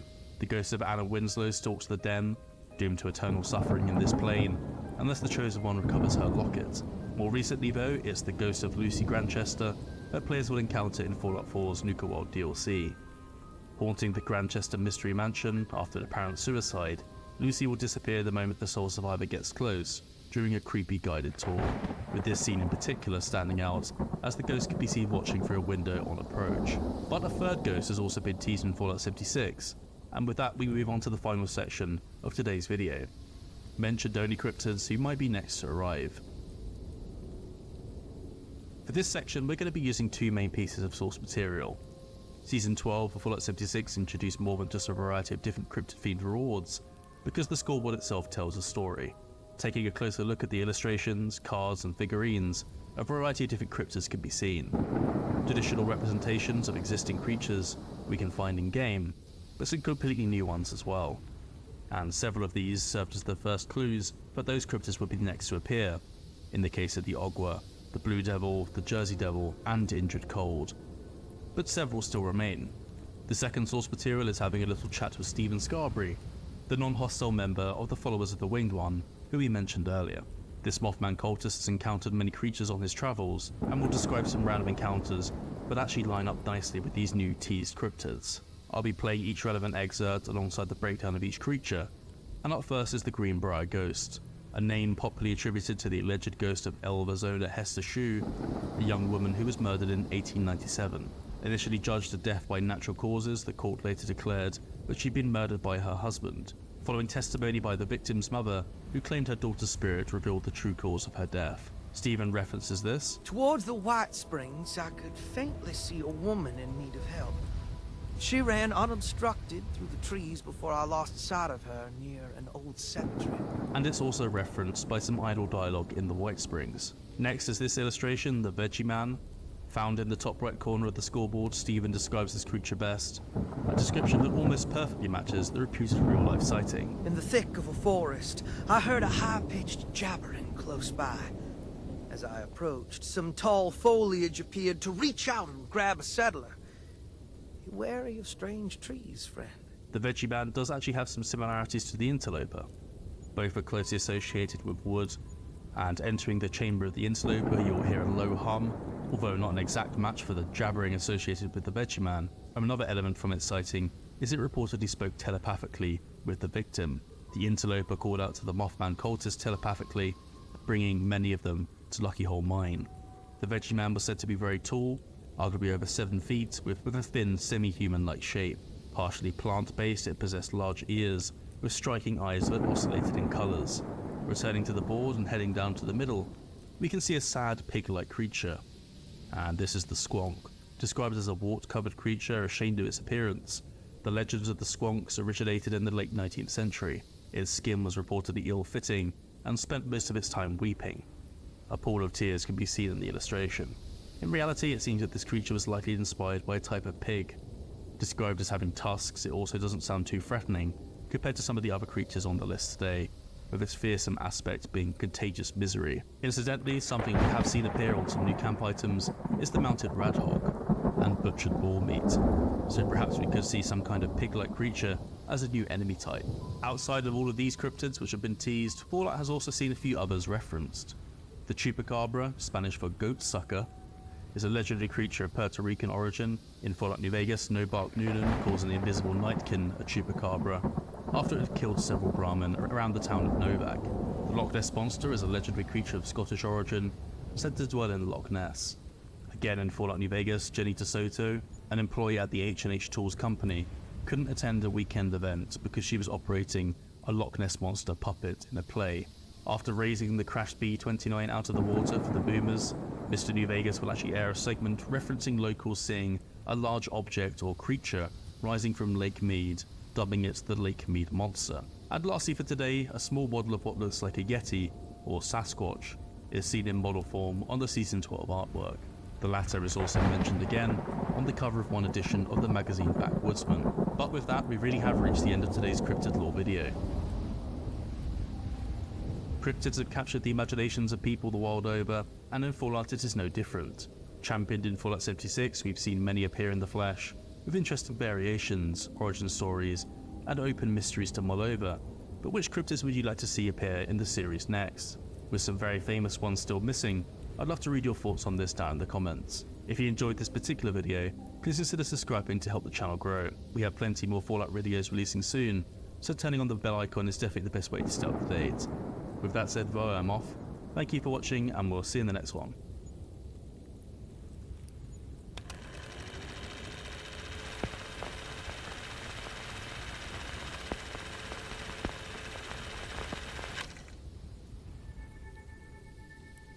On March 3rd, Doomworld user Veg posted on the forums he had finished a tribute map that he had made for Doom 2 called myhouse.wad. Last August I lost a good childhood friend of mine and took it pretty hard. When I was visiting my hometown for his funeral, I connected with his parents, who shared with me some of his old belongings. Among them was a copy of an old map of his, backed up on a 3.5-inch floppy from high school. Thomas and I were into amateur Doom mapping in the early 2000s, but I had never seen this map of his prior to uncovering it on one of the floppy disks. As a way of paying tribute to him and all the great memories we have together, I took the plunge and installed Doom Builder in order to polish up his map and add a few modern amenities just for convenience sake. Described with a 10-minute runtime, myhouse.wad, WAD being the file format for Doom maps and mods, was ready to download for anyone to play for themselves. Making maps of your house was all the rage back in the day, but I feel like this is a pretty adorable and detailed tribute to my friend, and a great way to share something of him with a community we loved. Miss you, Tom.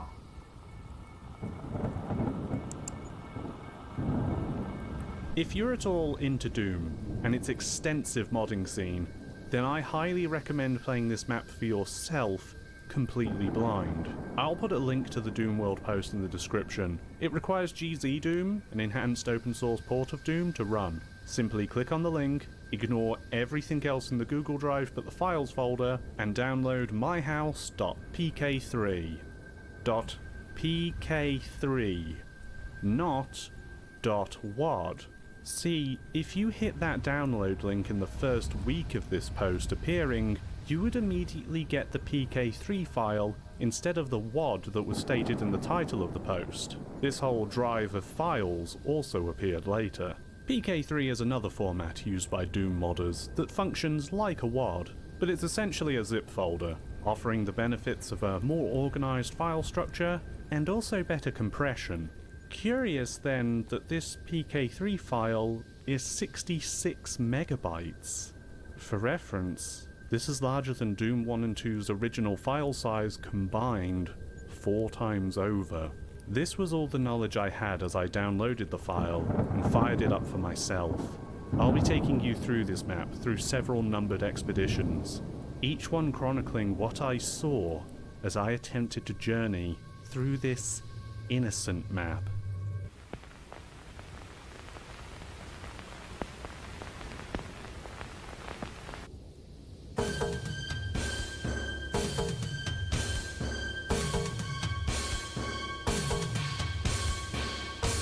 That's cute. So I started this journey, picking ultraviolence difficulty because, frankly, I have an ego. The first thing I notice is a discomfortingly long load time.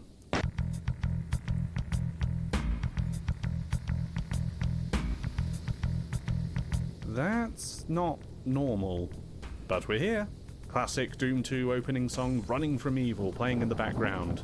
National anthem of Doom wads everywhere. The house is rendered adorably, big wooden walls and windows dotted around, featuring a spacious yard, a front porch area, and a large garage which leads into the house itself.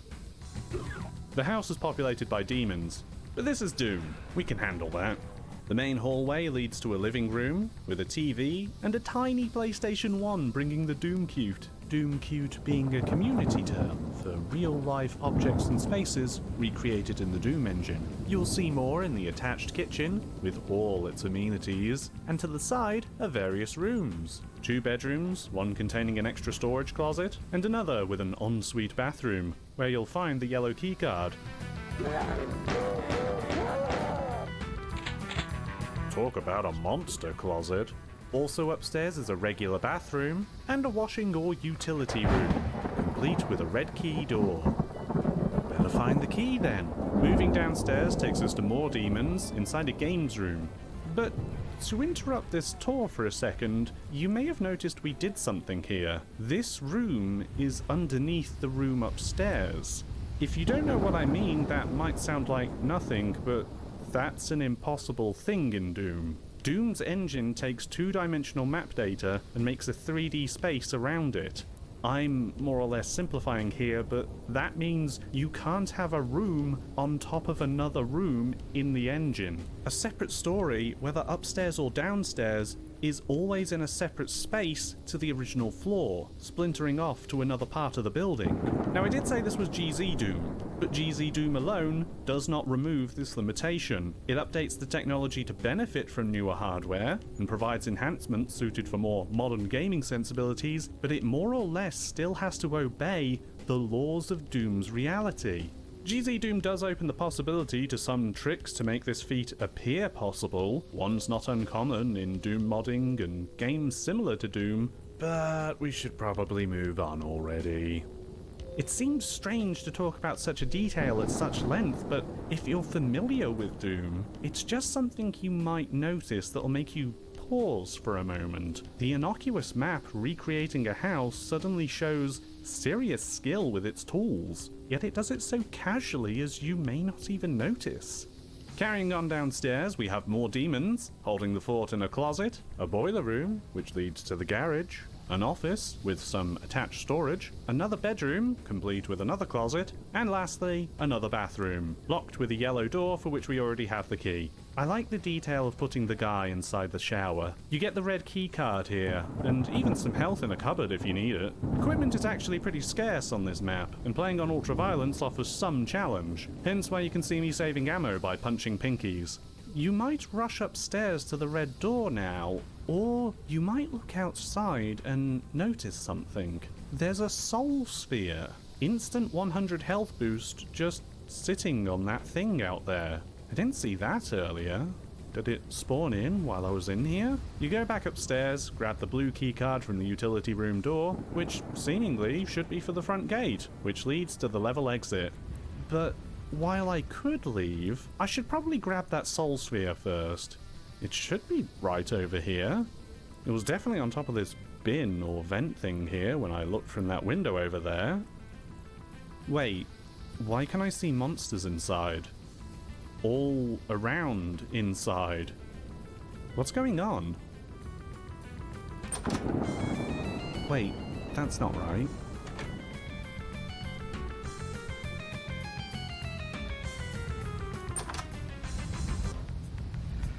The music just reset.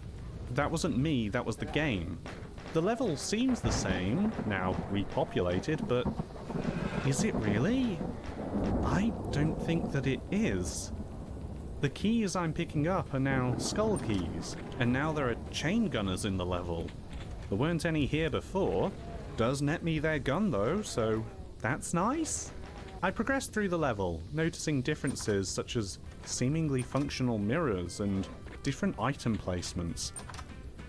You might think to just leave already, finish the level, but no. You now need the blue skull key to exit. But then the cupboard to get the blue key is now a stairway to an attic. I didn't even know there was an attic to this house. But that's fine. With the blue key acquired, there's nothing else to stop me from exiting. The doors are gone. I'm not locked inside, I am trapped inside. This closet too has appeared, I think. It seemingly goes nowhere. I can't help but notice also the classic Doom 2 Running from Evil song. Does it sound wrong somehow?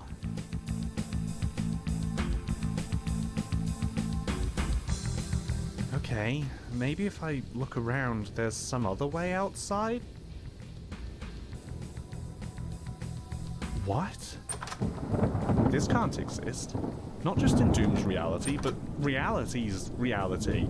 The corridor takes me to some new room, never seen before, featuring a fireplace and strange different decor, and a can of Pepsi that I pick up. I want pop? But no way out. So I leave. The doors still aren't there. I turn back and...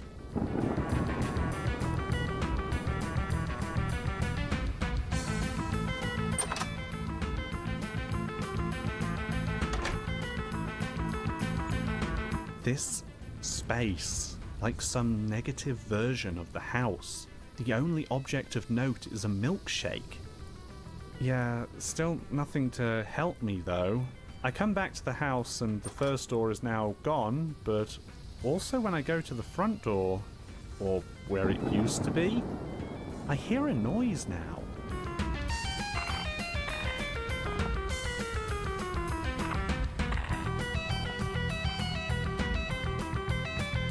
Was this always behind here? I push the bookcase aside and find an odd room hidden away back here. Are those cat litter trays? Anyway, I guess I'll press the breaker.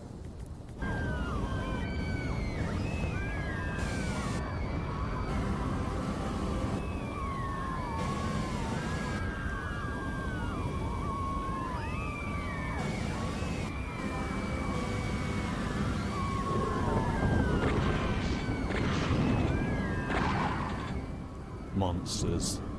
But not the monsters that we know. Flood the dark, smoky house.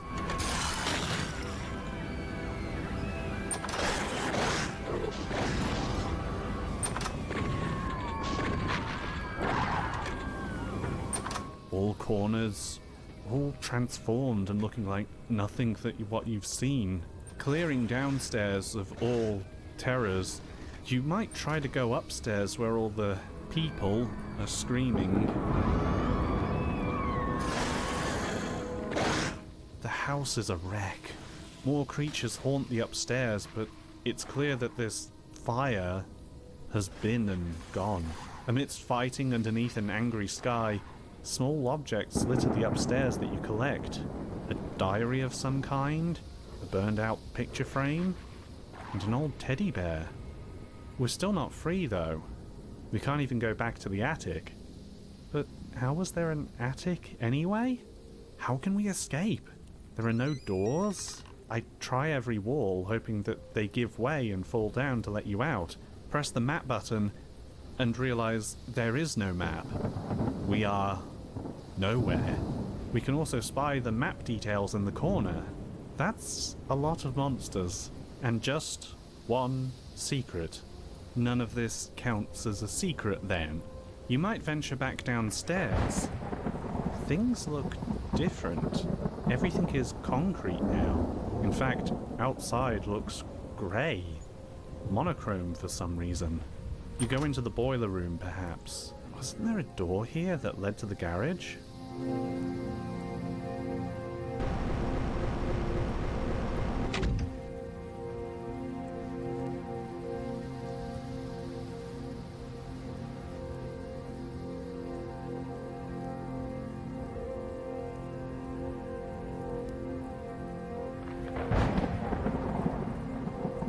It's at this point in my journey I begin to feel somewhat weak.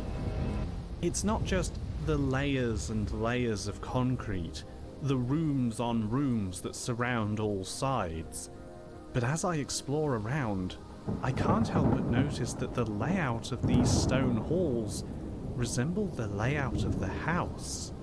Sometimes bigger, sometimes smaller. Except in here, there's at least no...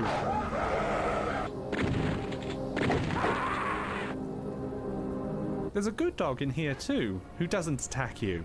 He does bark excitedly when he comes up to you, but he just sits down beside you. Because he's a good dog. He didn't startle me the first time he did this. He didn't. He's a good dog. This isn't how I found out that the bad dog dies if the good dog dies. I didn't find out at all that struggling through and killing the bad dog will kill the good dog as well either. None of these things happened. None of these things had to happen. The area is a maze of one-way doors and illogical geometry. I find a plasma gun at one point, which is appreciated, though I'm still almost at a loss navigating this place. I feel curiosity overtake me, and I throw myself into the abyss between buildings and hit the bottom.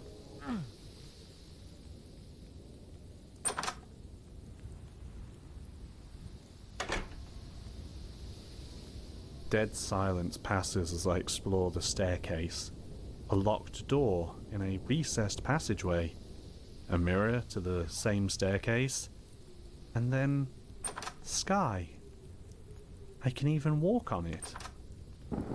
There are walls here, but I can walk on it. Nowhere to go, though. So I try another door.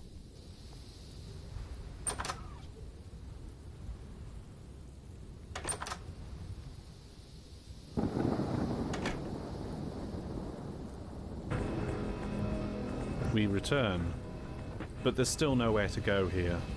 The only thing we can do is go back downstairs and enter the concrete jungle again.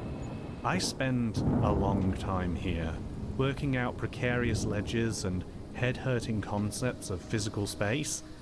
Eventually, after passing through hallways that don't make sense and falling so many times down into holes, I find something new.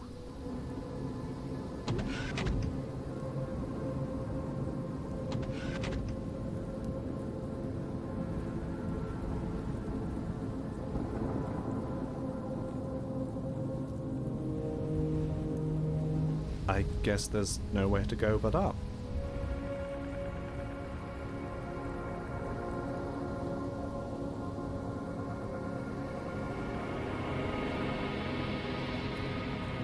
don't even know what I can say anymore. I check the gate information, and I would like to go home, yes. It says cancelled, sorta, but the gate's right here, so let's just get on board.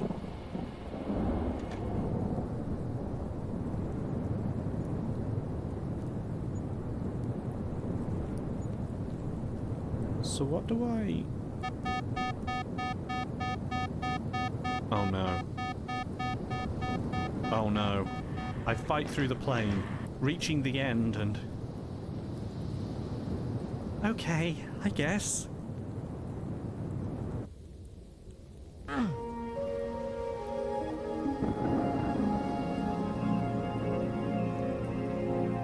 This isn't the same as before. The house is now seemingly abandoned, and plants have started to take over the structure. The whole place is empty wherever you look. It's sad. After all this, I feel this strange hollowness underneath me, even amidst all that's happened here.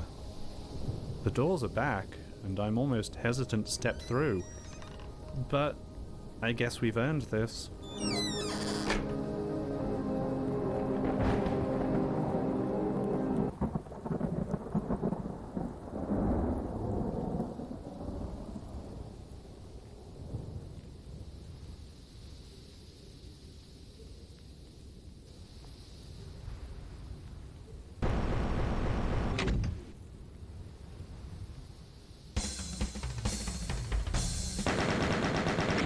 I finally exit the level. Don't worry about that low kill percentage. If we move on, we come into Underhalls, Doom 2's second mission. This isn't part of the mod, it's just level 2. Same as it ever was. They did say it was just the one map. What a fun little come down it is to play this after all that. And you should play it. You should play through all of Underhalls. Get that super shotgun and have yourself a time. Play it through to the end. Because when you're done with that level, expecting to go through to map 3, the Gauntlet, or Gantlet,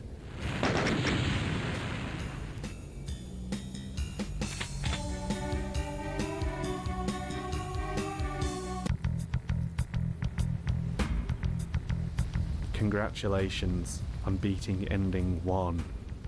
You haven't even seen half of what's here.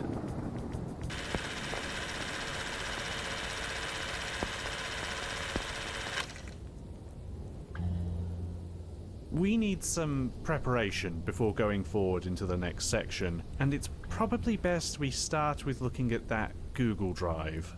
All the files are credited to one Steve Nelson, and there are a lot of extra things inside here for you to look at, including a journal text document, prominently displayed for anyone to read. This document expands the thoughts of the author from that initial Doomworld post, talking about how sad they were that their friend passed away, and talks about him inheriting his friend's map after the funeral from his parents. But glaringly, on this page is something else. A single word highlighted in blue.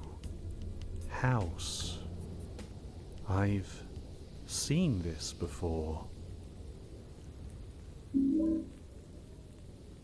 House of Leaves is a book by Mark Z. Danielewski, released in the year 2000. The book has no small amount of reputation for its winding rabbit hole narrative and bizarre involved structure. And this map, this Doom mod, takes clear inspiration from House of Leaves. You never thought I'd ever say a sentence like that. I should point out I am not an expert with this book. It's been deconstructed, analysed, and theory crafted about for decades, and I only finished reading it this year. In fact, 2 days before this map was posted. Is this coincidence or providence? Some of you familiar with the book may have noticed connections already, most prominently with the sign at the end being a very cheeky and overt nod to the story. Navidson Realty. Navidson is the name of the family in the book's main story, the Navidson Record, which chronicles the journey photojournalist Will Navidson and his family takes when they begin to notice the space inside their house is shifting. First by being a 1/4 of an inch bigger on the inside than it is the out, but then forming new doors and rooms inside the structure, including a jet black corridor that impossibly stretches forth for miles into space that doesn't exist. I hope those not familiar can see the connection here. If you're thinking about liminal spaces being an inspiration too, yeah, keep that in mind, we'll talk about that later. It's worth noting too that the Navidson record is actually a story within the story of House of Leaves. The Navidson record is originally written by an eccentric old recluse named Zampano, who passes away, and the story is discovered by a man named Johnny Truant. Johnny reconstructs the writing, but slowly, bit by bit, he begins to become undone, feeling his grip on reality slip. This journal takes most inspiration from those sections of the book, though with thankfully less hallucinatory sexual experiences. Don't ask. But there's one other quirk of the book's formatting. Each utterance of the word house is highlighted in blue.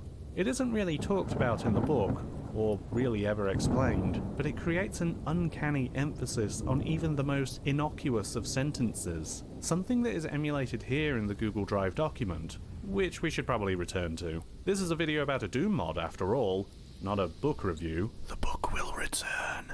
I hope you're ready for that. The journal doesn't get as crazy as House of Leaves in content or structure, but what's written here does tie into my house. To briefly summarize, Steve works for months on this map, from August 2022 until March 2023, when it's launched. There's even a note about the wrong file being uploaded, seemingly against his will. He begins an obsession with making this map that begins to sap at his energy and his sanity. He forgets making sections, loses sleep, spends more and more time in his days and nights map building. He also describes in detail some vivid dreams that he has, and the first, in this struck-through paragraph, might seem familiar. I had the strangest dream last night about my childhood friend who recently passed away. We were playing Legos in his basement like we used to do as kids, and when I turned around, he was gone. The house was empty and silent.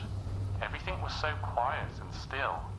I started to smell smoke and hear screams from upstairs. I ran upstairs, and when I got there, the house was just a burnt frame. Smoke was getting thicker and thicker, and I could barely see or breathe. I searched for my friend, but I couldn't find him anywhere. I couldn't see anything. I started to panic and then found myself outside in the fog. I was alone, but I could hear low growls in the distance. We could spend ages analysing the words in here, but there's much more to be done, so I'll be referring to elements from the journal and other features from the Google Drive as and when they are relevant. There is one last thing to look at here though, a newspaper clipping from the photos folder of an obituary for Tom. It gives us a small look into his life and who he was before he died in his home at age 35. He seemingly lived well, reconnected with his high school crush, and spoiled his pet cat. I don't know. I just thought this should be mentioned before we enter.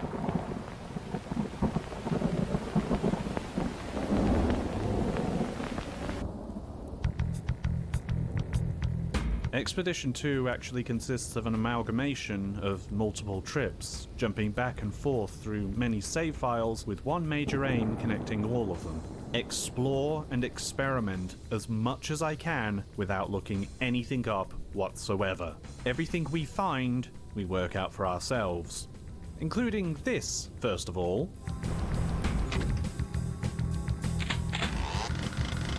Didn't realize that was there the first time. If you try to get it after the first house, there's only a strange silhouette of where it should be, which is how I became aware of it. This would have helped slightly in the earlier areas where ammo is scarce, though now it's perhaps less necessary because of the run through underhalls.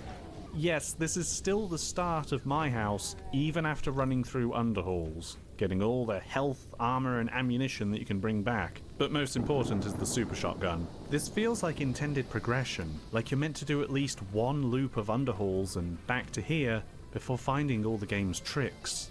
The extra firepower is needed.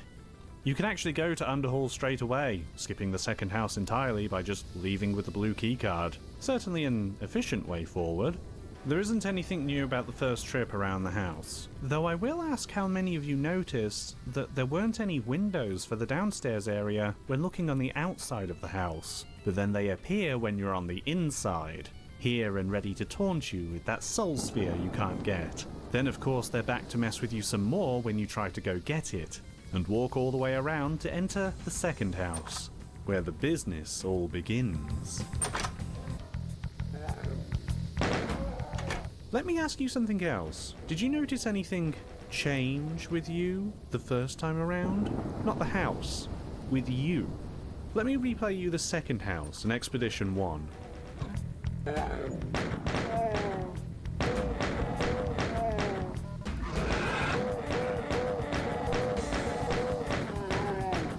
Would it help if I give you a comparison between the first house?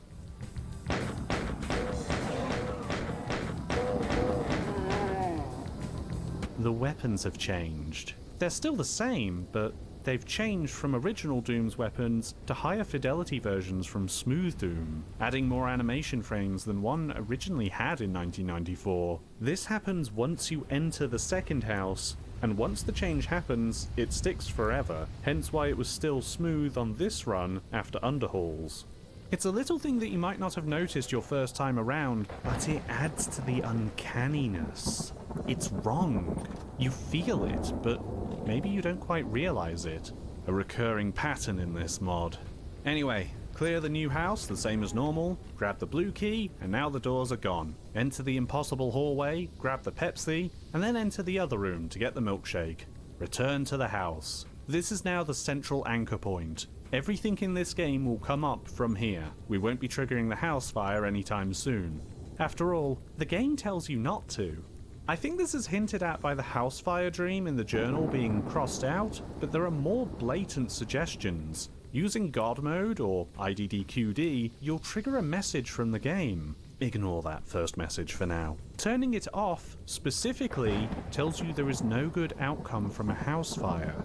Going through that burned out house will lock you onto the ending that we received. However, enabling God mode gives a different message. My reflection winked at me. I covered the mirror in the attic just to be safe. Interesting. Sure enough, in the attic, that may or may not exist, is a covered mirror. We can't see ourselves, but we can see something else. A blue bauble of some kind? It's not here next to me and I can't seem to get to it. I wonder what I'm meant to do. I was in the bathroom, standing in front of the mirror, shaving. As I looked at my reflection, I noticed it winked at me. It was so strange and unexpected that I threw my razor at the mirror. I was so scared that I expected the mirror to shatter, but instead it stayed intact. I was even more surprised when I put my hand through the mirror and I could feel the glass. I kept going and I was able to climb all the way into the mirror. It was like a tunnel. When I looked back, I saw myself in the mirror, and this time, I winked back. I still can't believe it was just a dream. There's many mirrors in this house to check. Oh, sorry. The game plays a Discord notification sound about 10 minutes into the map. I didn't want to call attention to it before, but yeah, just another way the map kinda messes with you. I don't have notification sounds turned on, so can't get me. After checking all the other mirrors, in this one bathroom, I can climb up on the sink, and then...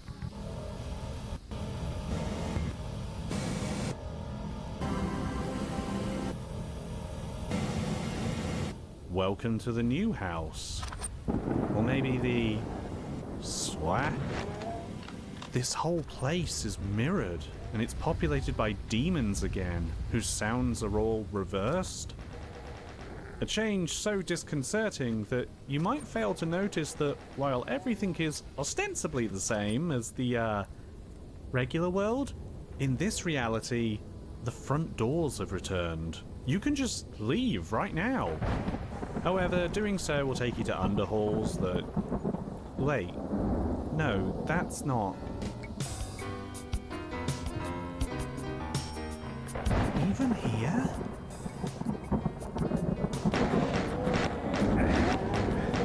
The whole level, completely flipped and populated by mirrored monsters. Beating the mirrored underhalls takes you back to the house in the mirrored world, complete with a new song rendition too. but I'd say it's wise not to do this at all, as you lose all your weapons going into the mirrored underhalls. There's a few other reasons for progression's sake. We should do what we came here for, though. Head up to the attic, where we saw that bauble. Ah, Christmas makes me happy too. It's weird seeing through the looking glass and into the normal world. More normal, anyway. Hey, is that a baby's crib over there? I don't recall there being one in the real world. Can I take that bottle? Oh, that's dark. Well, don't really know what else I'm doing, so can I go back? Yes, I can.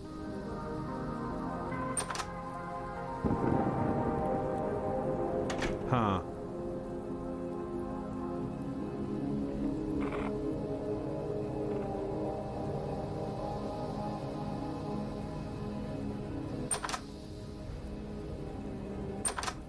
Huh.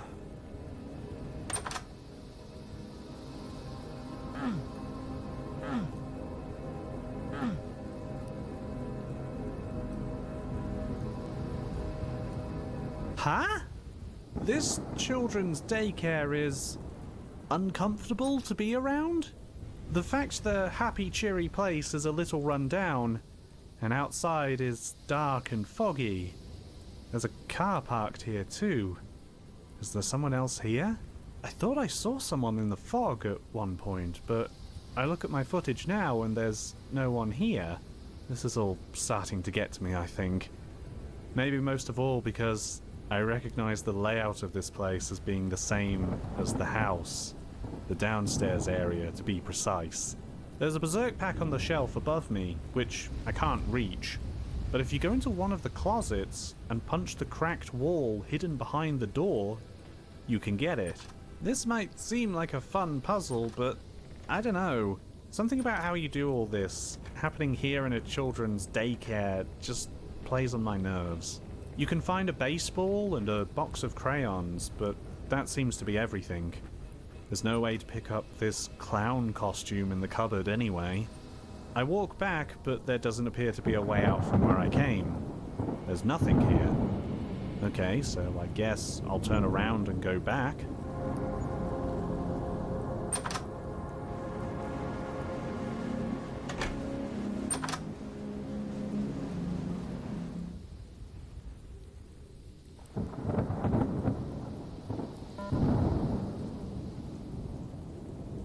Oh, you've got to be kidding me. He has so much health! Oh my god!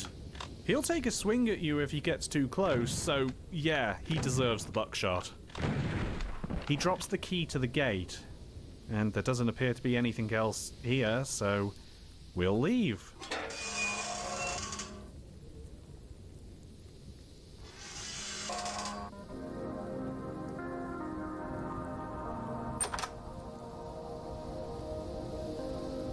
Okay.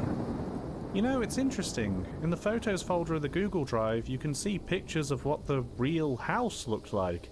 Yeah, remember this was based off the friend's house?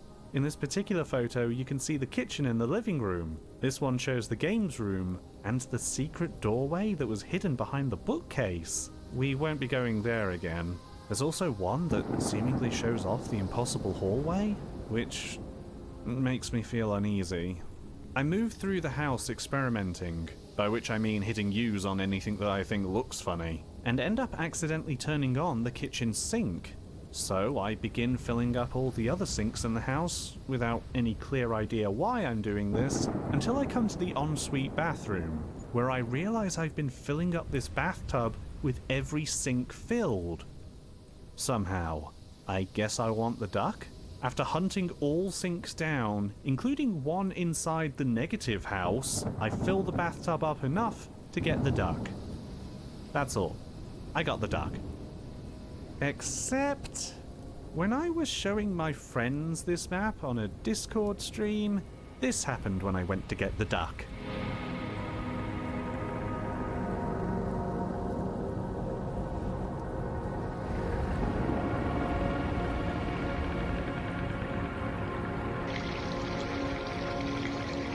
Feeling unwell again.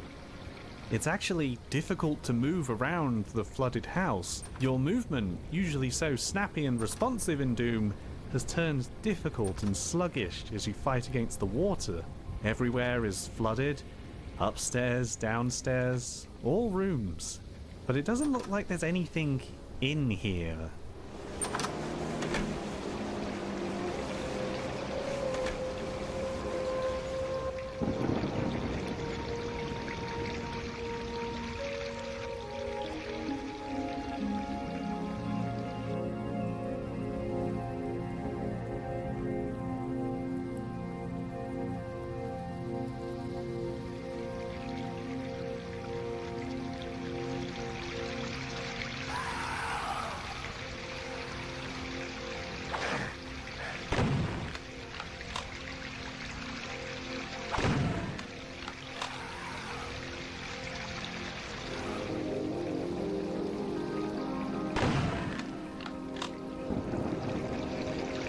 You might be familiar with the kind of liminal spaces this game has been drawing from.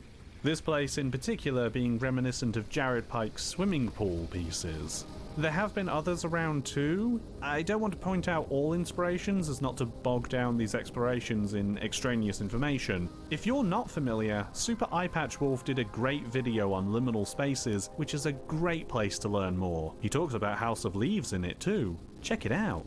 Back inside the bathhouse, you might be forgiven for thinking you're meant to jump off the side or down this hole. Doing so has us fall into the sky room of the end of the staircase we saw earlier. But this isn't where we want to be. What we want is inside the bathhouse, which, by the way, resembles the house in its layout once again.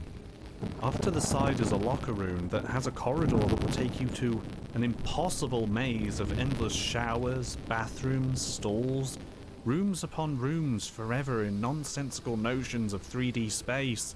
But there is a way forward to what we need. It actually involves double backing on yourself at one point in the maze to reach somewhere new. There is another way if you approach the starting locker room from a certain angle and direction, but I only found that out later.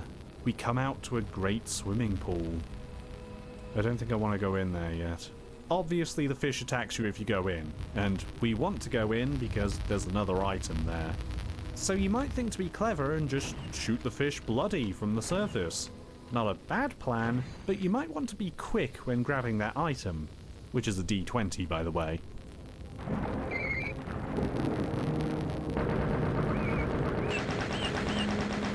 You can kill these, but it will take a lot of ammo to do so, and I recommend saving it. So take the dice, but don't leave the pool, because one of the tiles is actually a passage down into another maze. You have to be quick to solve this because you will eventually drown. There's a grate you can go up to for air, but there's also a second one, which is a trick and meant to kill you. And, sorry, can we take a step back and see that we have swimming and oxygen mechanics in Doom? In Doom! This is absolutely crazy, but only half as crazy as this.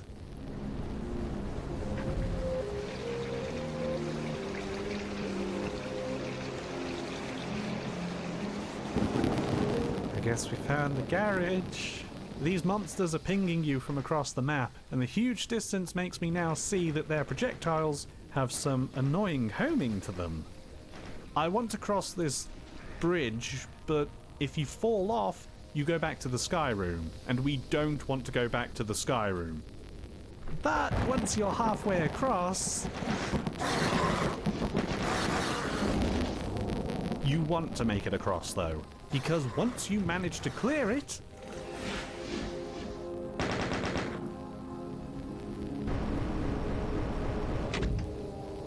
welcome back. This is actually pretty important. We managed to get to the maze again without starting the house fire. That's good. That feels like progress. There's several items in here to collect as well, as we try sneaking around the bad dog. The first being a pumpkin. Pumpkin, Rick? No. And after doing some interesting maneuvering, we can drop down and uncover a new door to find a doghouse and a frisbee. There's one last item in here to get, which involves strafe running off the side to reach the top of this railing roof thing. This unavoidably alerts the Cerberus, but at least you can get this tuna. Kitties love tuna. Tom always spoiled his kitten rotten.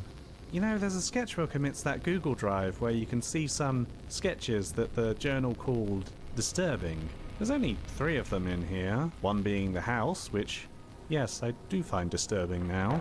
The other being of the bad dog.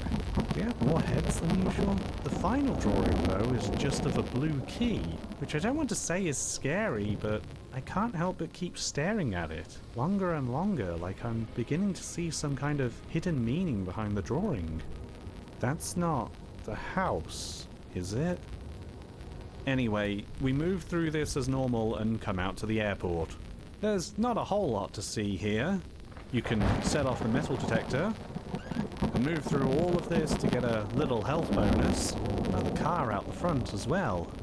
There's also a shop where using one of the t-shirts will give you 200% armor, which is very nice. Nothing really in the upstairs or with this baggage conveyor. I'm too big to fit inside. 2 bathrooms, and the men's seems fine. Cleanest gents I've ever seen in my life, frankly. There's a pill bottle outside the ladies' room, though. Refill needed? Okay, well, I guess that was one of the items we needed. Is there anything else here?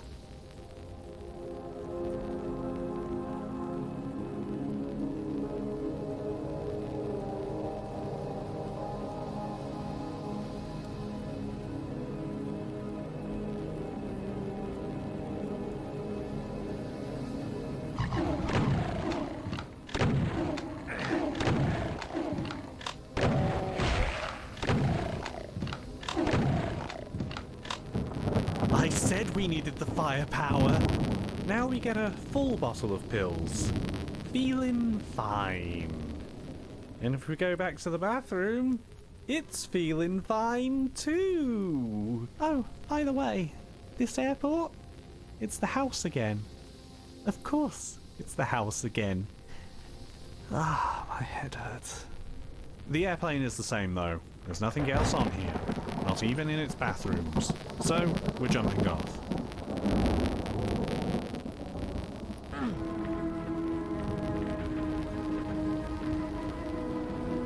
The house is different again. Rather than burned out and abandoned, it now seems like whoever lived here has moved out. It's empty. Still a little sad, but it's not dilapidated anymore. Which, again, feels like progress? However, once we step out, the end plays out the same as before. Navidson Realty and straight onto Underhalls, asking us to go around and try again. This is a compilation of everything I was able to discover on my own. But we're going back in, and this time, we're taking some help.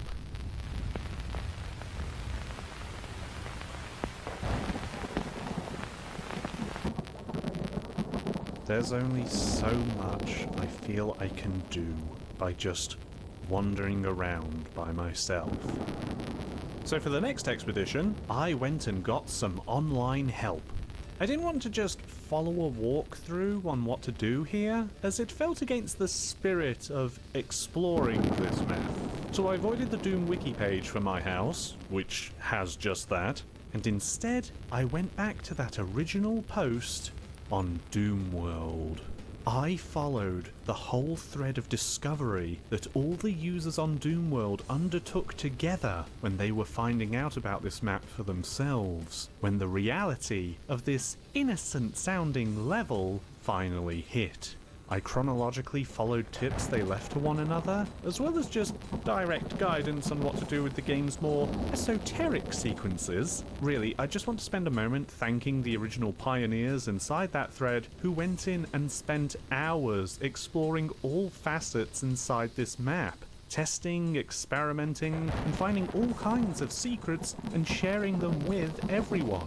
Also, the map was released on March 3rd, but it wasn't until March 7th on the forums that people really started exploring this map. Like, you could maybe forgive someone for thinking that Expedition 1 was the whole level. thank you to those users who kept the fire burning and didn't let this get buried and forgotten. And a special thank you to the one person who helped me find out I had my tone map settings wrong in GZ Doom. They really helped out. If not for them, we wouldn't get to see the best thing in this section. This expedition is not the last, but it is where we learn our purpose. Our objective in this map is indeed to be collecting these items, but not the items in the burned out house. They don't count. They don't get added to the picture. This picture tracks what items we have gotten, for a total of 8 in all. You can see it at the end of the last expedition, and how close I was. But how close was I really? Because in the mirror world is a separate picture with a different set of items, for a grand total of 16 items to collect across the entire map. Annoyingly, I was only missing 2 that prevented me from progressing in all my attempts. One being a wedding ring that you can find in the floating garage section, where you step onto the one black tile that spawns those weird Kako demon things, and then make a run of faith over to this floating platform to get a wedding ring. Then you have to run back and into the maze without falling off, and it's probably where I ended up reloading the most out of anywhere in this level. The other item I missed was a wine bottle in the Mirror World kitchen. That's it. I just never saw it there. Okay then. With all the items and a clear path to progress through, we have everything we need to finish this map. But we're not going to do that until the final expedition, because there's still quite a few hidden places left to see. For one, I can't believe I never thought to use no-clip until I saw that Doomworld thread. That's an ominous and yet familiar message. Still, who cares? Look, I escaped the house. I did it early. I can go anywhere. I can even go straight to the exit. Fuck. Yeah, if you try to go out of bounds anywhere on this map, you end up in the back rooms. Literally. And it is the most head-hurting maze in the whole game. Which I guess you might expect. Worse is that while you're trying to work out how to orient yourself, you'll discover you're not alone.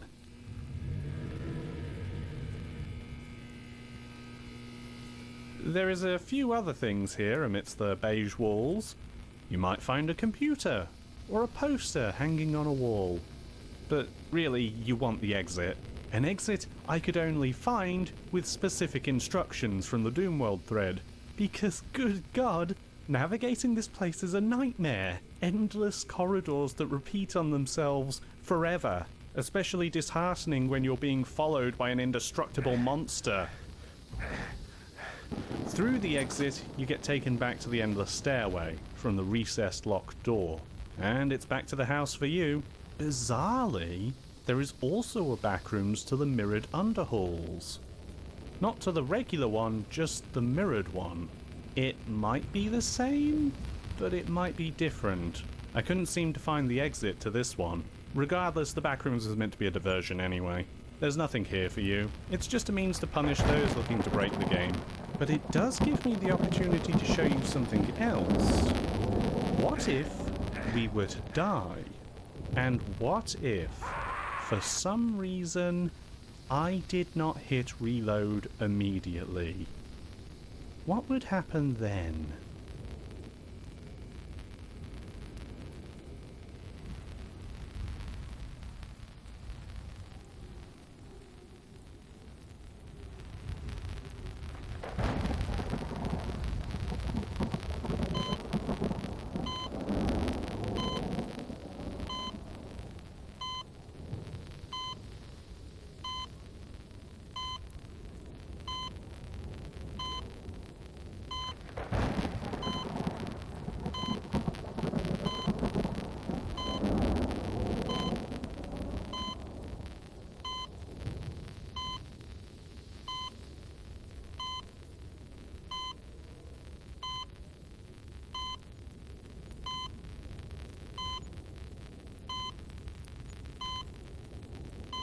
This is the house again.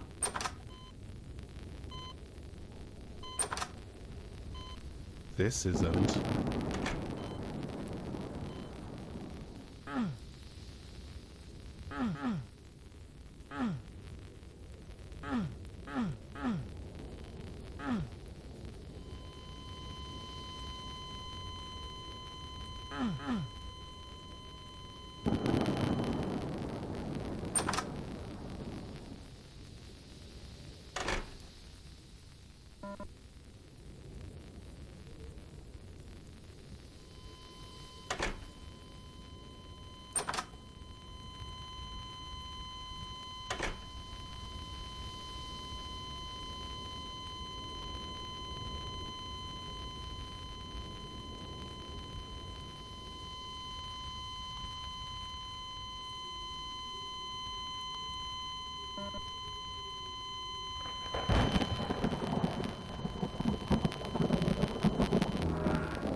You can do this a single time to revive where you stand. I don't know if this serves some kind of purpose. The pill bottle being there makes me wonder, but I have no clue myself. There are some smaller secrets too, but to see them we're going to have to go back to the Brutalist maze. Fortunately, there is this.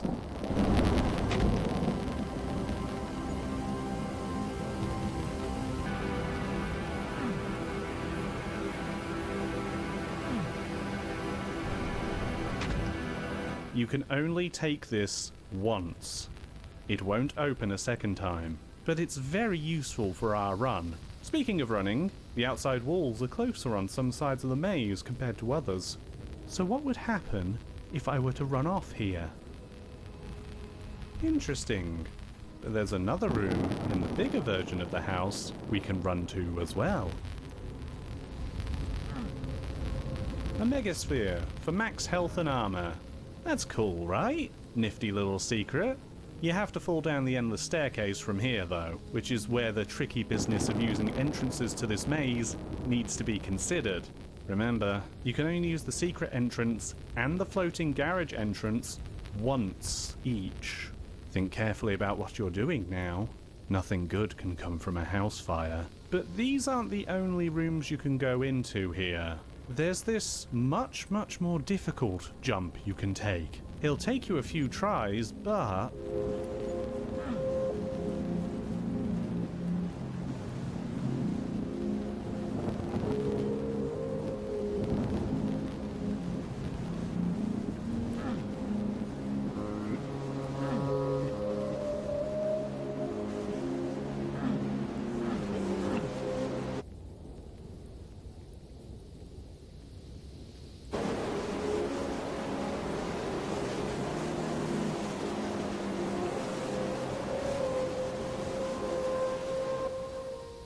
This, by itself, is weird. What's weirder is going back around to the house and finding all the TVs are now switched on. Even in the mirror world. Even in the hospital. I have no idea if this means or does something, but it makes me feel very small for some reason. Okay, I've saved the best thing till last. I hope you're ready.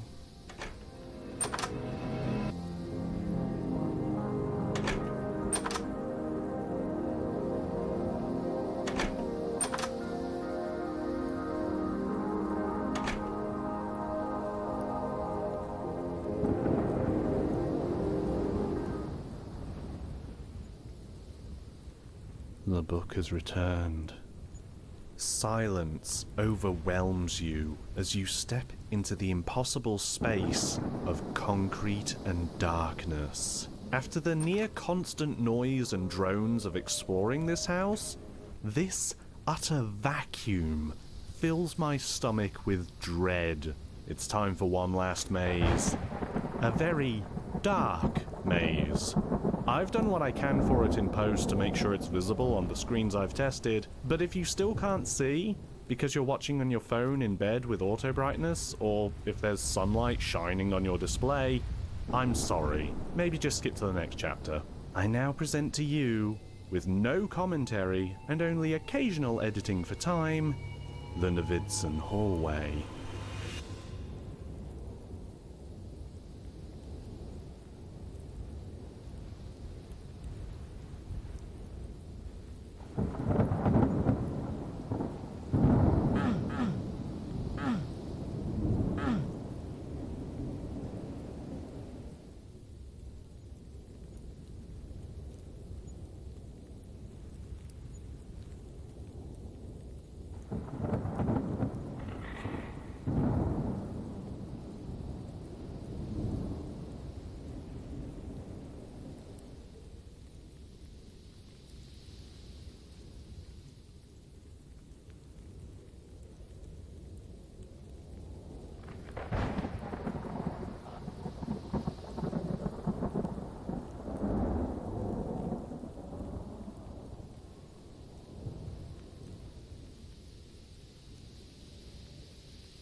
We did it?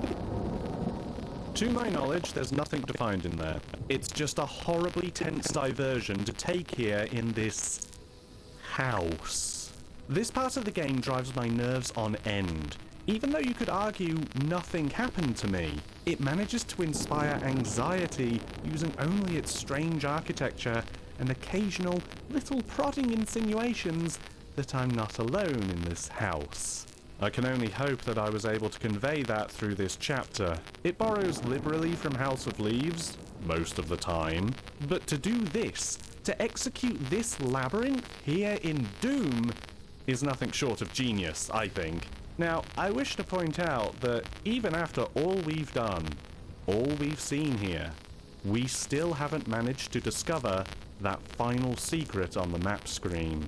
So then, without any further delay, it's time to finish my house.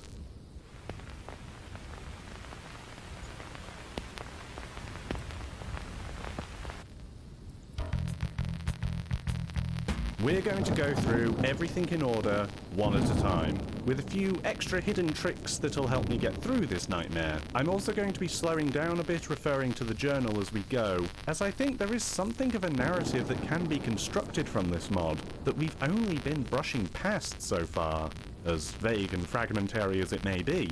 This house may be bigger on the inside, but it feels far from empty. So, starting from when the doors disappear, we get the Pepsi and then the milkshake. There's nothing relevant about them in any of the materials, not even a Pepsi in shot of these pictures, but I noticed the deco in the Pepsi room is older, like 80s or 70s. The Pepsi can itself is an older version too, so I wonder if this is a recreation of a childhood memory. I want pop, like what you'd maybe say if your mother asked you what you wanted to drink. The milkshake room might also be a memory, rather than a horrible negative dimension. We can see in the pictures folder that the room did appear to get some renovations. So maybe an intense color palette is simply what it had before. Or maybe it's depicted in monochrome because something happened that necessitated the renovations that make this an unpleasant memory. The kid needs a milkshake. It's probably not said by a child, and it reads as a cold way that two parents might talk about their kid. The context for all of this is just my own speculation, but let's keep going and see where things end up. Uncover the mirror in the attic to be able to access the mirror world, from the bathroom whose dream we've already covered. I kill everything in the mirror world. I don't think I have to, but I decide to, just in case. In the mirror world, grab the wine bottle. Drunk buddy. Yeah, Tom and Steve did appear to be in that photo. Also grab the bauble, which is referenced in this half-asleep babbling entry of the journal, but I'd say more important is the baby bottle from the crib. I lay in bed, too afraid to move, when I heard a faint ghostly cry coming from the attic. I had heard this sound before, but this time it was louder and more insistent. I got out of bed and slowly crept up the stairs to the attic, my heart pounding so hard I thought it would burst. As I entered the attic, I noticed a trail of children's toys leading out the window. I followed the trail, feeling a strange compulsion to do so. The trail led me to an abandoned daycare center near the edge of town. I stayed back, afraid to enter, but I couldn't help but feel drawn to the place. I knew something was waiting for me inside. Something dark and dangerous. I took a deep breath and stepped inside. The place was dark and silent, but as I walked around I noticed the walls were covered in eerie drawings of children and babies. Then I heard the sound of a baby crying again, coming from the back of the room. I followed the sound, and when I reached the back of the room, I saw a crib with a stillborn baby inside. I felt a chill run down my spine as I realized what was haunting me. The stillborn baby was the one in the attic. I backed away slowly, my heart pounding in my ears. I knew I had to leave this place, and I quickly ran out the door, never looking back. Get the baseball and the crayons. I don't know if there's any deeper mystery to them, and their associated text feels like nonsense. Adult coloring books and autographed by J.J. Hardy. J.J. Hardy is a real player, but it doesn't help us date or place this daycare, as he's been playing for about 20 years, and has been part of 3 different teams across the USA. I mean, he was drafted in 2001, and that's also the year Shrek came out. But that's too YouTube Theory channel for me. You might also have to deal with the blackboard that says 1984 on it. Either someone has their dates wrong, or this daycare has high expectations for these kids' reading ability. Pick up Snugs and blast away Shrek. No, I don't have any plot reason for why Shrek is here. Go back to the house, and it's time to turn on the sinks for the water house. I was dreaming about taking a nice hot bath. I felt myself sinking deeper and deeper into the warm water until I couldn't breathe. I tried to scream, but no sound escaped my lips. I was drowning in my own bathtub. Suddenly I felt a jolt, as if I had been pulled out of the water. When I opened my eyes, I found myself in a subterranean cave, illuminated by a faint, eerie blue light. I could feel a chill in the air, and I could hear the echoing of demons in the distance. I tried to scream, but my voice was muffled by the darkness of the cave. I felt a chill run down my spine as I realized I was being hunted by something unseen. I heard the scraping of claws on the rocks, and felt the ground shaking beneath me. I guess the bathhouse is meant to be the cave? I don't know. Solve the maze to come to the swimming pool with the bloodfish, but not before taking this hidden backpack from this one specific locker in the hallway before. We will need the extra ammo capacity. Go boom fishing and get the D20. I don't know what significance this has, beyond Tom, Steve, or maybe both, maybe once played D&D. And judging by the text, it got pretty juvenile. And we make our way through to the floating garage, making numerous attempts to get the ring and leave through the exit. I could just take the secret entrance back to the maze, but I don't want to. On my winning attempt, I actually skipped over the line that spawns the enemies somehow. I reactivated it before leaving, out of pity. The wedding ring, though. There's no dream about a floating garage, nor about a specific wedding, but there is this Valentine's Day entry. Happy Valentine's Day to the only person I ever loved. For a short time, you brought a little happiness to this painful existence called life. I hope we can be together again one day. In the meantime, I'll keep looking for that other someone who can be the ray of light in my life that you turned out to be. Boy, Steve's had it rough through the years. Into the Brutalist maze now, where I have very little to add, honestly. I wonder if the bad dog appearing in the bigger version of the maze maybe represents a fear of dogs when Tom was a small child. Is that why he went to having a cat instead? Hard to say, but that's the best I've got for you. I've nothing more to add to the frisbee, the cat food, and that stupid pumpkin. By the way, the room where you get the plasma rifle only opens if you picked up the blue key in the first house. Something someone may have missed if they wanted that soul sphere. I also included this earlier, but if you look around, you might find this guy. You can't attack him, I don't know what his deal is, but the room he's around sort of reminds me of the back rooms, right? Is that the skin stealer? I unplugged the TV room again, hoping this would trigger something new and not seen before, but alas it did not. Dropping down into the abyss and through the staircase into the house again, we can actually see we have all the items in the normal world now, which does unlock where to go next. But we're still missing 2 from the Mirror World paintings, so let's square those away first. Go through the secret tunnel and into the airport. I also have little to add here, besides the undercurrent of psychosis that someone may be suffering from? Fun fact, the empty pill bottle is not an item you need to progress. Not from here or the hospital. It doesn't get added to the picture frame. Red herring then? Or a narrative device to connect these 2 locations? Once again, I don't know. Actually, one thing you can do here, if you position yourself just right in the bathroom, so that the blood covers everywhere except the entrance.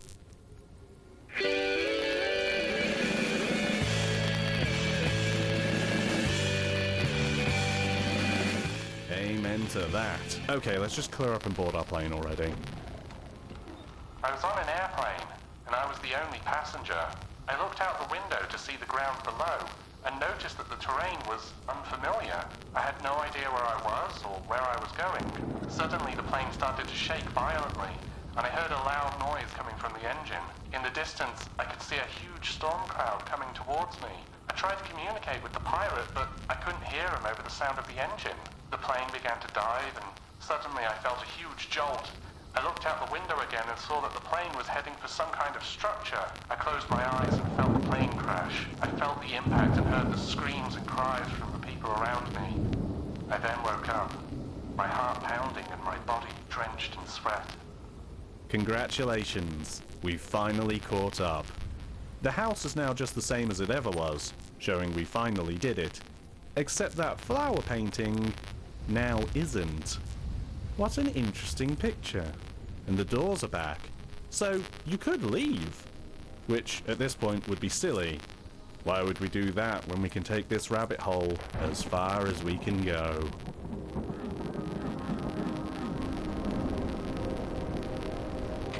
Before you ask, no, this doesn't open until you get all the items. Somewhere new, at long last. Nowhere to go but the road, I suppose. The long, winding road. What's that over there?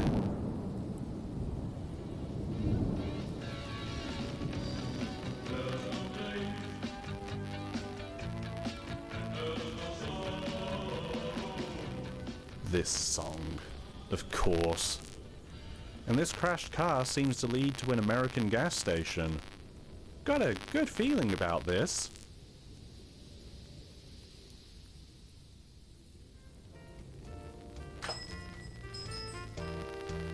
This music too.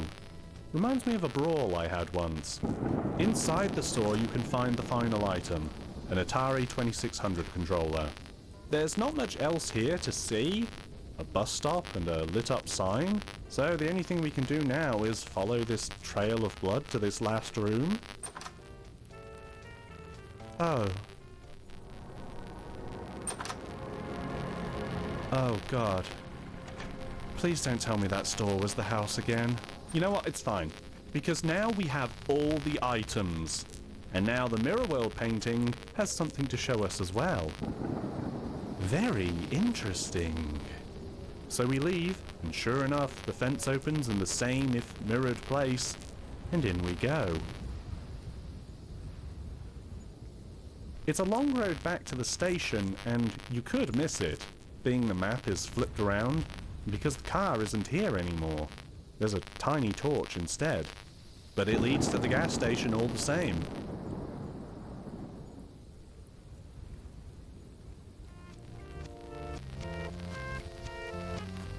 Maybe not all the same.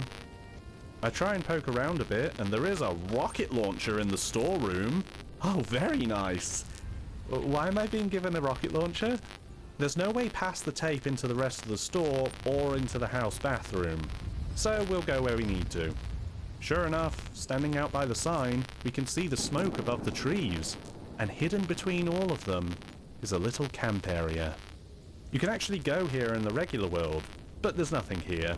Meanwhile, we have some carving on the tree. S plus A. What the? Get out of here, no!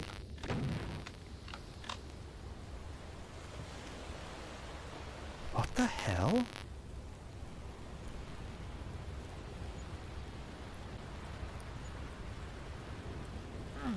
I can't go back. Huh? Wait. What is that?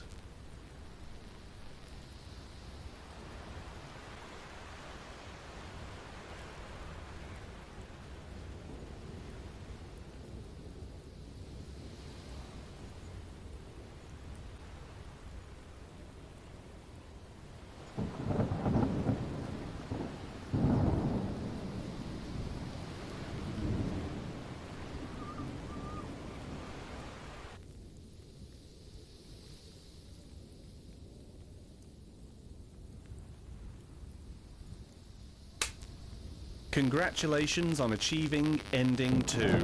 No, really, this is an ending. You might have some questions, but fortunately, there's another dream to tell you about. February 26, 2023. I can no longer tell what elements of this map are my friends, which are mine, and what the map has created. I am no longer afraid that the map is creating itself. It needs me as much as I need it, which reminds me of a dream I had the other night. I'm not sleeping much, but I recall this one with surprising clarity. I was standing on a beach, staring out at the placid water, the ocean stretching out as far as the eye could see.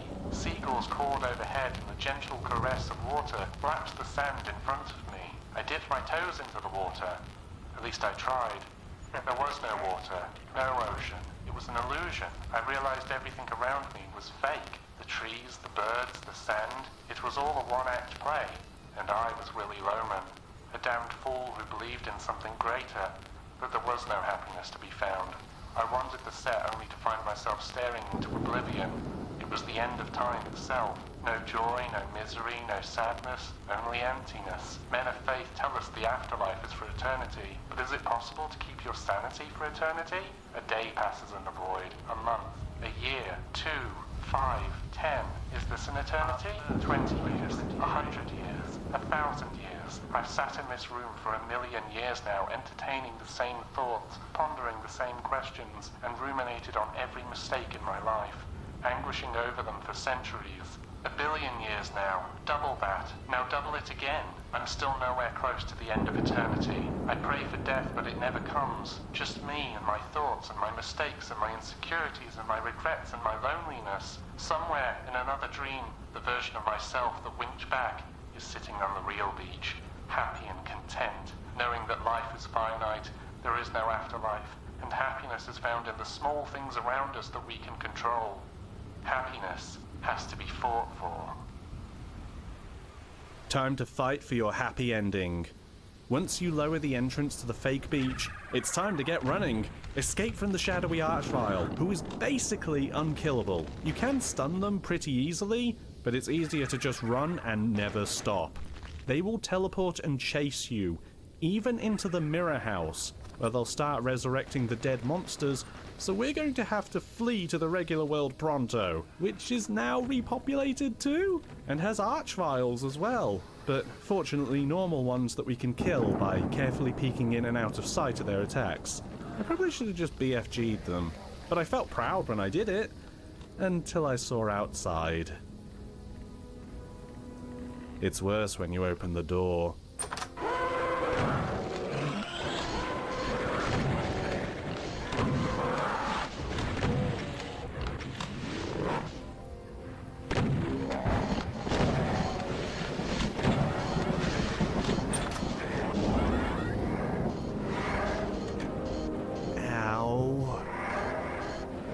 Before we leave, go back up to the attic and look into the mirror. The shadowy archvile has taken the spot where the Christmas bauble used to be. How ominous. Getting out of the house is tricky. I like to do a lap around the house to get them infighting and thin their number a little. I also want to stock up slightly with these items, but not really fight them. Our battle isn't here. We need to hit the road again, which, by the way, has one last dream to mention. I was driving along a road in the woods when all of a sudden my car veered off the road and crashed into a tree. I woke up to find myself in the driver's seat with an injured and bleeding leg. My head was spinning and I felt disoriented. I dragged myself out of the car and hobbled my way through the woods in hopes of finding help. My leg was in agony, and I felt like I was going to faint. Through the trees, I saw the lights from a lonely gas station. I was relieved to find it open, but then I realized there was nobody there. I had no idea where everybody had gone. As I was standing there, I heard some strange noises coming from the woods around me. I was too scared to investigate, so I just stood there, feeling scared and alone. Suddenly, I heard a car in the distance, and I limped towards it. Thank goodness. It was a taxi driver who was able to take me to the hospital. I eventually woke up in a cold sweat, not sure if I was relieved or disappointed that it was just a dream. And with that, there's only one last fight left for us. The gas station is surrounded by monsters from all sides, and a spider mastermind sitting atop the courtyard roof. It's a tough fight, but happiness has to be fought for.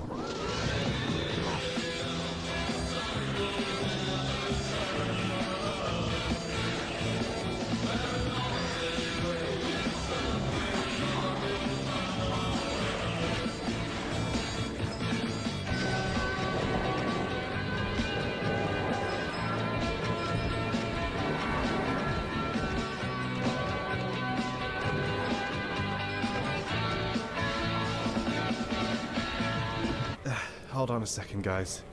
I just need a quick break.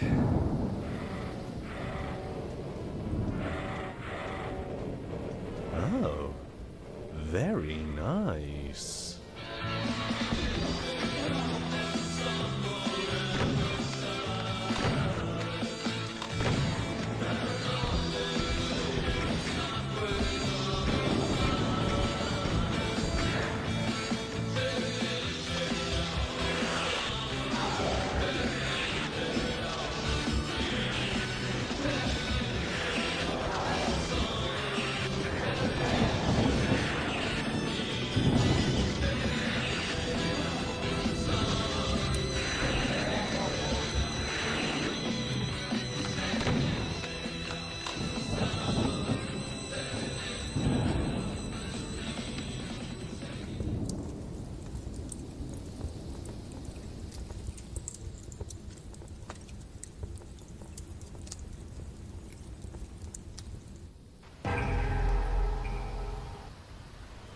And here is the true ending. The one secret finally discovered to tell you that this is the end. This beach is real. Actual peace is here for you. And if the dog in the maze survives, then they join you on this beach as well. To cap everything off, the nightmare is finally over. You've completed my house and can relax knowing there's nothing else left to see. Well, actually, what if you collected all the items, unlocking the secret passage in the yard, but then burn the house down anyway?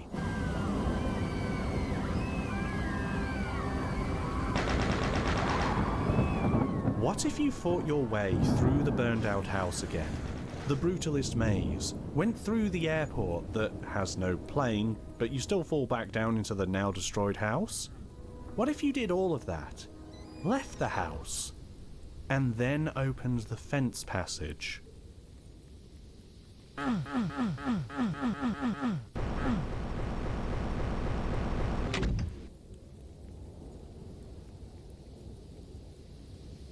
This isn't an ending, but it is a little secret for you. My phone couldn't read this QR code, but fortunately, someone very kind and clever in the Doomworld forums transcribed the code into something readable, which takes you to a new hidden photo in that Google Drive. An obituary for Steve Nelson. Steve died on the exact same day that Tom died, August 3rd, 2022. What does this mean? Does it mean that Steven's spirit made this Doom map as his last connection to the outside world? Is this meant to be some metatextual statement on the death of the author? I don't have a sole definitive answer, and I'm not sure one really exists for me. But this does open up some interesting rabbit holes. Was it actually Steve who wrote the journal? Rereading the journal after discovering this, it suddenly struck me how rarely names are used, instead using my childhood friend, or just my friend, when referring to who I presume to be Tom. It's only in February 2023 where Thomas is finally named, and positively identified as the person who started the map on the floppy disk, which I guess the forum post also confirmed. Steve isn't named anywhere in here, which might support the idea that he's the one writing it. At first though, I wondered if the vagueness of the journal meant there was a third person who wrote it. Who would that be? A, of course. The journal mentions the love of their life, and the obituary confirms Steve did indeed tie the knot at some point. The journal implies that their love is no longer with them, too. Could the journal be by A talking about Steve? This might be an answer for those wanting to reject an ethereal origin for this mod. However, this is leaving out an important detail from the obituary. Steve is survived only by his closest relatives, and not by any spouse. So either they had separated, or their partner had already passed away. You might be able to see where I'm going here. I think A might be Tom. His last name is Allard. A for Allard, perhaps. If they were close, even as friends, it wouldn't be hard to see them having nicknames for one another. The obituaries further support this too. The fact that both of them married their old school crushes, and that they went to the same high school. The fact Thomas moved back to the same town to be with the person they married. Tom too is also not survived by a spouse, despite being married. And the fact they're both sharing a celebration of life and funeral service at the same place, date, and time. So, yeah, I think they're together. The obituaries don't mention how either died, merely that Stephen passed away and that Thomas died in his home. I've heard there's an entire lexicon of euphemisms that obituaries use to talk about the recently deceased, but I don't know if I'm privy to such things. Anything I could derive, further than I already have, would merely be a baseless assumption, from here or in the map. But you might wonder then what this whole mod was about. If at the end our big twist was our author too was dead, and this was a tribute made for romantic love rather than just friendship, well, I'm sure I don't need to point out the signs of a potentially difficult childhood that appear throughout this map and its supplemental material. It's hard to know exactly who owns what here. However, I'd say some things feel particular to Stephen. For instance, there's the hospital.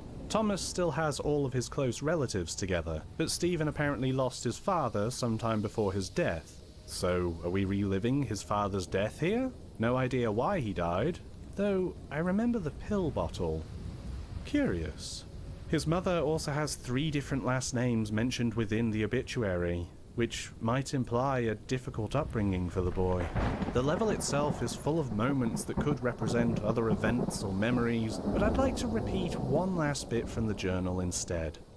For a short time, you brought a little happiness to this painful existence called life. That's my read on things. A tribute to a difficult life which love briefly illuminated, made from beyond the grave by a grieving partner's cursed soul. You might disagree.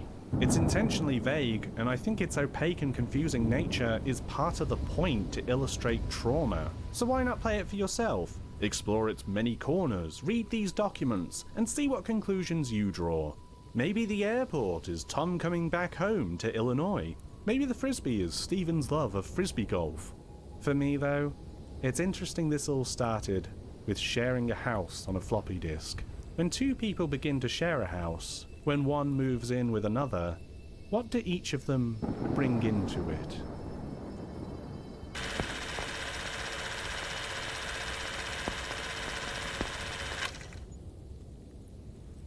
If I had $1 for every time a horror game revealed itself to be a gay love story at the end, I'd have $2. And my local bakery still wouldn't accept them for a sausage roll. Some of you may be wondering about the account of Veg on Doomworld, and it may shock you to know that Veg is a real user. Real in the sense that this account has been open since 2004, then seemingly left in 2006, before coming back in September of 2022. Their posts and updates on Doomworld mirror what's said in the journal perfectly, with dates lining up and everything. Veg never dropped their character, even for a second. I can say character now, right? We all understand the healthy lines between fiction and reality, correct? There is actually a bit of, to use a technical term, hoo-ha in the forums about the identity of the author, or authors, where the clues have been left in places like anagrams or even in the thread itself. However, to be totally blunt, I don't care to chase up on such things. Either the creators come forward, or they don't. What matters to me is the time I had playing this. I did not expect one of my favourite gaming experiences of 2023 to be a Doom map. Playing through my house has been like I've had a spell cast on me, utterly entrancing me and convincing me to keep playing, keep digging into its secrets. I've spent hours in this little map of 10 minutes of playtime, and longer still just thinking about it. Not only the details of its narrative, but how genius its design is. A lot of this has already been discussed at length by people inside the Doom World thread, which I highly recommend you read for yourself. Those people in there know Doom much better than I do. But I want to bounce off the pages and pages of discussion that's already there and say how incredible it is that this feels like a full Doom horror map, rather than just a horror mod that happens to run in Doom. All elements of its design are rooted in rules very familiar to fans of Doom 1 and 2. Solving mazes, running past lines which trigger new things in the map, such as opening new passageways, even the effect of running in circles around a map, collecting keys to open doors, or in this case, making the door appear once again. This is the language of Doom, and this mod takes it and twists the familiar words to be understandable but also terrifying. It is that uncanniness that stems from that familiarity that makes it work so well with the presentation of the entire game. One thing I haven't mentioned that's inside the Google Drive is the actual myhouse.wad, a much smaller map that, if you play, it's just the basic loop of the regular house. Or the first house, I suppose. No weirdness, and even beating underhalls takes you forward to the gantlet. Although there is actually one key difference. You're a different height. Actually, it'd be more accurate to say that in the PK3 version of the game, you're taller. The WAD doesn't change your height from the default. You might not notice it in the context of the house. You feel at a regular human height for these objects. Maybe the reason why this change was made. But you don't end at the house, do you? You're still a different height when you go through underhalls. Given how many times a Doom player may have gone through underhalls over the years, especially a community dedicated to Doom, that uncomfortable feeling of something not being right might be hard to shake and even harder to pin down. I didn't even know where else to mention this, but is it any coincidence that the game takes you into underhalls? An early Doom 2 level featuring a house. There's nothing off about it, but after going through all you saw in Expedition 1, can you really feel for sure that that is the case? Everything about this map works to get itself under the skin by being just a little bit off. That subtle change of the player height, the weapons animations swapping out, playing with the music that people expect to hear in these maps. Even the doors. How iconic is the Doom door opening sound? And this game even manages to flip that on its head. It takes the ultimate familiar and reliable space that is Doom and creates points of alienation to remove feelings of security when playing it. Playing a simple mod based on a player's house. Even if you've never played classic Doom before, I think this can have an effect on you. After all, you do one loop of the house before anything weird happens, and then your loops to grab keys become wider and stretch into the impossible. Then there's also the extraneous references in the game. Shrek, the backrooms, and the many inspirations from the liminal space online movement. Some of you may have rolled your eyes when you saw them, but what if I told you they were actually very smart? See, Doom has had maps and mods made for a very long time, and in a manner not dissimilar to how online communities in these horror spaces continue to make their own spins on the core elements of their chosen movement. Multiple online versions of the backrooms and liminal spaces exist, with all kinds of ways to experience them, from art to video to game. Shrek, existing in here, as crazy and pretentious as this will sound, draws a connection between these movements and Doom modding. He is a meme. He's everywhere. Has been for an ungodly amount of time. And chances are if a new meme or online movement comes along, Shrek will be put inside it at some point. But Doom modders have been putting personal Easter eggs inside their maps for years. It's never been uncommon to see something out of place in someone's map, something that probably meant something to the map author. It's a small piece of personal expression, not unlike someone putting Shrek inside their horror work. It might sound like I'm stretching, but when you see Shrek, you know it's artificial. Your mind immediately knows that what you're playing is constructed, and you'll think of the author, something that this map is asking you to do constantly. Okay, I might be focusing a bit too much on this, but bear with me for this last point. What I like most about this connection is that it feels like a celebration of Doom modding. This year, Doom turns 30 years old, and 30 years on, this game is still getting community support, and the set rules of this game are still changing in radical ways people never thought of. But it's also adapting, changing with the times. Even amidst all the changes in gaming, technology, and even the wider cultural and political landscape, there has always been Doom modding happening alongside it. And while being influenced by what's happening around it, it's never been slowed or discarded or abandoned. Doom can adapt itself to these modern internet trends like putting on a new glove, and still make an impact when it does so. Doom can be anything, from the simplest shooter maps to strange new experiences that people haven't seen before. In the truest sense of the word, this map shows that Doom really is eternal. There's one more detail from the journal I'd like to close on.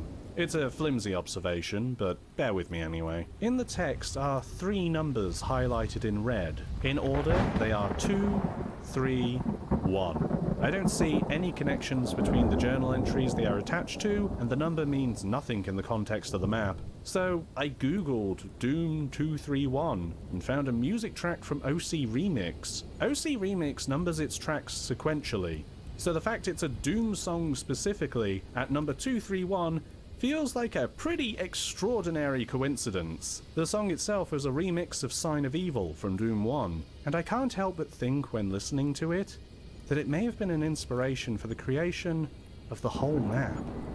Even if I'm wrong, and it wasn't that big an inspiration, it's a nice song anyway. Really makes me feel happy.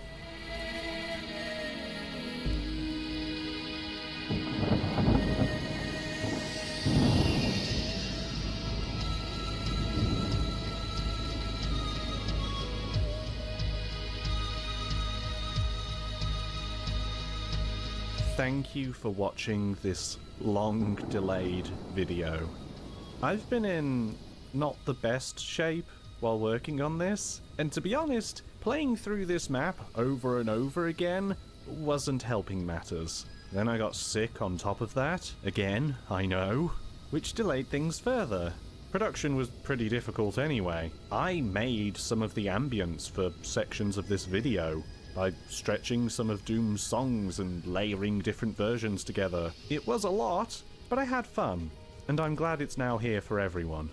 And an extra special thank you to all my patrons. Your support and your patience humbles me. So now, let's get into questions. What were your thoughts on House of Leaves? In particular, did you read it in any specific manner? I adore House of Leaves. It's not often I think about rereading a book that I've just finished reading. I personally read the entire main story first and only read the appendices once I finished the Novitzin record, with the exception of the Pelican poems. For some reason I couldn't even tell you. I think this is why I'm curious to go back, as I took the words written at their face value, without any other context. But now I have read the appendices, I want to see how I now view the narrative as presented. Let me take this moment to give a heartfelt recommendation to read House of Leaves for anyone who's still watching. Despite its reputation, it's quite an approachable book, and you can get in the swing of its layout and style very naturally. Don't be put off by the look of it, or me talking about appendixes. It may have taken me 2 attempts to read through it, but that's only because I first tried reading it while traveling. And that's a bad idea for a book you need to flip and turn and read back and forth. Reading in the comfort of your own home is best.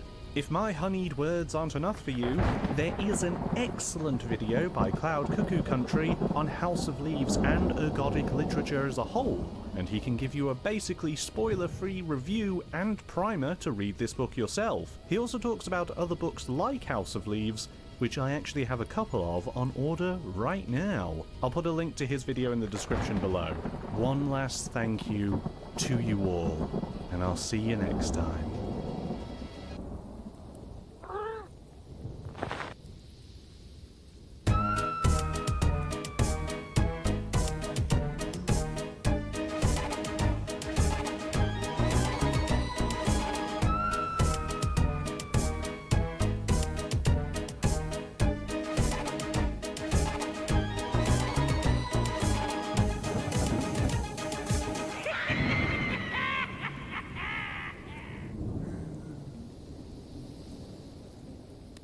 Welcome back, or just welcome if you're here for the first time. As a quick refresher and as an explanation for new viewers, we are looking at dead games. It's pretty self-explanatory. Let's go.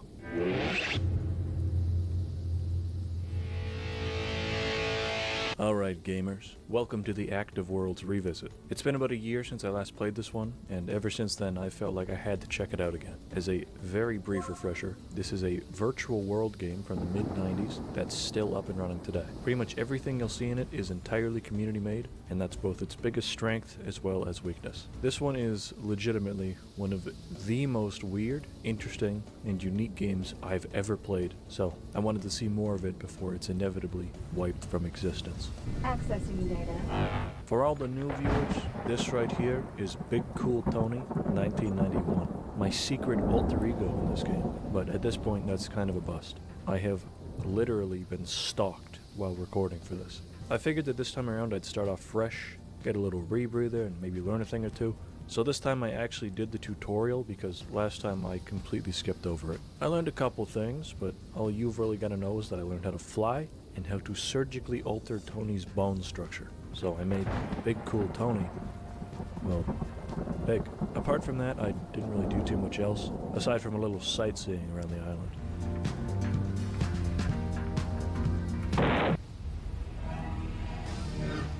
I found this map pretty interesting. It's basically a big old dead mall within the game, and not full of fake products or anything, but like actual real world stuff. And it's not solely dead because no one's here. Most of these products and brands are fully discontinued or liquidated. I'd say it's about a 50-50 split on brand websites that still work and ones that don't. Even then, some of the websites that do still work on it haven't been updated in like 10 years. Just as a pointer to how old this one is, Amazon is still advertising itself as a bookstore. Alright, let's be real. If you're advertising on Active Worlds, you're bound to go bankrupt. Now, by far, the most interesting site on this map was one from 2005, advertising their VR headset for nearly $9 grand. And that's 2005 money, so we're talking like 13K nowadays. Unless the site actually is up to date and they're just actively pumping out and selling 2005 VR headsets. It wasn't just headsets though. They had some cheaper offerings available, and I will be honest, everything on this site looks and sounds like they're right out of an 80s hacker movie or like Metal Gear Solid. TAC Eye STR1 Monocular, VR Pro 1080p, Patriot, Spaceball 5000, Liberty Lattice. Holy shit, that one's 12 grand. What's even weirder is that these guys have apparently done business with the US Army, multiple governments and universities, and I cannot find a single thing about them online aside from their website. Very, very strange. With that said, I will be purchasing an impulse stick to play Worms Crazy Golf optimally. Welcome to Brazil. This one's a little town square type map. Cars were flying by, but the streets were dead empty. I was the sole survivor. It was kind of unnerving, being the only actual person there despite all these fake signs of life all over the place. I know that's literally all of the maps in this game, but this one felt different for some reason. Everything in this one was Portuguese, obviously, but luckily some of it had translations. One of the first signs I saw was one which read, "Doorbell, call the owner of the world." I pressed it without a second thought, and the bell started ringing, blaring the sound across the whole map. Honestly, it was kind of spooky. It did not help when a woman appeared in front of me holding a sign reading, "He arrives at 8:30 p.m., which was super freaky. Minutes later, I spotted a name in the distance. I'm assuming this was just some rando though, as the green star means he's only been around the game for like a year. This guy also seemed to be AFK anyway. I don't know if he was here the whole time or if he joined at some point when I was looking around. Either way, probably not the owner. I continued exploring and kind of forgot about the whole arrival thing. It wasn't even close to 8:30, so I wanted to just have a look around and then leave. I climbed to the top of a small tower which had walls lined in Portuguese text, like they were literally made out of Portuguese text. And when I reached the top, I had a look around at the map from above. I can't show these, like they might say something awful. I can't show these. Has this guy been here the whole time? Was he here before? Hello? This is freaking me out. This is I gotta get out of here. I gotta go. I gotta get out of here. I gotta go. So you think this one would be either a Led Zeppelin map or a real churchy map based on the title. And if you guessed the latter, you are correct. Congratulations, you've won 1 million funny money. Now, despite the server name usually being the full theme of a map, literally all of that was condensed into one small area way up at the top of the playable area. Well, let's see what's up the stairway. They had some real freaky open your third eye type videos up there, like literal open your third eye stuff, and it was really weird, but somehow also a lot more uninteresting than you would think. John was here. Not even worth showing, really. The real party was down below, where there were like 7 separate dance floors and parties going on all at once. Happy New Year 2023. This guy's jamming out.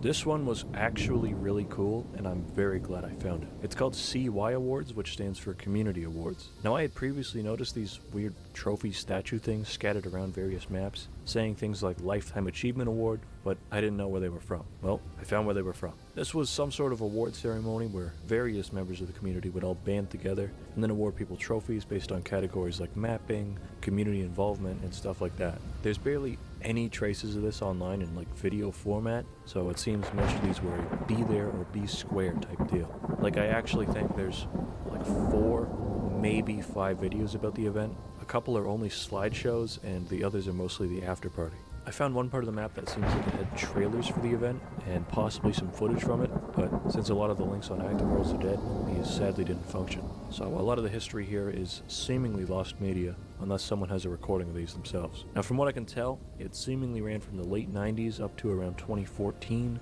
and then they stopped. I did some exploring, and based on this big field I found of previous award winners, they had plenty of events and gave out like a ton of awards over the years they were active. I even found their voting rules and voting commission office, and I gotta say, this in-game award show has more rules and regulations than like actual real life ones. And they went all out while actually making the map too. It looks like every year they had a new in-game fireworks show as a sort of intro to the awards, as well as a working roller coaster, ballroom, lounge, and more. Overall, this is a really cool world and concept, but sadly it seems almost everything surrounding it is lost media. That's if any media actually even existed in the first place, so I guess hypothetical lost media. As I was looking around, somebody joined, and I thought I would get the opportunity to ask about the map, because who's joining this server unless they're there to like reminisce? But they were just there because they knew me and were stalking me, so I hopped off.